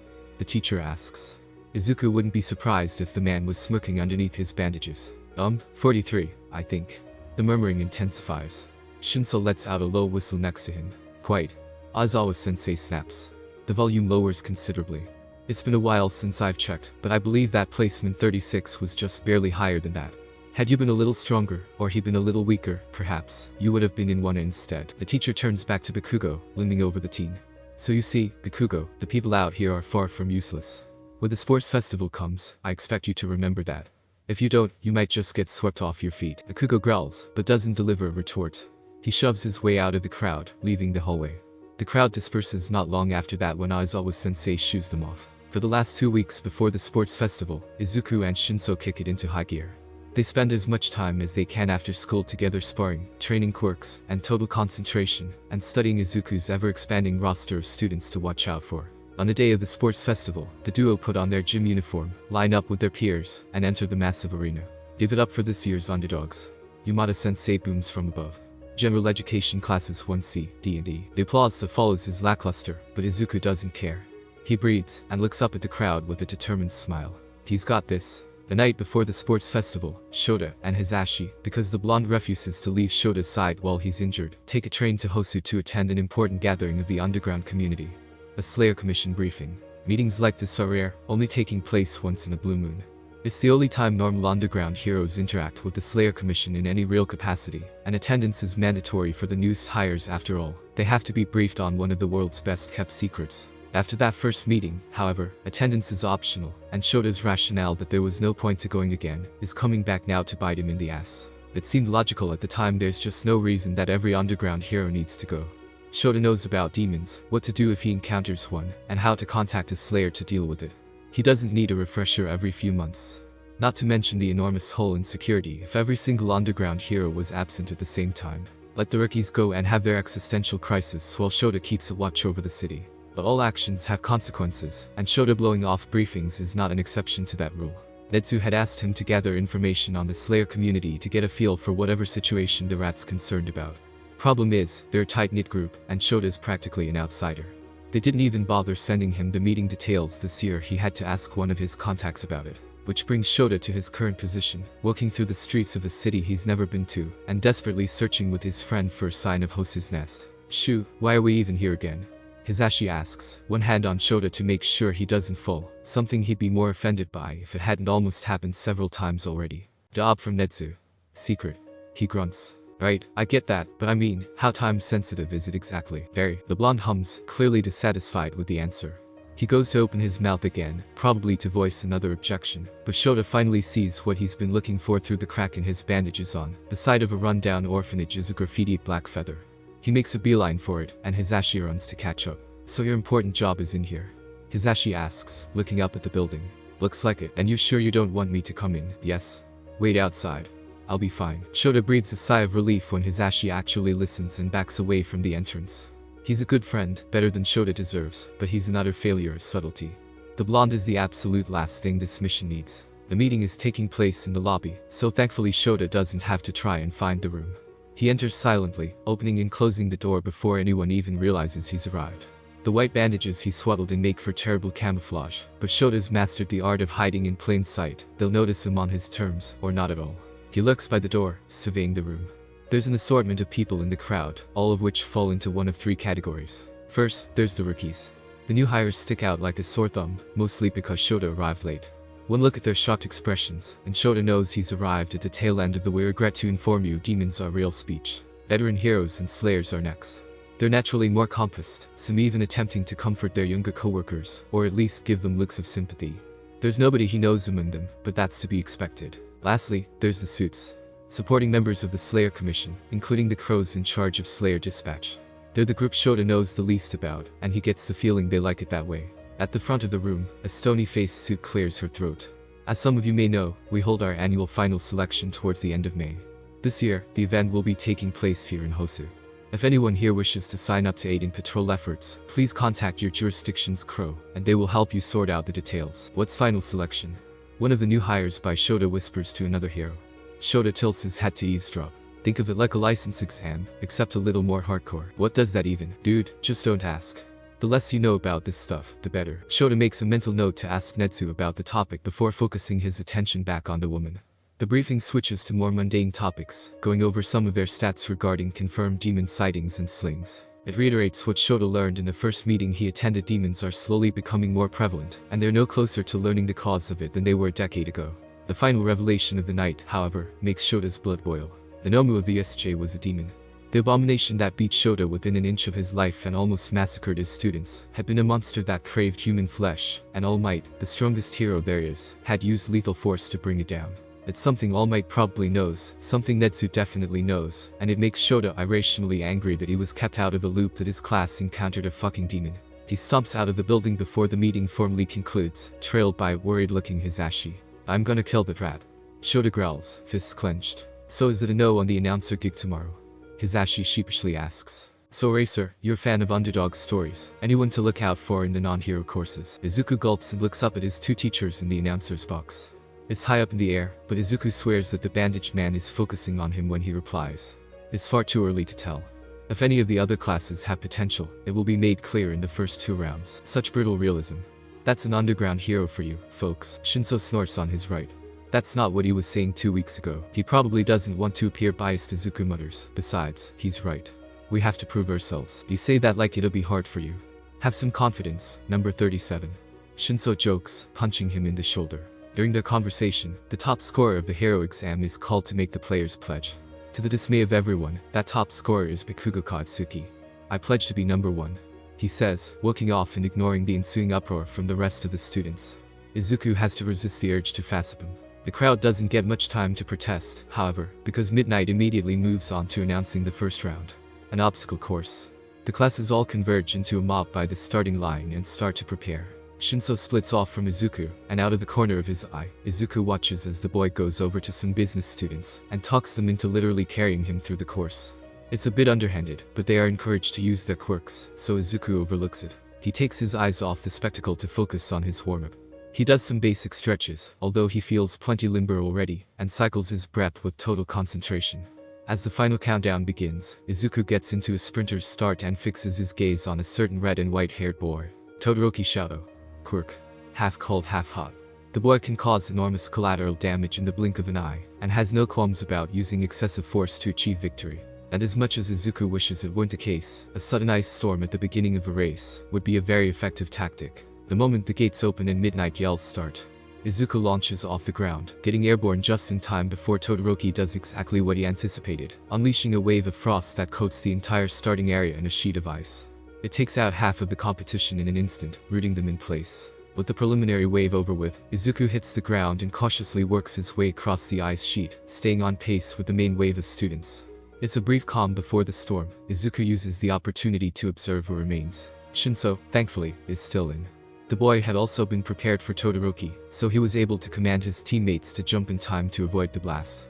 He's behind Izuku now, opting for a slow and steady approach. All Hero Course students are accounted for as well, though those without movement quirks appear to be struggling just as much as everyone else to press on. Aside from them, there's a good mix of Gen Ed, support and business students still in, though they look rather unhappy about the situation, glaring daggers into Todoroki's rapidly retreating back. Midoriya. The voice of Kaminari shouts from behind him. Izuku whips his head around to see the blonde waving at him as he trudges along with one of his classmates. How's it going, dude? Izuku can't help but smile at his friend's antics, because who else would try to chat at a time like this? Not well, Kaminari-kun. The boy with spiky red hair raises an eyebrow at Kaminari. Bro, you shouldn't throw the other competitors off their game, it's unmanly. Kaminari rolls his eyes. Relax dude, I know the guy. He's one of my Gen Ed friends. And besides, not like he's gonna go much faster if he's not talking. The red-haired boy opts to ignore that last part, instead moving his gaze to Izuku. His eyes light up in recognition a moment later. Wait, you're that Midoriya. Izuku blinks. Yes. Hully the boy cuts himself off with a laugh and jabs a finger in his chest.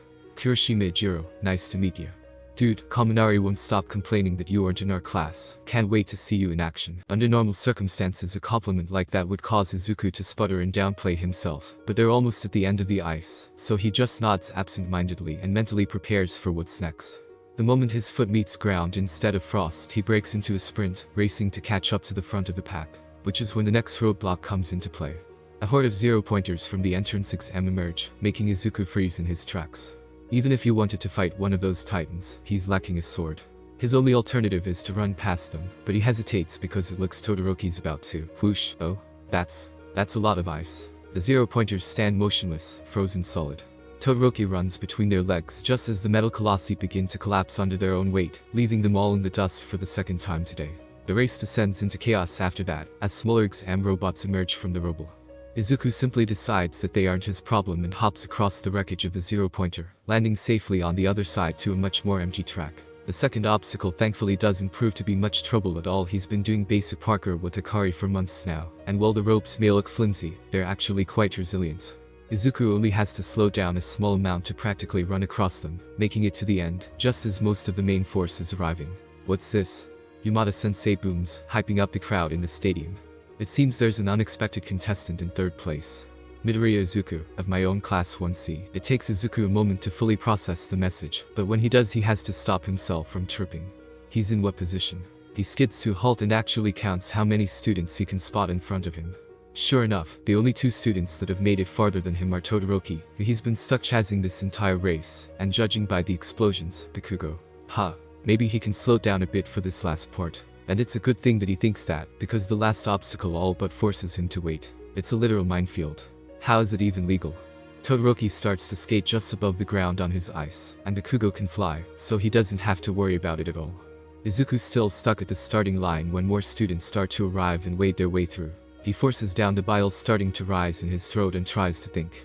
It's a straight shot to the finish line, but how is he meant to get there? Todoroki and Bakugo have barely cleared any of the mines for him, and unlike them Izuku can't trigger them from a safe distance or bypass them. Sure, he's decently fast with total concentration, but he can't outrun an explosion. Surprised you're not at the finish line. Shinso drawls next to him. Izuku looks over to see that the boy has ditched his teammates for the final portion. Izuku sighs, looking at the field in frustration. A business student gets sent flying by yet another landmine, all but ruining their chance of making it to the next round. There's just no way to clear it. We can't afford to be slow and careful here. He flicks his gaze to Shinso, and sees the boy isn't making any efforts to move further either. Any ideas? The boy shrugs. I was just gonna wait until someone with a decent quirk came by and brainwashed them into getting me cross. Izuku gives another resigned sigh. If I had the ability to clear this, Shinso-kun, I'd gladly let you brainwash me. Wait. His head shoots up to survey the field again. Like he thought before, apart from the hidden explosives, the terrain is flat and open. Maybe he can outrun an explosion after all. Izuku turns to Shinso with a crazed grin on his face. I have a terrible plan. The boy raises an eyebrow. I'm listening. Hop on my back and brainwash me. Izuku says, as if it's the most sensible thing in the world. Shinso blinks. What? Do you remember when I broke my nose a few weeks ago? It was pretty hard to forget. There's nothing to run into this time, Shinso. Oh? The boy says, eyes widening in realization. Oh, it'll work. Izuku affirms. It has to.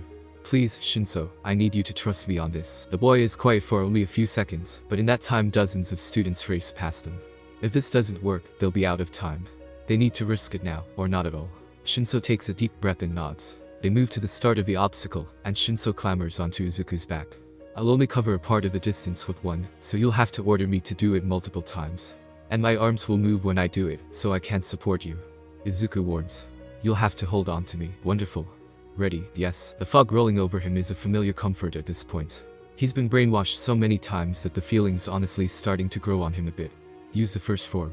Shinso orders, and just like last time, Izuku's body does the motion without his input. Thus after Todoroki and Bakugo cross the finish line at first and second place respectively, a line is cut along the minefield. With speed almost unheard of in the world of heroics, two boys repeatedly blink across the course, triggering explosion after explosion yet coming out unscathed.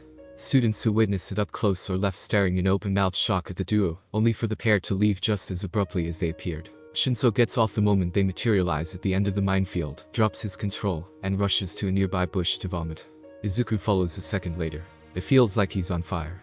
He definitely needs to see Recovery Girl after this, and it's probably best that he doesn't try anything with total concentration in the meantime.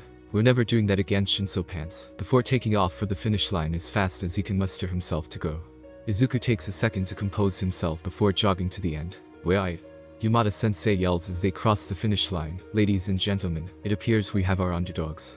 Class 1C students Shinso Hitachi and Midoriya Izuku have finished in 3rd and 4th place. Izuku takes only a second to bask in the applause before rushing past a still green Shinso to the nurse's office. He latches open the door and all but collapses when he steps in, Recovery Girl shrieking at his intrusion. Say ah. There's a beep, and Recovery Girl takes the thermometer out. Almost 40 degrees, she reads off. Worried, you're running a bad fever, dearie. I'll be okay, ma'am. Izuku says. The sports festival is more important. She sighs, too tired to argue.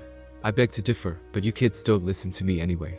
She opens a cabinet and takes out some medicine, handing Izuku a pill and some water. This should help a bit. Izuku downs it gratefully. Thanks again. You can thank me, or you can compete in the festival. You can't do both. Izuku gives her an apologetic smile and leaves. It's definitely worrying that he's sick all of a sudden, but this is his one chance to make it out of Gen Ed. He'll deal with the consequences later. He makes it back to the stadium just in time to watch the final few contestants make it across the finish line, and midnight announces that the first 42 contestants will be moving on. The next activity is a cavalry battle, with teams of 3 to 4 people. More importantly, your assigned point value is based on your performance in the obstacle course. Izuku has to clamp down on his panic when he sees that he's worth 300 points alone. The benefit, he supposes, is that he's not Todoroki. At 10 million points, the boy is going to have a hard time finding teammates. Izuku steps back, observing the remaining contestants. It's mildly disappointing, though not surprising, to see that most of the remaining students are from the hero course. Aside from him and Shinso, there's only a girl from the support course and a guy from the business stream who looks tremendously out of his element. Speaking of Shinso, the boy is making his way over to Izuku. Still need a team. I need a 4th member. He asks. Oh? Sure, we can work together. Who else are you with? Izuku trails off when he looks over Shinso's shoulder to see 2 honest students blankly staring back, glassy-eyed. He crosses his arms and levels the boy with a flat look. Shinso-kun, what? Drop your quirk. The boy scoffs. Why should I? Izuku pinches the bridge of his nose, groaning. Shinso-kun, these could be our future classmates. We need to make a good first impression. Well, it's a little late now. Shinso hisses back, one part panicked and one part annoyed. They're not gonna work with us if I drop it. I'll talk to them, Shinso-kun. It'll be fine. Please. The boy sighs and reluctantly releases his control. Try as Izuku might, his profuse apologies aren't enough to convince either of the 2 boys to stay on. Fantastic, Shinso breathes out, visibly trying to hold back his anger. Okay. That sucks, but let's just move on. What now, right? Izuku casts another glance around the stadium to see who's still available, and breathes a sigh of relief when his eyes land on Kaminari, who appears to be searching along with a girl from his class. How about them? Izuku asks, pointing them out. Shinso hums. They're both 1A, right? Quirks. Electrification for Kaminari, and Izuku mentally goes through 1A's roster. I think that's the girl with the gravity quirk. That'll do. What question would they both respond to? Izuku rolls his eyes and starts walking towards the hero students. We're asking for their help, Shinso. Willingly. Shinso grunts, but doesn't argue the point. He hangs back, trusting Izuku to recruit their potential teammates. Kaminari-kun. Izuku shouts, putting a little more energy in his voice than he really feels at the moment. Any chance you need a team still? Midoriya. The blonde shouts back, mirroring his pep. Oh man, am I happy to hear you asked. But do you have 2 spaces? I kinda promised Uraraka here that I'd get us both on teams. Izuku nods. That's perfect. He says, before turning to the girl in question. Is it okay with you, Uraraka? The girl is staring at him, surprise written clearly on her face. You're that boy. She shouts at him. The one from the entrance exam. The memory comes flooding back to him. It's strange to say he feels nostalgic from something that happened only a few months ago, but he's had so much on his mind lately that he'd completely forgotten about that girl he'd helped. Izuku admittedly doesn't catch much of what the girl says to him after that, because it's a lot of compliments, and he is extremely embarrassed. The benefit to their unexpected reunion, however, is that she has no problems joining his team. With that hurdle out of the way, the 4 of them huddle to strategize. So here's what we're going to do. Izuku starts. Remind me again, Hitachi says as he struggles to maintain his balance. Why am I the writer? Because you're the tallest, dude. Kaminari replies on his left. Come on, we've been over this. Right? But, you Kaminari snickers, you're not like, scared of heights or anything, are you? Hitachi swats the back of his head. I'm barely off the ground, Dumbus. It's the quirk that's throwing me off. To alleviate Hitachi's weight, they've used Uraraka's quirk on him. It increases their maneuverability, sure, but it also has the unfortunate side effect of making Hitachi feel like he's gonna throw up again. It's throwing you off. Midoriya asks from the front, concerned. Maybe we should drop it, then. Do you think it could interfere with their control? Hitachi's stomach groans. Possibly. Midoriya hums. Okay, let's not risk it. Uraraka, right? The girl awkwardly reaches her free hand over to tap her fingers together. Release. She says, and Shinso's stomach drops accordingly. There's a quick scramble to adjust to the sudden weight before the team rights themselves again. 30 seconds until we begin. Yamada-sensei shouts, and the crowd lets out a cheer. Alright, Midoriya starts, from the top. We hang back for the first half and play defensive. We might lose our points, but that's fine. In the second half it's likely that most points will be distributed between only a few teams. That's when we strike. Shinso, you'll brainwash the writer, and order them to give us their points. Uraraka, Kaminari and I will run interference while you make the handoff. Do you really think that'll work? Uraraka asks, nervous. Midoriya looks out at the field, and Hitachi follows his eyes. The other teams assembled are tough, no doubt. Todoroki is backed by several 1A students who he and Midoriya identified as extreme threats, and Bakugo's entire team is composed of combat quirks. If Hitachi was doing this with his own teammates, he'd stay as far away from them as possible. No? Midoriya finally answers. There's no way to be sure. It may be the truth, but the answer does nothing to reassure the girl. She doesn't have time to worry further, however, because the final countdown begins. The timer hits 0, and they stay on the sidelines as all hell breaks loose. As it turns out, their team is unintentionally a defensive powerhouse. While Kaminari can't use his quirk at full power without hurting them also, he can still deliver powerful shocks on touch. Uraraka's quirk is much the same. A single touch from her can pretty much obliterate a team's formation, until she chooses to release it. Simply put, their team is a taser on one side, a trip to space on the other, and Midoriya in the front. And somehow, the front is the most terrifying member. It's the kind of thing that Hitachi can fully appreciate now that he's not competing with the green-haired boy. Sure, Midoriya is not on the level of the other heavy hitters, but the surprise factor that he has almost makes up for it. Hitachi full-on wheezes when the steel guy from 1B turns to metal and charges, only to stagger back when Midoriya hits him in the gut. The bug-eyed look on his face is hilarious. Holy shit, Kaminari cackles. Dude, how did you fail the entrance exam? It's really nothing special, Kaminari-kun. Midoriya replies, skin tomato red. The rest of their team make various sounds of disagreement. The rest of the first half passes in the blink of an eye. It's almost fun, watching some of the other teams try to approach them. Hitachi himself doesn't participate because his quirk is the ace up their sleeve, so he gets to sit back and watch. Sure enough, by the time Yamada-sensei yells we're halfway done, most of the high-value headbands are in the hands of a few teams only. Todoroki's, Bakugo's, and, surprisingly, a guy from 1B who looks well, compared to the other two, kinda plain. Manama. Midoriya answers when Hitachi asks. I overheard someone talking to him earlier. Anyone know about his team? Don't think so. Nada. No. Right, Midoriya sighs. So we have to either grab from two of the strongest teams, or go after a team of wildcards. Hitachi takes his eyes off the field to look up at the scoreboard. Actually, we're in 4th place right now. We could just wait it out. I'm with Shinso on this one, Kaminari says. Maybe we could grab some of the low-value headbands, but I don't think any of the top 3 are gonna be easy. Besides, our performance doesn't matter as long as we proceed to the next round. Midoriya hums before nodding. Then let's focus on securing our 4th place position. Let the other groups fight it out for top 3 placements. It's kind of boring, honestly, but it works. They single out a low-value group on the sidelines. Hitachi throws out a taunt when they get close, and the rest of the enemy team struggles in vain to stop their rider from handing over their points. To tell the truth, Hitachi feels a little bad about how easy it is. Sorry, he mumbles under his breath as they leave yet another team in the dust. He glances up at the scoreboard to double-check their position, and relaxes a little when he sees they haven't moved at all. There's only a minute left now, maybe they'll get a lucky break this round. But of course, Hitachi just had to jinx it. For the first time since the second round started, Eraserhead speaks. I'm quite disappointed in our first years of situational awareness, the hero scolds. While everyone fights over the 10 million points, Team Shinso has cruised into 4th place practically untouched. There's a beat of silence across the battlefield, as all eyes descend on them. Then, chaos. In a rare moment of interclass solidarity, a small skirmish is taking place across the field cease, and all teams, with the exception of the top 3, charge them. 30 seconds left. Yamada-sensei shouts as the onslaught closes in. Midoriya mutters off a string of panicked, uncharacteristic curses. Kaminari. He yells. You need to go all out. What? No. The boy shrieks. Are you crazy? You guys could get hurt. And? Hitachi interjects. The boy looks at Hitachi like he's an idiot. And I don't want to hurt his eyes glass over. As relieved as Hitachi is that it worked, there's no time to express it. Cut loose with your weight. No, that could kill us. Tell him to do his indiscriminate shock move. Uraraka frantically yells. He does it in class all the time. The horde is almost upon them, so Hitachi wastes no time considering the order before shouting it. He regrets it a split second later. The field around them lights up in a brilliant gold as students cry out in agony. Hitachi stands corrected. Midoriya wasn't the most terrifying member of their defense. He knew in theory that a taser must suck to be hit by, but fuck. It feels like hours but must only last for a few seconds, and when it's over the wave of charging students is left disoriented, and their team is left gasping for air. What the hell, man?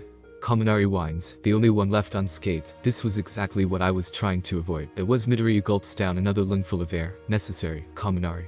Sorry. Someone in the crowd falls over, causing a domino effect from there. Hitachi feels Uraraka and Midoriya start to give out beneath him, and he feels inclined to join them. He pitches forward, face racing towards the ground. The last thing he hears before sleep takes him is Yamada-sensei announcing the end of the cavalry battle. Izuku wakes up in a frustrated recovery girl's office. Do you have any idea how many people I've had to see because of your team's stunt? She berates. 32. 32. That's more than I've gotten all month. She answered him some more while he mumbles apology after apology to no effect. Eventually the woman decides he's had enough and shoves Izuku outside, ordering him to grab some lunch and get ready for round 3 before slamming the door in his face. Izuku takes a moment to lean against it and let out a bone-weary sigh, massaging his temples. The shockwave was a desperate maneuver. He knows that. They were panicking and about to lose at the last possible moment. It was the only thing Izuku could think of in time. His actions were justified, even if he feels bad about electrifying the arena and letting Shinso brainwash Kaminari. That last thought provokes another groan from him. That was pretty bad, all things considered. He'll have to apologize to Kaminari later. Maybe he'll buy the boy a gift, too, because Izuku would very much like to keep one of the first friends he's had in ages. Not to mention how awkward it'd be for the boy's sister if they had a falling out. He'll think about it later. For now, Izuku simply heads for the food court and quickly eats a meal before making his way back to where 1C is resting. He ignores the looks of newfound amazement some of his classmates give him, instead heading over to a stretching Shinso. You missed the bracket announcement. You get an earful from recovery girl as well? The boy asks. Izuku rubs the newly formed bump on his head. Let's try not to anger her further next round. Shinso snorts. Good luck with that. Next event's actual fighting, you know. We'll probably have to see her after each match. I'm trying not to think about that, Shinso-kun. Well, it's either we think about how much trouble we're going to be in there, or we think about how screwed we are here. Izuku gulps. Right. The bracket announcement.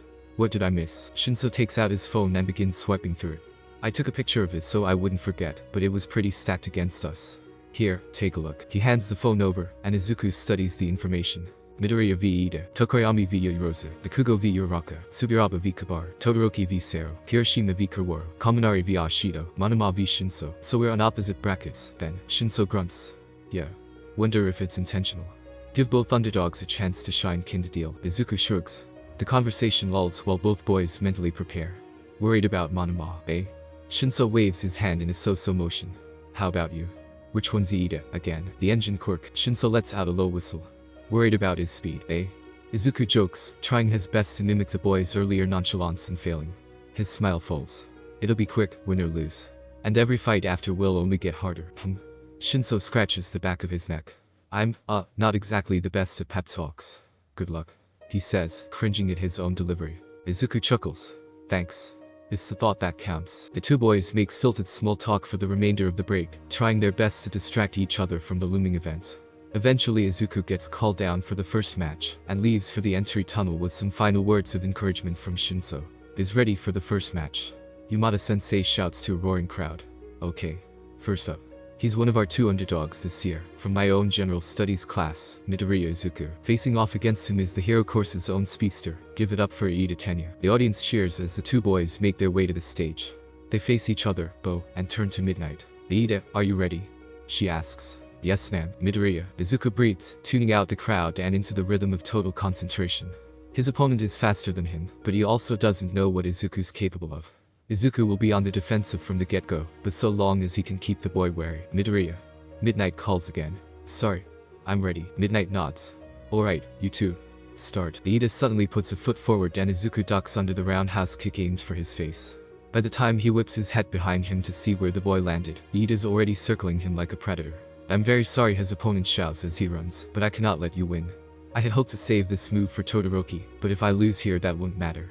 Izuku only has a moment to be confused before he yells, Reciproburst. Blue flames ignite across the boy's engines as he rockets through the air with speed Izuku hasn't seen in any of the videos Kaminari sent him. In his mind, Izuku's amazement at what must be a new move wars with his terror at what must be a new move. He doesn't even have time to blink. Before Izuku knows what's happening, his head has been snapped to the side, and he's seeing black on the edges of his vision.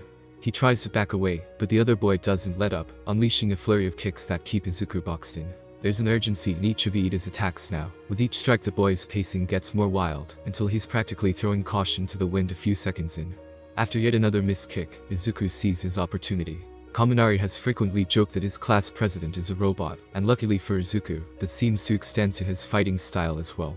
The boy's formal training and sheer speed make it hard to spot at first, but there's a pattern to his attacks, even in his current frenzy. High, low, left, low, right, high, right.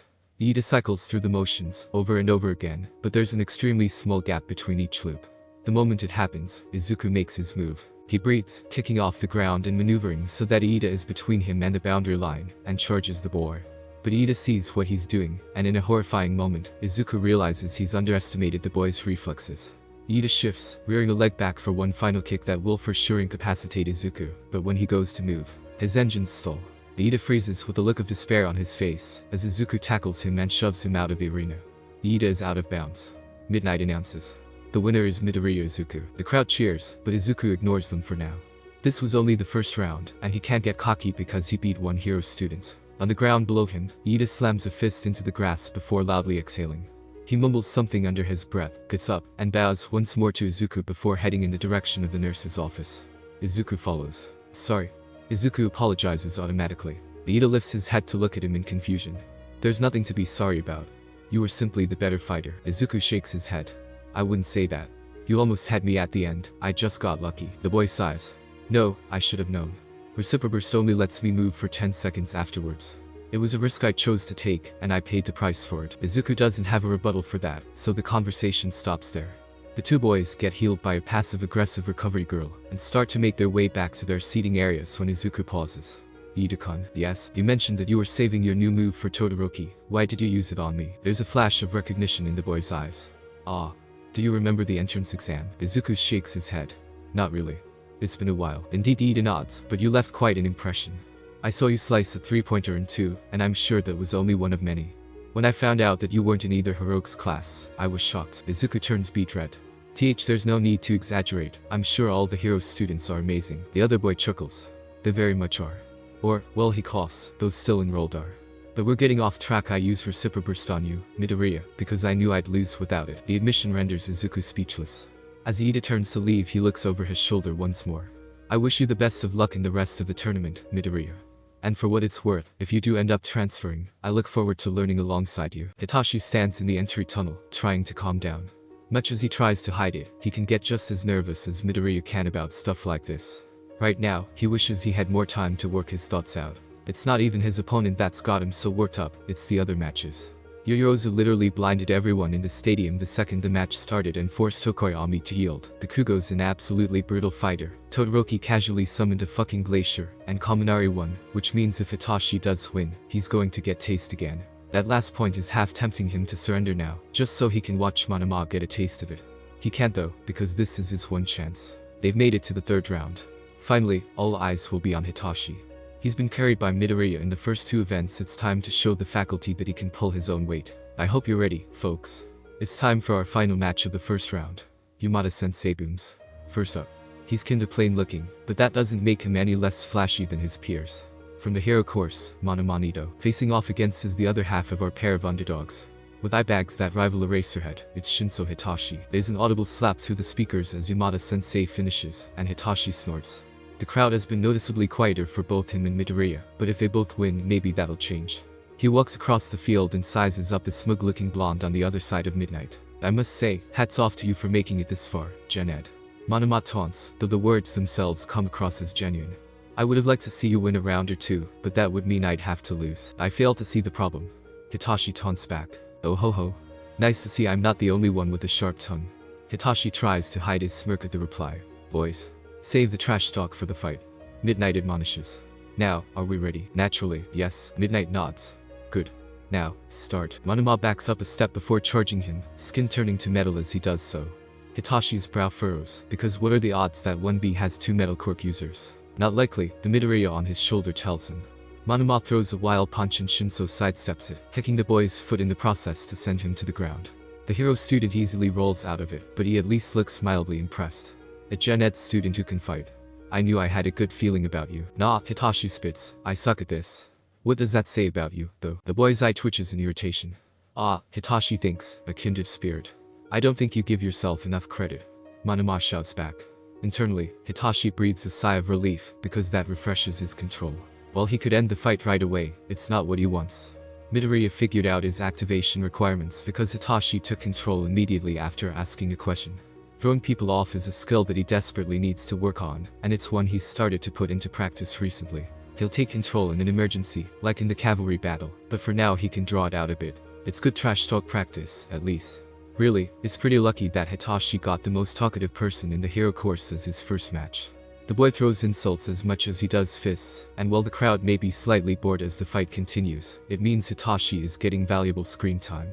After several minutes, Monoma backs up with a wide smirk on his face. Alright. I think you've got enough attention now. Hitachi's brow furrows.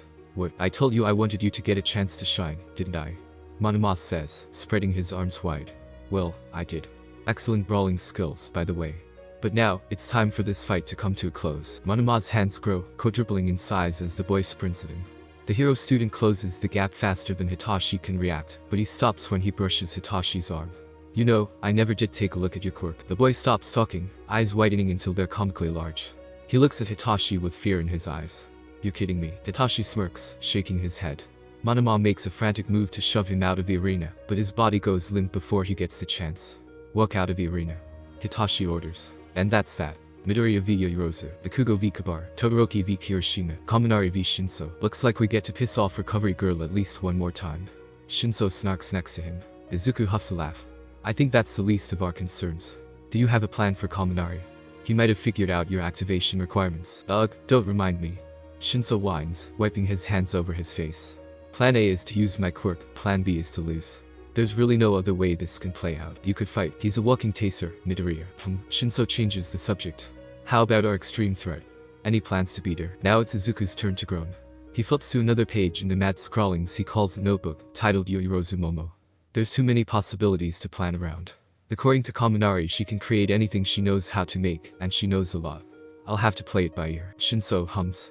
Not to mention if you win you'll have to face Bakugo. He adds. Izuku tries to hide the sudden variety of emotions that appear on his face when Shinso says that, but judging by the look the boy is giving him, he fails. I won't push, if you don't want to talk about it or anything, but it's nothing, really, Izuku says dismissively. We've known each other since we were kids, but had falling out over the years. He was really unhappy when he learned I was going to UA. Why? Izuku shrugs, because honestly he doesn't really know why Bakugo hates him so much. Anyway, I might have told him that we'd settle our differences in the sports festival. After business. He says the last part almost unintelligibly, but Shinso picks up on it anyway if the boy's cackling is any indication.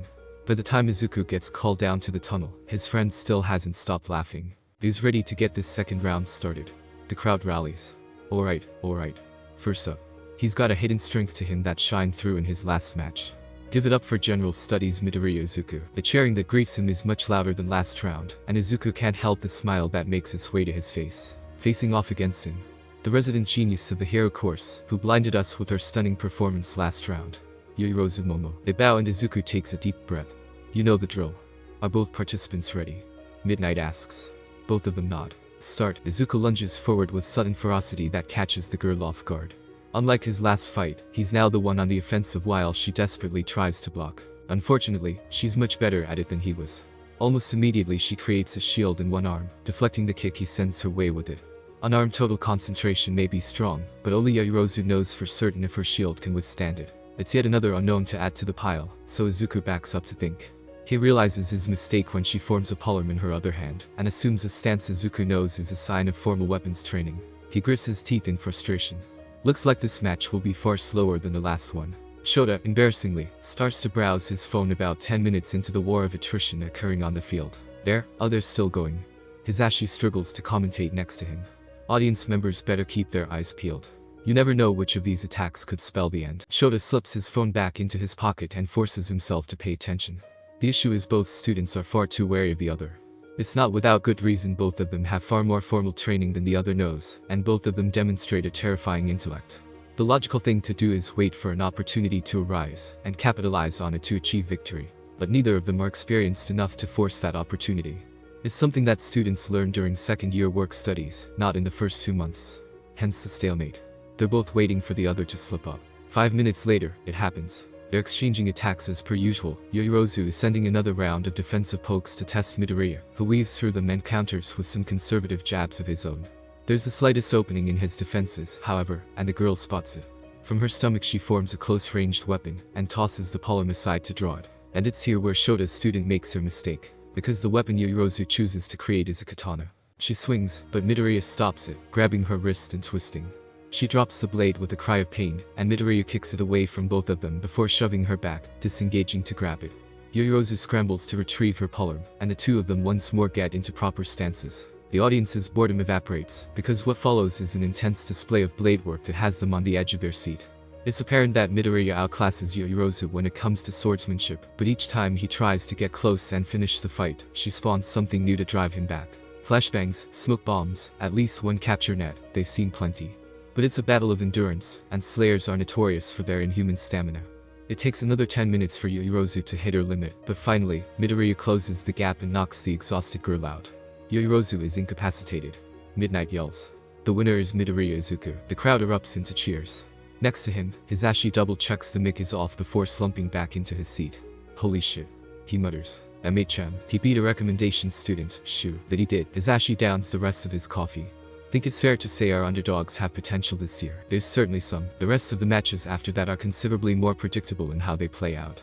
Bakugo and Todoroki are simply bad matchups for their opponents, and the fight between Kaminari and Shinso can barely be categorized as such. His student electrifies the arena the moment the match starts, lacking any of his usual fanfare, and the Gen Ed boy is rendered incapable of fighting. Still, the boy has made enough of an impression that Shota will be taking a look at his files regardless. He glances up at the semifinals bracket.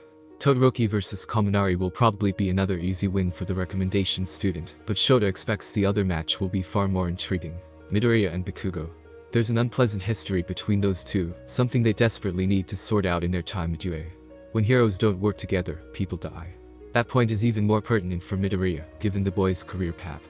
Shota hopes the upcoming fight will provoke some introspection. Alright folks. We've had a good first couple rounds, haven't we? But now it's time to kick it into high gear. The crowd roars like always, but Izuku isn't paying attention to it. Instead he leans against the tunnel wall, steadying his breathing. He's hit his limit. It's an unfortunate fact. He was tired going into the third round, and now the last two battles and subsequent healings have left him exhausted. Couple that with the fact that his fever is choosing now of all times to come back, and Izuku knows his chances of victory are slim at best. But the world does not stop for Izuku's sake, so his teacher carries on. First up, the boy's personality can be generously described as explosive, and he's got the quirk to match. It's Bikugo Katsuki. Facing off against him is this year's biggest surprise. Don't let him get a sword in his hands or the match is over. It's Midoriya Izuku. The cheer that follows his name is just marginally louder than Bikugo's, and both of them notice. It makes his opponent seethe, which might have gotten a laugh out of Izuku if he weren't so tired. He takes a breath before speaking, trying his best to channel his inner Kaminari, while lacking the energy to do so effectively. Well, Koch-chan. Think you can beat me this time? The boy glares at him, but doesn't reply. Izuku makes a note of it. Bikugo may be a naturally brash person, but when he's truly angry his fury cools into a quite icy rage. Midnight asks if they're ready, and Izuku takes one last moment to shake his nerves off before nodding. Fight. Bikugo lets off an explosion and rockets forward, pulling back into a right Huko come on. Ha, lucky break. Seems like the boy still hasn't learned his lesson. Izuku actually has time to roll his eyes before he moves to duck the swing, which is when Bikugo's other hand raises slightly and hits Izuku point blank with a second unexpected blast. He staggers back from it, coughing on smoke. Oh good, the boy learned after all. Crap. By the time Izuku wipes the soot from his eyes, Bikugo's flying towards his face for another attack. Izuku dives to the side to avoid it, but it's a narrow thing, far more sluggish than last round. Bikugo lands on the other side of the arena and pauses in his assault, squinting at him. The fuck was that? Deku, that dodge was shit. Izuku ignores the remark, charging him. Bikugo blasts himself forward, and the two of them meet halfway. Izuku tries to get a hold on him, but he stops and pivots, throwing a reckless punch at the boy, only to bite back a curse, when Bikugo starts grinning like a madman, and puts his arms together. Stun grenade. The explosion that follows isn't that hot, but it sure is bright. Izuku has to blink the stars out of his eyes, and when he finishes his opponent has vanished. It's clearly a utility technique aside from the blinding aspect. The arena's also been engulfed in a thick smoke. Yamada-sensei shouts a complaint about not being able to see the action. A fist emerges from the smoke, colliding with Izuku's cheek and causing spit to fly. Strangely, though, no explosion follows. Bikugo just punched him quirkless. More attacks follow in the same fashion. Bikugo is like an animal toying with his prey, he's holding back on purpose. He wants to draw this out, and Izuku's fever is easing the process considerably. Blow after blow strikes Izuku across the face. It's probably for the best that the crowd can't see the arena, because Izuku's not sure if this would be allowed on television. He lets out a ragged gasp once Bikugo finishes his barrage, and it hits him that there's no way he can win like this. His legs are shaking, he tastes metal, he can't get a good breath in through the smoke, and he's pretty sure he has a concussion at this point. It's over. He's going to lose. Where the fuck is all that strength from your fight with Ponytail, huh? Bikugo yells. Even with the boy giving away his location, Izuku just barely manages to dodge the uppercut. Fight back, damn it. He sounds genuinely frustrated, and Izuku can't even begin to understand why.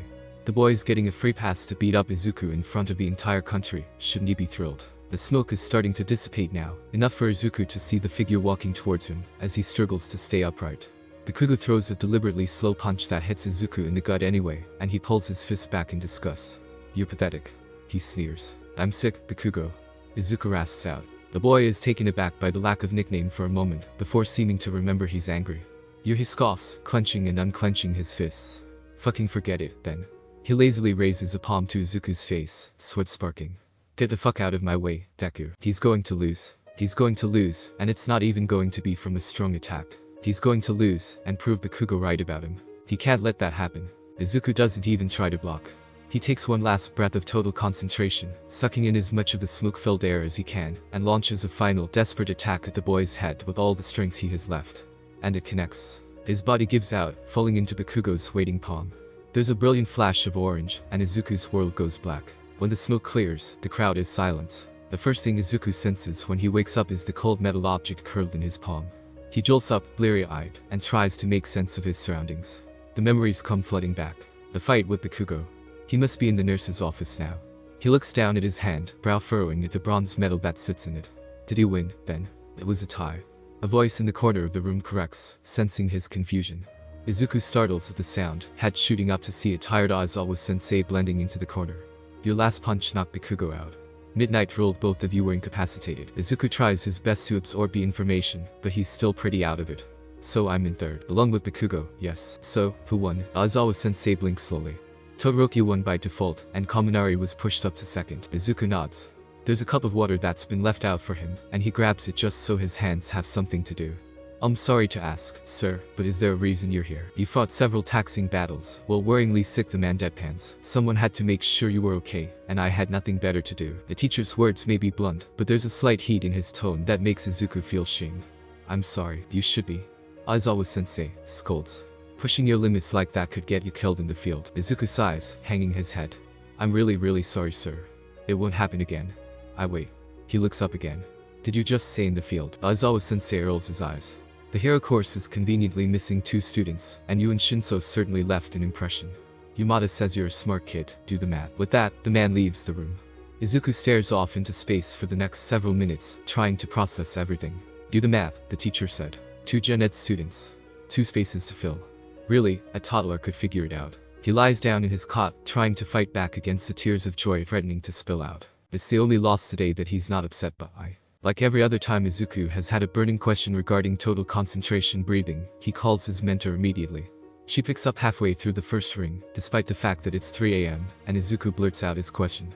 Is it normal to get sick from breathing? On the other end of the line, Hikari takes a second to process his words. I'm going to assume this is about total concentration. Why are you asking? He sighs, falling onto his bed and sinking into the mattress a little. It sounds dumb, doesn't it? No, she denies. It's definitely possible, but I need more information before I can make a statement. What are your symptoms? That's a fever. It only started after Shinso brainwashed me into using the first form. Another pause over the line. There's a lot of questions I have about that. I haven't had a chance to watch the festival footage yet. Start from the beginning. Izuku tries his best to recount the events of the sports festival in as much detail as he can. It takes a while, because there's a lot to cover, and he tends to ramble when given free rein, but by the end of it his mentor seems to understand. You're overthinking it. You said that you're way faster when brainwashed. Yeah, then it's simple. You went past your limits. Way past, if I had to guess. Total concentration increases your blood flow, which by extension raises your body temperature. That's all it is. Izuku lets out a breath that he didn't know he'd been holding. So, I'm fine. She huffs a laugh. Perfectly fine. Just be careful if you try it again. Your body clearly isn't ready to go that fast. It's a neat interaction with your friend's quirk, but use it with caution. The conversation moves on to more pressing matters after that. Final selection is a week away, and Hikari finally knows the details for it. She tells him it's in Hosu, which makes Izuku thankful for their trip to the city last summer, but refuses to give him any more information over the phone. This is a conversation best had in person, she says. On that cryptic note, their call ends. Izuku's head hits his pillow, and, mind now unburdened and exhausted from the long day, falls asleep. As usual, Izuku is the first person to enter the 1C classroom. He sits down at his desk, organizing his papers with a smile on his face. He's worn a huge grin since he got off the train. People recognized him. Sure, it was only a few people, and most of the comments were asking if he was okay after the beating Deku gave him, but they recognized him. A few minutes later, Shinso walks into the room and makes a beeline for him, shoving his phone in Izuku's face. Check it out. The boy snickers. He has to cover his mouth to stop from wheezing. It's a picture of the winner's podium from yesterday, showing Todoroki with an expression so smug Izuku's surprised the boy is capable of making it. Kaminari, who looks like he's not sure how he got there, and just below him, Deku. And he looks pissed. Is it a little petty to take enjoyment in Deku's apparent anger? Probably. But Shinso and Kaminari must be a bad influence on him because right now it seems really funny. The laughing session is cut short when Yamada-sensei walks into the classroom. They fall silent, because there's 20 minutes until the bell rings and their teacher arrives only a couple minutes late on a good day. Oh great. His voice echoes in the quiet environment. I was hoping you two would be here early. Both of us? Shinso asks, confused. Yeah. He shouts, before dropping his volume down to normal levels. Keep this between you two, but the principal wants to see you two during lunch period. He puts his hands up quickly. You're not in trouble or anything. In fact, I'm pretty sure it's good news. We'll be there. Izuku says, grin widening. After Aizawa-sensei's casual mention of it the other day, there's only one thing Izuku can imagine it being. And sure enough, when they open the doors to the principal's office later that day, and are greeted by both the mouse, rat, bear, small mammal of indeterminable species, himself and the no longer bandaged teacher, Izuku is confident in his assessment. Why hello my promising students. Netsu says, taking a sip of his tea. And how are you both today? Good. Izuku responds, as Shinso mumbles a fine, wonderful. Now then, I want to reiterate that you're not in trouble, far from it, in fact. You see, your performances in the sports festival have led us to take a renewed interest in your files, and this has led us to some noteworthy discoveries. Netsu focuses on Shinso, who fidgets under the attention. Shinso-kun. It seems that UA has done you a disservice. The unfortunate reality of our testing methods is that the hero course is biased towards direct combat quirks. As such, those with promising quirks in mind such as yourself can slip through the cracks. It is a dilemma that I hope to solve one day. The unexpected humility throws the boy for a loop. Thank you, sir. The principal smiles, before snapping his head to Izuku so fast that it makes him jump. Midoriya-kun. In a way, we have done you a disservice as well. It seems quite clear to me that had you not been injured early on, you would have scored far more villain points than you did. Further, upon watching the footage again, it is my personal belief that you should have scored more rescue points for your final save. In the corner behind the principal, Aizawa-sensei stiffens for the briefest of moments. Odd. Izuku bows as he says thank you, sir. There is nothing to be thankful for, the fault is ours. Netsu replies earnestly, before resuming his cheerful tone. Now then. I'm sure you're wondering if that's all I called you here for, and I am pleased to tell you it is not. As the top hero school in Japan, UA knows that some of its best prospects can get passed up on the initial practical exam. It's for that reason that, should students prove themselves, opportunities can. The hero program has 2 open spots. Aizawa-sensei interrupts, saving them all from a long-winded speech. Coincidentally, you two are some of the best general studies prospects seen in years. The opportunity to transfer is available should either of you want it. We understand if you need time to think about your decision. The dead neutral of Aizawa-sensei's voice belies the gravity of the offer. Shinso looks at the man in wonder, and Izuku thinks it's the first time he's seen the boy smile without any snark behind it. I think I can answer now. Shinso says. Same here. Izuku grins. Netsu's eyes shine as he smiles wide, the face of someone who's gotten exactly what they want. I assume you both wish to take us up on our offer. It's a rhetorical question at this point, really. The meeting continues far past the lunch period as they delve into the logistics regarding their transfer. One is the class missing members, so it's the obvious choice to transfer there. Further, hero internships start next week, so they'll be officially transferred after that. You technically do not have to attend your regular classes next week, since hero course students will be out of school. Aizawa-sensei says. In the interim, you have some options. You can take the week off if you wish, though I highly recommend you do not slack off during it. Alternatively, I'm willing to take you on as interns. You won't get the same work experience as your peers, but if either of you want a taste of underground heroics, it's something to consider. Izuku has to hold back a snort as he sneaks a glance at Shinso, world's biggest Eraserhead fanboy, is nodding so rapidly that Izuku's worried he'll pull a muscle. Please let Aizawa or myself know what you plan to do for your free week within the next 2 days. Netsu says. Shinso, you may leave, but I have one more question for you, Midoriya. Izuku's eyebrows raise. You do? Yes. He confirms, but doesn't elaborate further. Instead, the principal just keeps smiling at Shinso, who takes the hint and leaves the room, slightly confused. The door clicks shut, and an awkward silence descends. Izuku fidgets in his seat as the principal and teacher share a look. Aizawa-sensei shrugs. Guess I'll say it. You need to be more wary of when the public is watching you. Izuku blinks. I'm sorry, perhaps an example would better illustrate our point. Netsu says. He pushes a button on his desk and a hologram flickers to life, showing the beginning of yesterday's sports festival broadcast. The principal fast-forwards through the footage, stopping once he's satisfied, and Izuku sees the problem. Displayed is a replay of him and Shinso crossing the minefield. From the perspective of whatever drone must have been filming, their repeated use of the first form almost looks like short-range teleportation. You'll be happy to know that the cameras for the public broadcast were watching the finish line, and not you. Netsu says, the calm smile on his face no longer matching the slight chill in his tone. As it stands, only students would have seen it, and I doubt most care enough to think about it too much. With that said, we arrive at our problem. The quirkless boy should not be able to do what you have. But I am quirkless, Izuku asserts, trying to clamp down on the fear that comes with the unspoken accusation. I swear, sir, I really am. And I'm not accusing you of lying, Netsu attempts to soothe. Rest assured, Midoriya, we know that you are being truthful. Whatever look Izuku has on his face must communicate his lack of understanding, because Aizawa-sensei sighs, loud and tired. Kid, Netsu's had his eye on you for longer than you know, and I've been a member of the underground for over a decade now. The two of us are well aware of your career path. And just like that, his heart calms. They know about Slayers. More importantly, they aren't accusing Izuku of lying like Shinso did at the beginning of the school year. Well, that's he looks back and forth between the two men, scanning their faces for any hints of real emotion and finding none. That's a good thing, right? Netsu chuckles. I would say so. Frankly, Netsu and I couldn't care less about you being quirkless. Aizawa-sensei continues. But Slayers, and the techniques they use, are meant to stay out of the spotlight. It puts us in a delicate situation, because of the media. Izuku states. The man nods. Your position in general studies means that you haven't been exposed to much public attention, but that will change once you transfer. Once your quirkless status gets out, because those vultures will find out about it eventually, and blast it all over the news, you'll be watched like a hawk. Izuku hunches in on himself, taking in the information. The average underground hero loathes reporters, and that's usually because their fights tend to be a bit more unsavory compared to their daytime counterparts. Media attention on a hero who actually kills their opponents would be, to put it bluntly, awful. Not to mention the PR nightmare if the existence of demons got out. He cycles through total concentration a few times until he feels calmer, straightens his posture, and fixes his teachers with a, hopefully, determined expression. I'll be careful, sirs. You can count on me. We better be able to. As always, Sensei warns. Because unlike school, failure isn't an option here. The moment he gets off the train, Izuku breaks out into a sprint, racing towards Tagaba Beach. His mentor is already waiting for him at their usual spot, sitting cross-legged in the sand and leaning against a hunk of scrap metal. She gives him a half-hearted wave as he approaches, slowly getting up from the ground. Glad you could make it, she says, though it lacks the pep Izuku's grown accustomed to. He tilts his head to the side. Is something wrong? She waves a hand dismissively. We'll get to it in a second. First, though, you said you had some good news to share. Izuku cracks a grin at the reminder. Right. They're letting me transfer into the hero course. And not just me either, but Shinso-kan as well.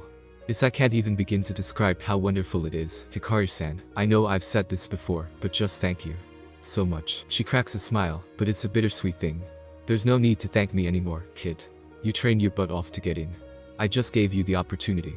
Her smile falls. And really, I should be apologizing. I've hidden a lot from you, up until now that was wrong of me to do. It's fine. Izuku quickly reassures.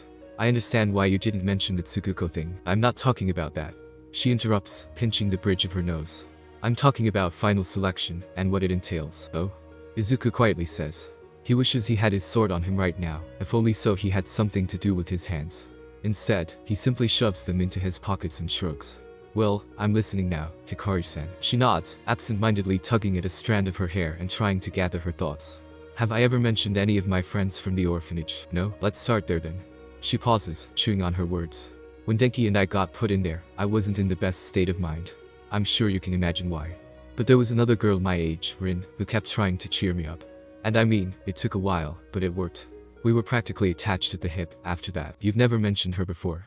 Izuku says without thinking, dying a little inside when Hikari's face contorts like she just swallowed something sour. She clears her throat. As I was saying, we did everything together. Everything.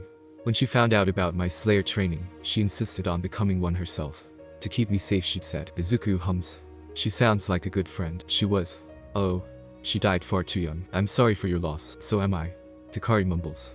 She takes a long breath in and lets it out slowly through her teeth. There's no easy way to say this. Final selection isn't like standard hero exams. It's real. And it's bloody. The implication hits him like a truck. He lets out the air in his gut, lowering himself to the ground. She died during final selection. He says, more a statement than a question. To Demon. His mentor can only nod back in a silent confirmation, and squeeze his shoulder for support. The two of them sit in pensive quiet on the beach for some time after that. The atmosphere is not dissimilar to when Izuku learned of his role as Tsukuko last summer, except this time there's no choice to make. He's already accepted this responsibility, and everything that comes with it. He'll just be fighting demons sooner than expected. How bad can it be, really? Very, his brain dutifully replies. Honestly, he should probably stop asking questions like that at this point. There's no point in asking it anyway. After all, failure isn't an option. I'm going to succeed. Izuku quietly declares. Hikari tenses at his words, fixing him with an appraising glare. Eventually she moves her gaze away from him, satisfied with what she sees. The quiet strength, she thinks, unlike her, and certainly unlike Rin, but strong all the same. You better. She mutters back. I'll kill you if you die on me, kid. The lame threat gets a startled laugh out of Izuku, and the somber mood is ruined. They cram in some extra training afterwards, polishing his technique as much as they can before calling it a day. That night, long after his mother has gone to sleep, Izuku sneaks into his kitchen and lights a candle for the girl he never knew. The flame is small, dim, and perhaps in the grand scheme of things, completely meaningless, yet the act provides a sense of peace all the same. Watch over me, if you can. He whispers to the night. And if anything replies, Izuku doesn't hear it. A couple days after, on the final day of school before internship startup, Shota sits wide awake at his desk. His class looks back at him, confused and afraid to speak. It's no surprise. Typically, Shota spends the final part of the day napping. He's actually just eavesdropping on his students' idle chatter. But they don't need to know that, before waking up at the sound of the bell and dismissing them. Today, however, is not a typical day. He stares back at his class, letting them flounder for a bit more under his gaze. He takes the time to catalog some of his recent thoughts, while he waits. Hirozu hasn't been as willing to participate in class lately. No doubt she's been taking her loss to a Gen Ed student hard, even if Midori really shouldn't count as one. Hopefully the internships will help to fix that. If not, he'll have to find some other way to boost her confidence. Todoroki, on the other hand, has the opposite problem. Ever since the sports festival, the boy's ego has grown tremendously. It's something to keep a watch on. An overconfident hero is a dead hero. Lastly, his eyes drift over to their usual resting place these last few days. Ida. The boy's been trying to hide his emotions, but lacks the training to do so effectively. He's struggling to stay afloat, mind a whirling storm of fury and sorrow, even after his mandatory appointment with the school counselor. All Shota can do now is keep an eye on him, and be ready to pull the boy up before he can drown. He forces his eyes closed and suppresses the sight trying to escape his throat. That's enough of that. Shota gets up from his desk, and his student's focus sharpens. He leans forward, hands resting on the desk in order to properly loom over them all. I have one last announcement to make before the weekend. He pauses for dramatic effect, taking the slightest bit of pride in the fear on his students' faces. You'll have 2 new classmates following the internships. The various shouts of excitement and surprise that followed the announcement hurt his ears. He activates his quirk, eyes flashing red in a display of intimidation that thankfully quells the frenzy. Who is it, sensei? Ashido giddily asks from across the room, practically bouncing up and down at her desk. Shota curls his lips back into what Hisashi affectionately dubs the world's worst smile, wide and off-putting. Both students are aspiring underground heroes. It would be illogical to tell you anything about them, he says, before speed walking out of the room. The cries of disappointment and unfairness are music to his ears. Is it necessary to keep them in suspense? No. But it sure is fun. He heads to the staff room, grabs the spare capture scarf he left in Hisashi's care, and navigates the halls of UA until he finds the practice room he booked. Shinso is already there waiting for him, albeit still in his school uniform. Inefficient, but they'll work on it. Ready for day 1 of supplemental training, he asks his soon-to-be student. Oh, probably not. The boy snarks. Why isn't Midoriya here again? Midoriya has professional training. Shota deflects. It's technically true, though Shota can't vouch for the quality of it beyond what he's seen. You don't. Shinso doesn't argue the point. He heads to the changing room, coming back a few minutes later in his gym uniform. Too slow, but it's a start. Shota tosses the bundle of metal threads he calls a weapon at the boy, who goes to grab it, and collapses to the floor from the unexpected weight. The hell is this? Capture scarf. You have a second one just lying around. Shota raises an eyebrow. A hero without backup equipment is an idiot. Shinso hums, looking down at the tangled mess. And you want me to what? Practice with it? Shota shrugs. The rat wanted to see if you could figure it out. He thinks it would be a good weapon for you. So that's what they work on. Or rather, that's what Shota watches the boy struggle with for the next few hours. It's a difficult weapon, one that took him most of high school to learn, and many years after to master. Shinso has just as hard a time as he had, often failing to manipulate it correctly and ending up tangled in it himself. Shota offers a few pointers the first time it happens, but after that takes to watching the boy flail around from the comfort of his sleeping bag. This is something Shinso has to learn on his own. His mind wanders to his other soon-to-be student, and what Shota knows is coming up. When the kid bumped into him in the hallway this morning just outside Wana and hastily muttered that he couldn't take Shota's internship offer because of final selection, Shota had to clarify that he wasn't joking. Taking something equivalent to a license exam in the first year of high school is borderline insanity. If it wasn't for Shinso taking him up on his offer, Shota would have gone to Hosu just to drag Midoriya home. He sighs. If only there was a way to keep both boys inside at once. So where are we going for the internship anyway? Shinso asks, giving up on escape for the moment. We'll probably just stay. He trails off as a thought occurs to him. Slowly, Shota rises from his slumped-over position against the wall, shedding his yellow cocoon in one practiced, fluid motion. He crouches down to Shinso's level, looking the boy in the eyes. You plan on being an underground hero, right? The boy blinks twice, perplexed by the sudden intensity. Oh yeah, and there's no chance you walk back that decision. My quirk is brainwashing, sensei.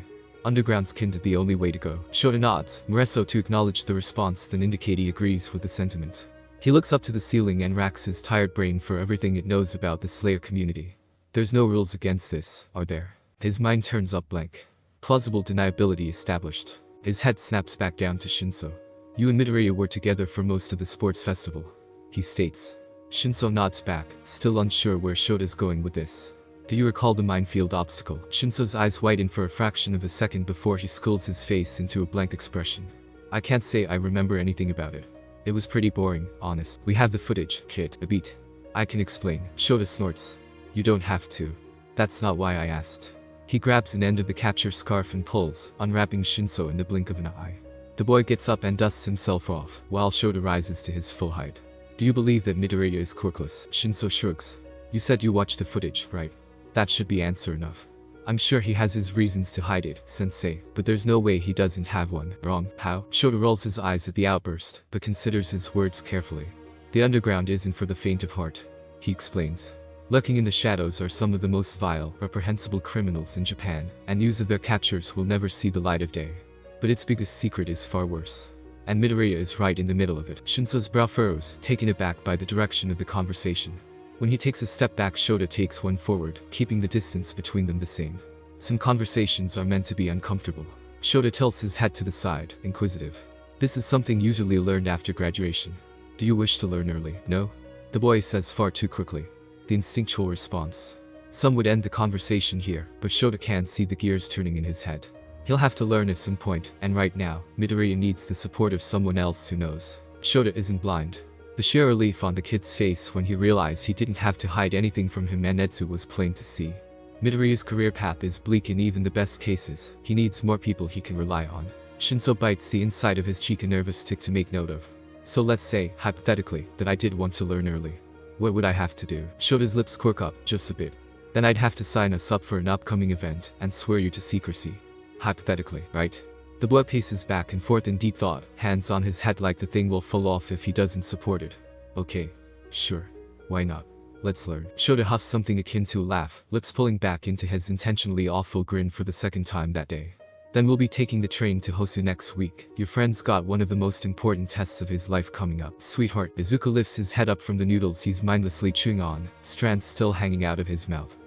Is everything okay? His mother asks, eyes watering. He nods, though it's not true. Yeah. Everything's fine. Alright, she says, but you know you can talk to me if it's not, right? I do. Mercifully, she drops the matter there. It's a good thing, too, because Izuku's far too stressed to deal with anything more right now. He could die tonight. The very thought makes him feel like a bucket of ice has been dumped over him, seeping deep into his bones and leaving him numb, devoid of any emotion except a creeping dread. Probably not the healthiest state of mind to be in, admittedly, but he can't help it. And logically, sure, Izuku's known this was coming for a few days now, but there's a difference between knowing something and experiencing it. He drums his fingers against the table in an attempt to distract himself. It doesn't work, but the feedback in his fingertips makes him feel something else besides fear, so that's something. Eventually Hikari comes to pick him up under the guise of a sleepover with her brother. The two of them walk to the station, get tickets, and board the train to Hosu. How do you feel? She asks him. Fine. His voice cracks on the words, and pity fills her eyes. If you're not up to it this year, no? I'll be fine. She winces, before nodding. I won't stop you then. Thanks. Walk me through the forms of thunder breathing. Izuku turns his head, squinting. Say I've been hit by an amnesia quirk, walk me through the forms. Alright, so he does. And when he finishes minutes later, because there really isn't that much to talk about when it comes to the forms of thunder breathing, Hikari has him explain the rest of what he's learned so far. Urban navigation. Hand-to-hand. Basic swordsmanship. And finally, how does one kill a demon? She whispers. Behead them with a Nichirin blade. Izuku mutters back without a second thought.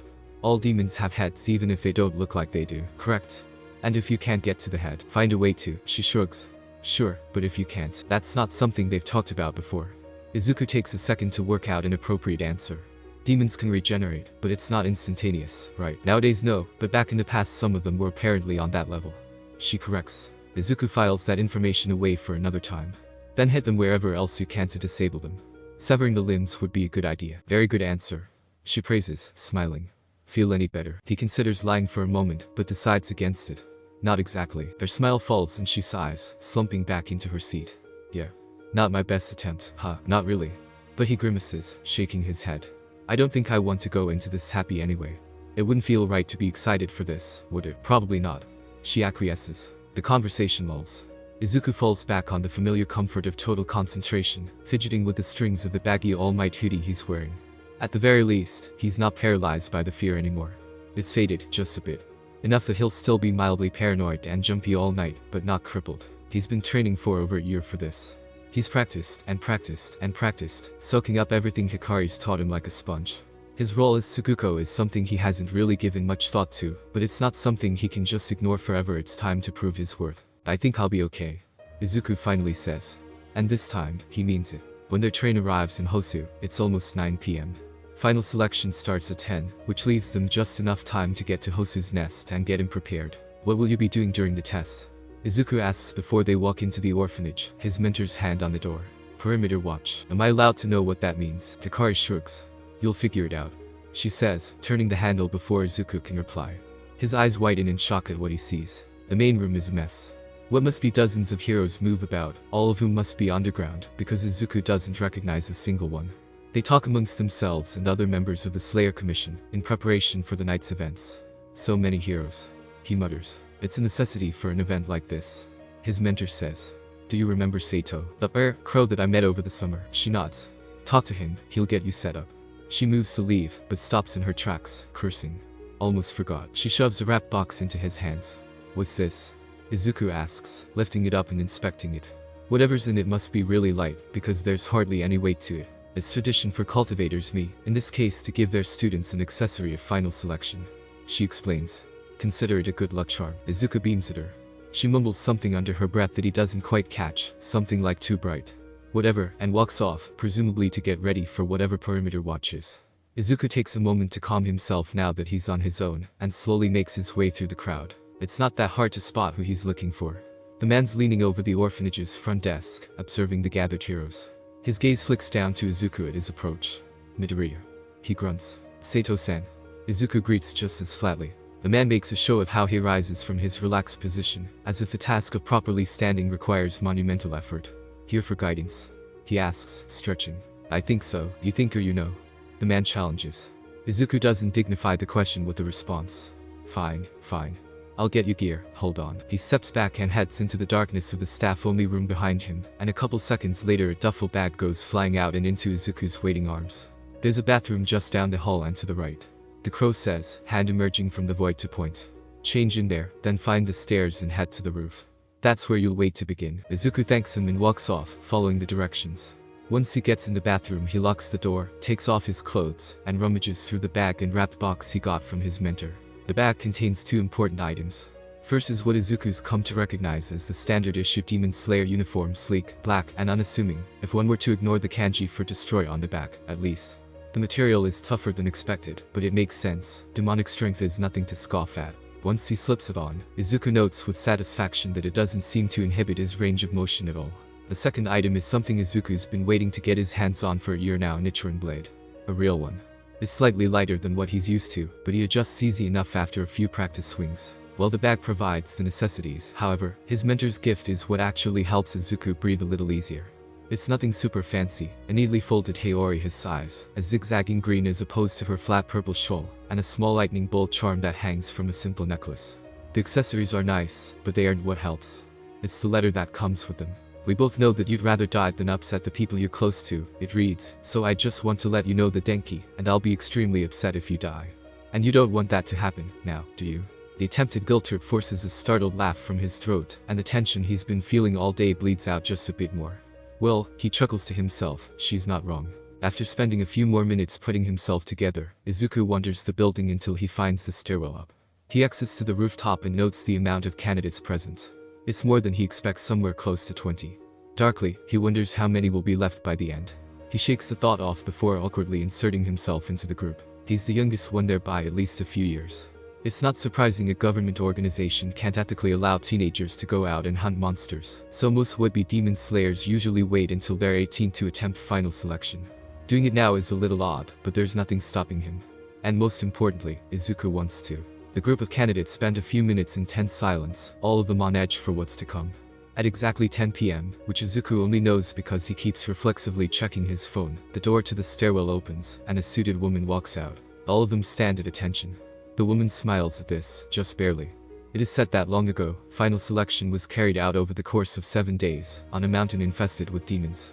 Needless to say, in the modern era, a test of that length and scale is not feasible. The woman turns away from the group, eastward, towards a section of the city that's noticeably absent of light. Officially, there's been a very dangerous gas leak nearby. Heroes have evacuated all civilians within a 2-kilometer radius of the epicenter. Right now, this building lies on the edge. Look along the nearby rooftops. The woman instructs, and the group obeys. The keen eye will spot our proctors of the night, and Izuku does. Members of the underground dot the landscape, the lilac sprigs of wisteria on them almost glowing in the moonlight. They're spread out, but no doubt watching the environment carefully. Suddenly, he has an inkling of what perimeter watch entails. Should you leave the test perimeter, you will be disqualified. The woman continues. And, as I'm sure you all already know, you will not be alone. A number of lesser demons have been captured for the purpose of this test, and released within the area. Heroes and slayers will ensure none escape, but they are not allowed to otherwise interfere. She fixes them all with an appraising look. There are 2 requirements to pass. The first is simple. Survive the night and report back here after sunrise. The second objective, however, is more demanding. She takes a small metal dog tag out of her pocket, holding it up for them to see. Slayers must be proactive, not reactionary. All test demons have one of these embedded in their necks to pass final selection. You must retrieve at least 4. There are not enough for everyone. Slay at least 4 demons, survive the night, and report back to pass. Easy. Totally easy. Not terrifying at all. The woman raises her arm and checks her watch. Your examination begins now. Sunrise is estimated to be at 6:37 a.m. The crowd scatters in a matter of seconds. Some use quirks to safely descend to ground level, while others quickly scale down the building with natural athleticism. Izuku, however, remains still, brow furrowed. He turns to the staff member, a question on his tongue. Ma'am, yes, are there any rules against using the rooftops? She shakes her head. All terrain within the testing area is fair game. Izuku grins.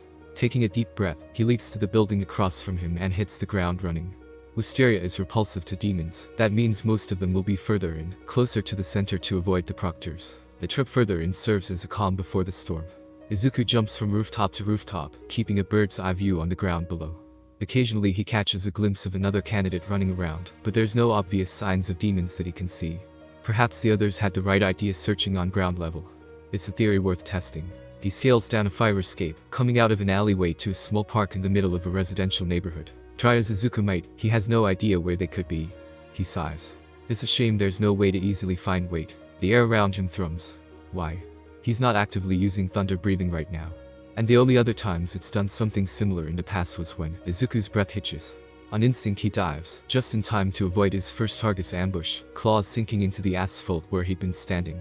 A demon, needles of ivory protruding from its limbs like some kind of macabre porcupine. The first of many he'll have to face. Rolling, Izuku creates space between the two of them, hand on the hilt of his sword and poised to defend. Uechi the demon salivates. Lucky me. It launches itself at Izuku, though the action is careless, colored by a frenzied hunger.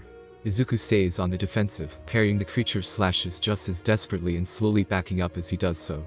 He has to be cautious, partly because this is his first real experience with demonic strength, but the main reason is what he's more concerned with. Human evolution is a curse sometimes. The demons in this event are intended to be weak, incapable of using blood demon arts. But while that may be true, biology has offset this by giving the demons of today an entirely new weapon to add to their arsenal.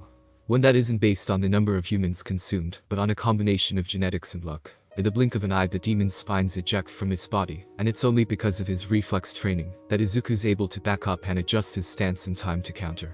Second form, he breathes, rice-speared. 5 slashes of what feels like crackling electricity are loosed, each one deflecting a portion of the attack. It's not a demon art, it's far too weak to be considered one. Which means it must have been their quirk from before. If this scenario were more similar to the romanticized confrontations he saw on the news as a kid, Izuku's sure he'd be taunting his opponent, and probably saying something righteous about protecting the innocent. But it's not. He's no All Might, and the thing in front of him is no simple villain. So Izuku says nothing, instead reversing his grip on the blade and sheathing it, while the demon goes for another reckless lunge. Izuku breathes, and the air sharpens around him. He dashes forward, sword leaving and re-entering its sheath by the time he stops moving. Behind him, there's a thump as the demon's head lands on the ground, followed closely by the rest of its body. Izuku looks back to make sure the job is done, and that's a body.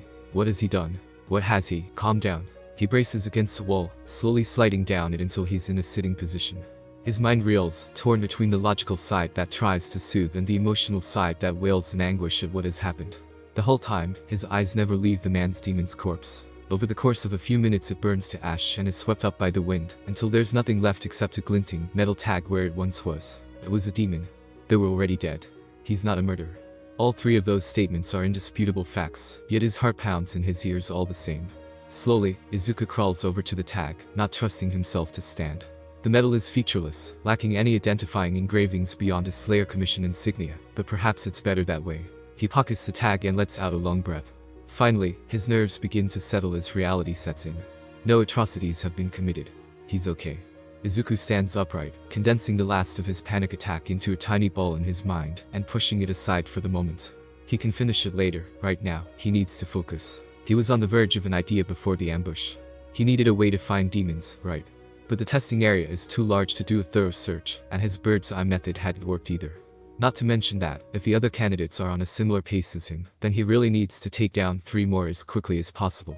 In a weird way, him getting attacked for being a Morechi was actually quite lucky. Oh, duh. He hits his head with the heel of his hand.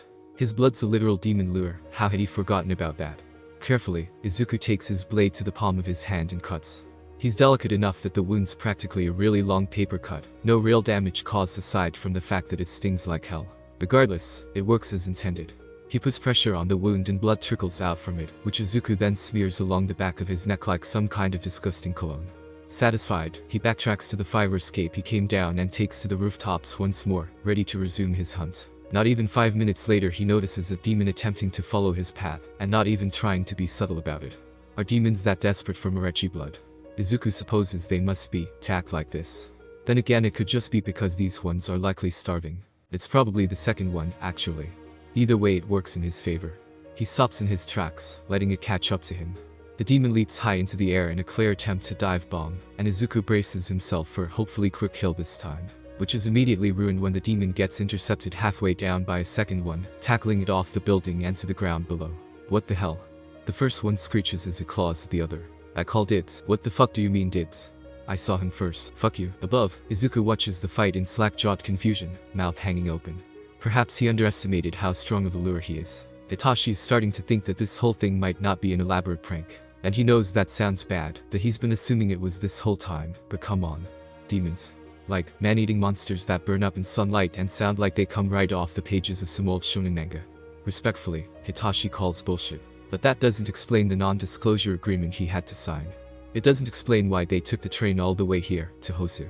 And it certainly doesn't explain why there is some kinda test happening right now, when important enough to clear out 4 square kilometers of city, and get a shit ton of underground heroes to watch over, if this is all just a prank. He looks down at the weird florat thing he's been given, twisting it in his hands, and contemplates his life choices. Applicant number 17 is out.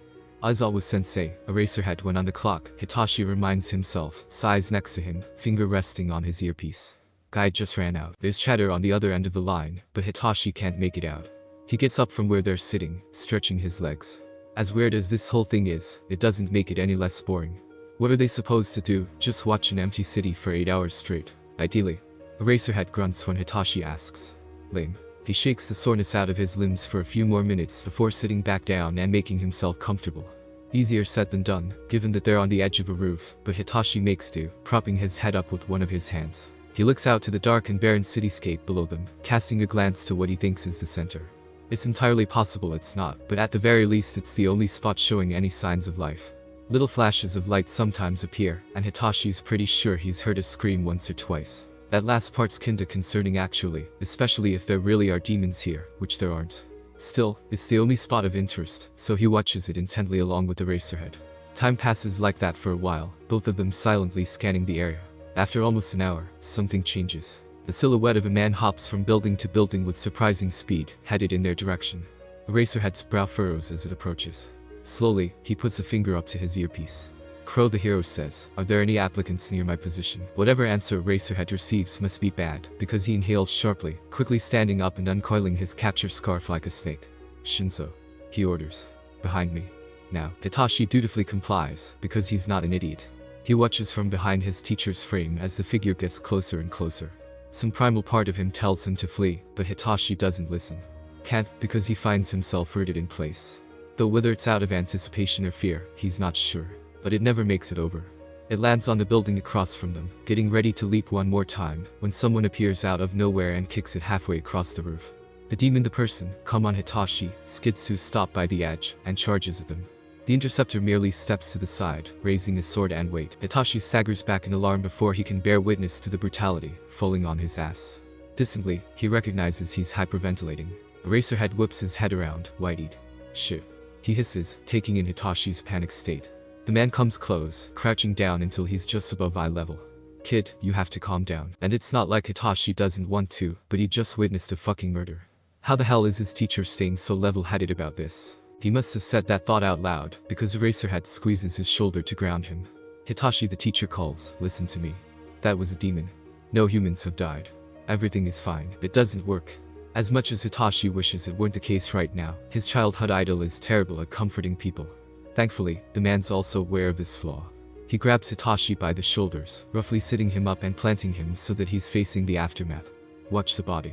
Eraserhead orders, and Hitachi tries his best to obey. It's an awful sight. The killer has already left the scene, leaving only a bloody, horrifically mangled corpse behind.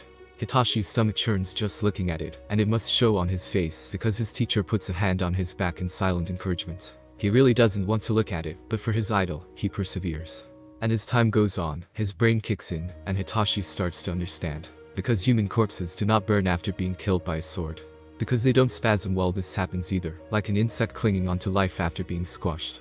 And most importantly, human corpses do not leave behind a severed head that curses out their killer as it dies. Human corpses don't do these things. But, as Hitachi is finally starting to get through his thick skull, demon corpses do. Thank you so much for joining me on this incredible journey today. I hope you enjoyed exploring the fascinating what-if scenario of Deku. The possibilities were truly mind-blowing. If you found this video entertaining and thought-provoking, don't forget to give it a thumbs up. Share it with your friends, and subscribe to our channel. Your support means the world to me, and inspires me to bring you more captivating content in the future.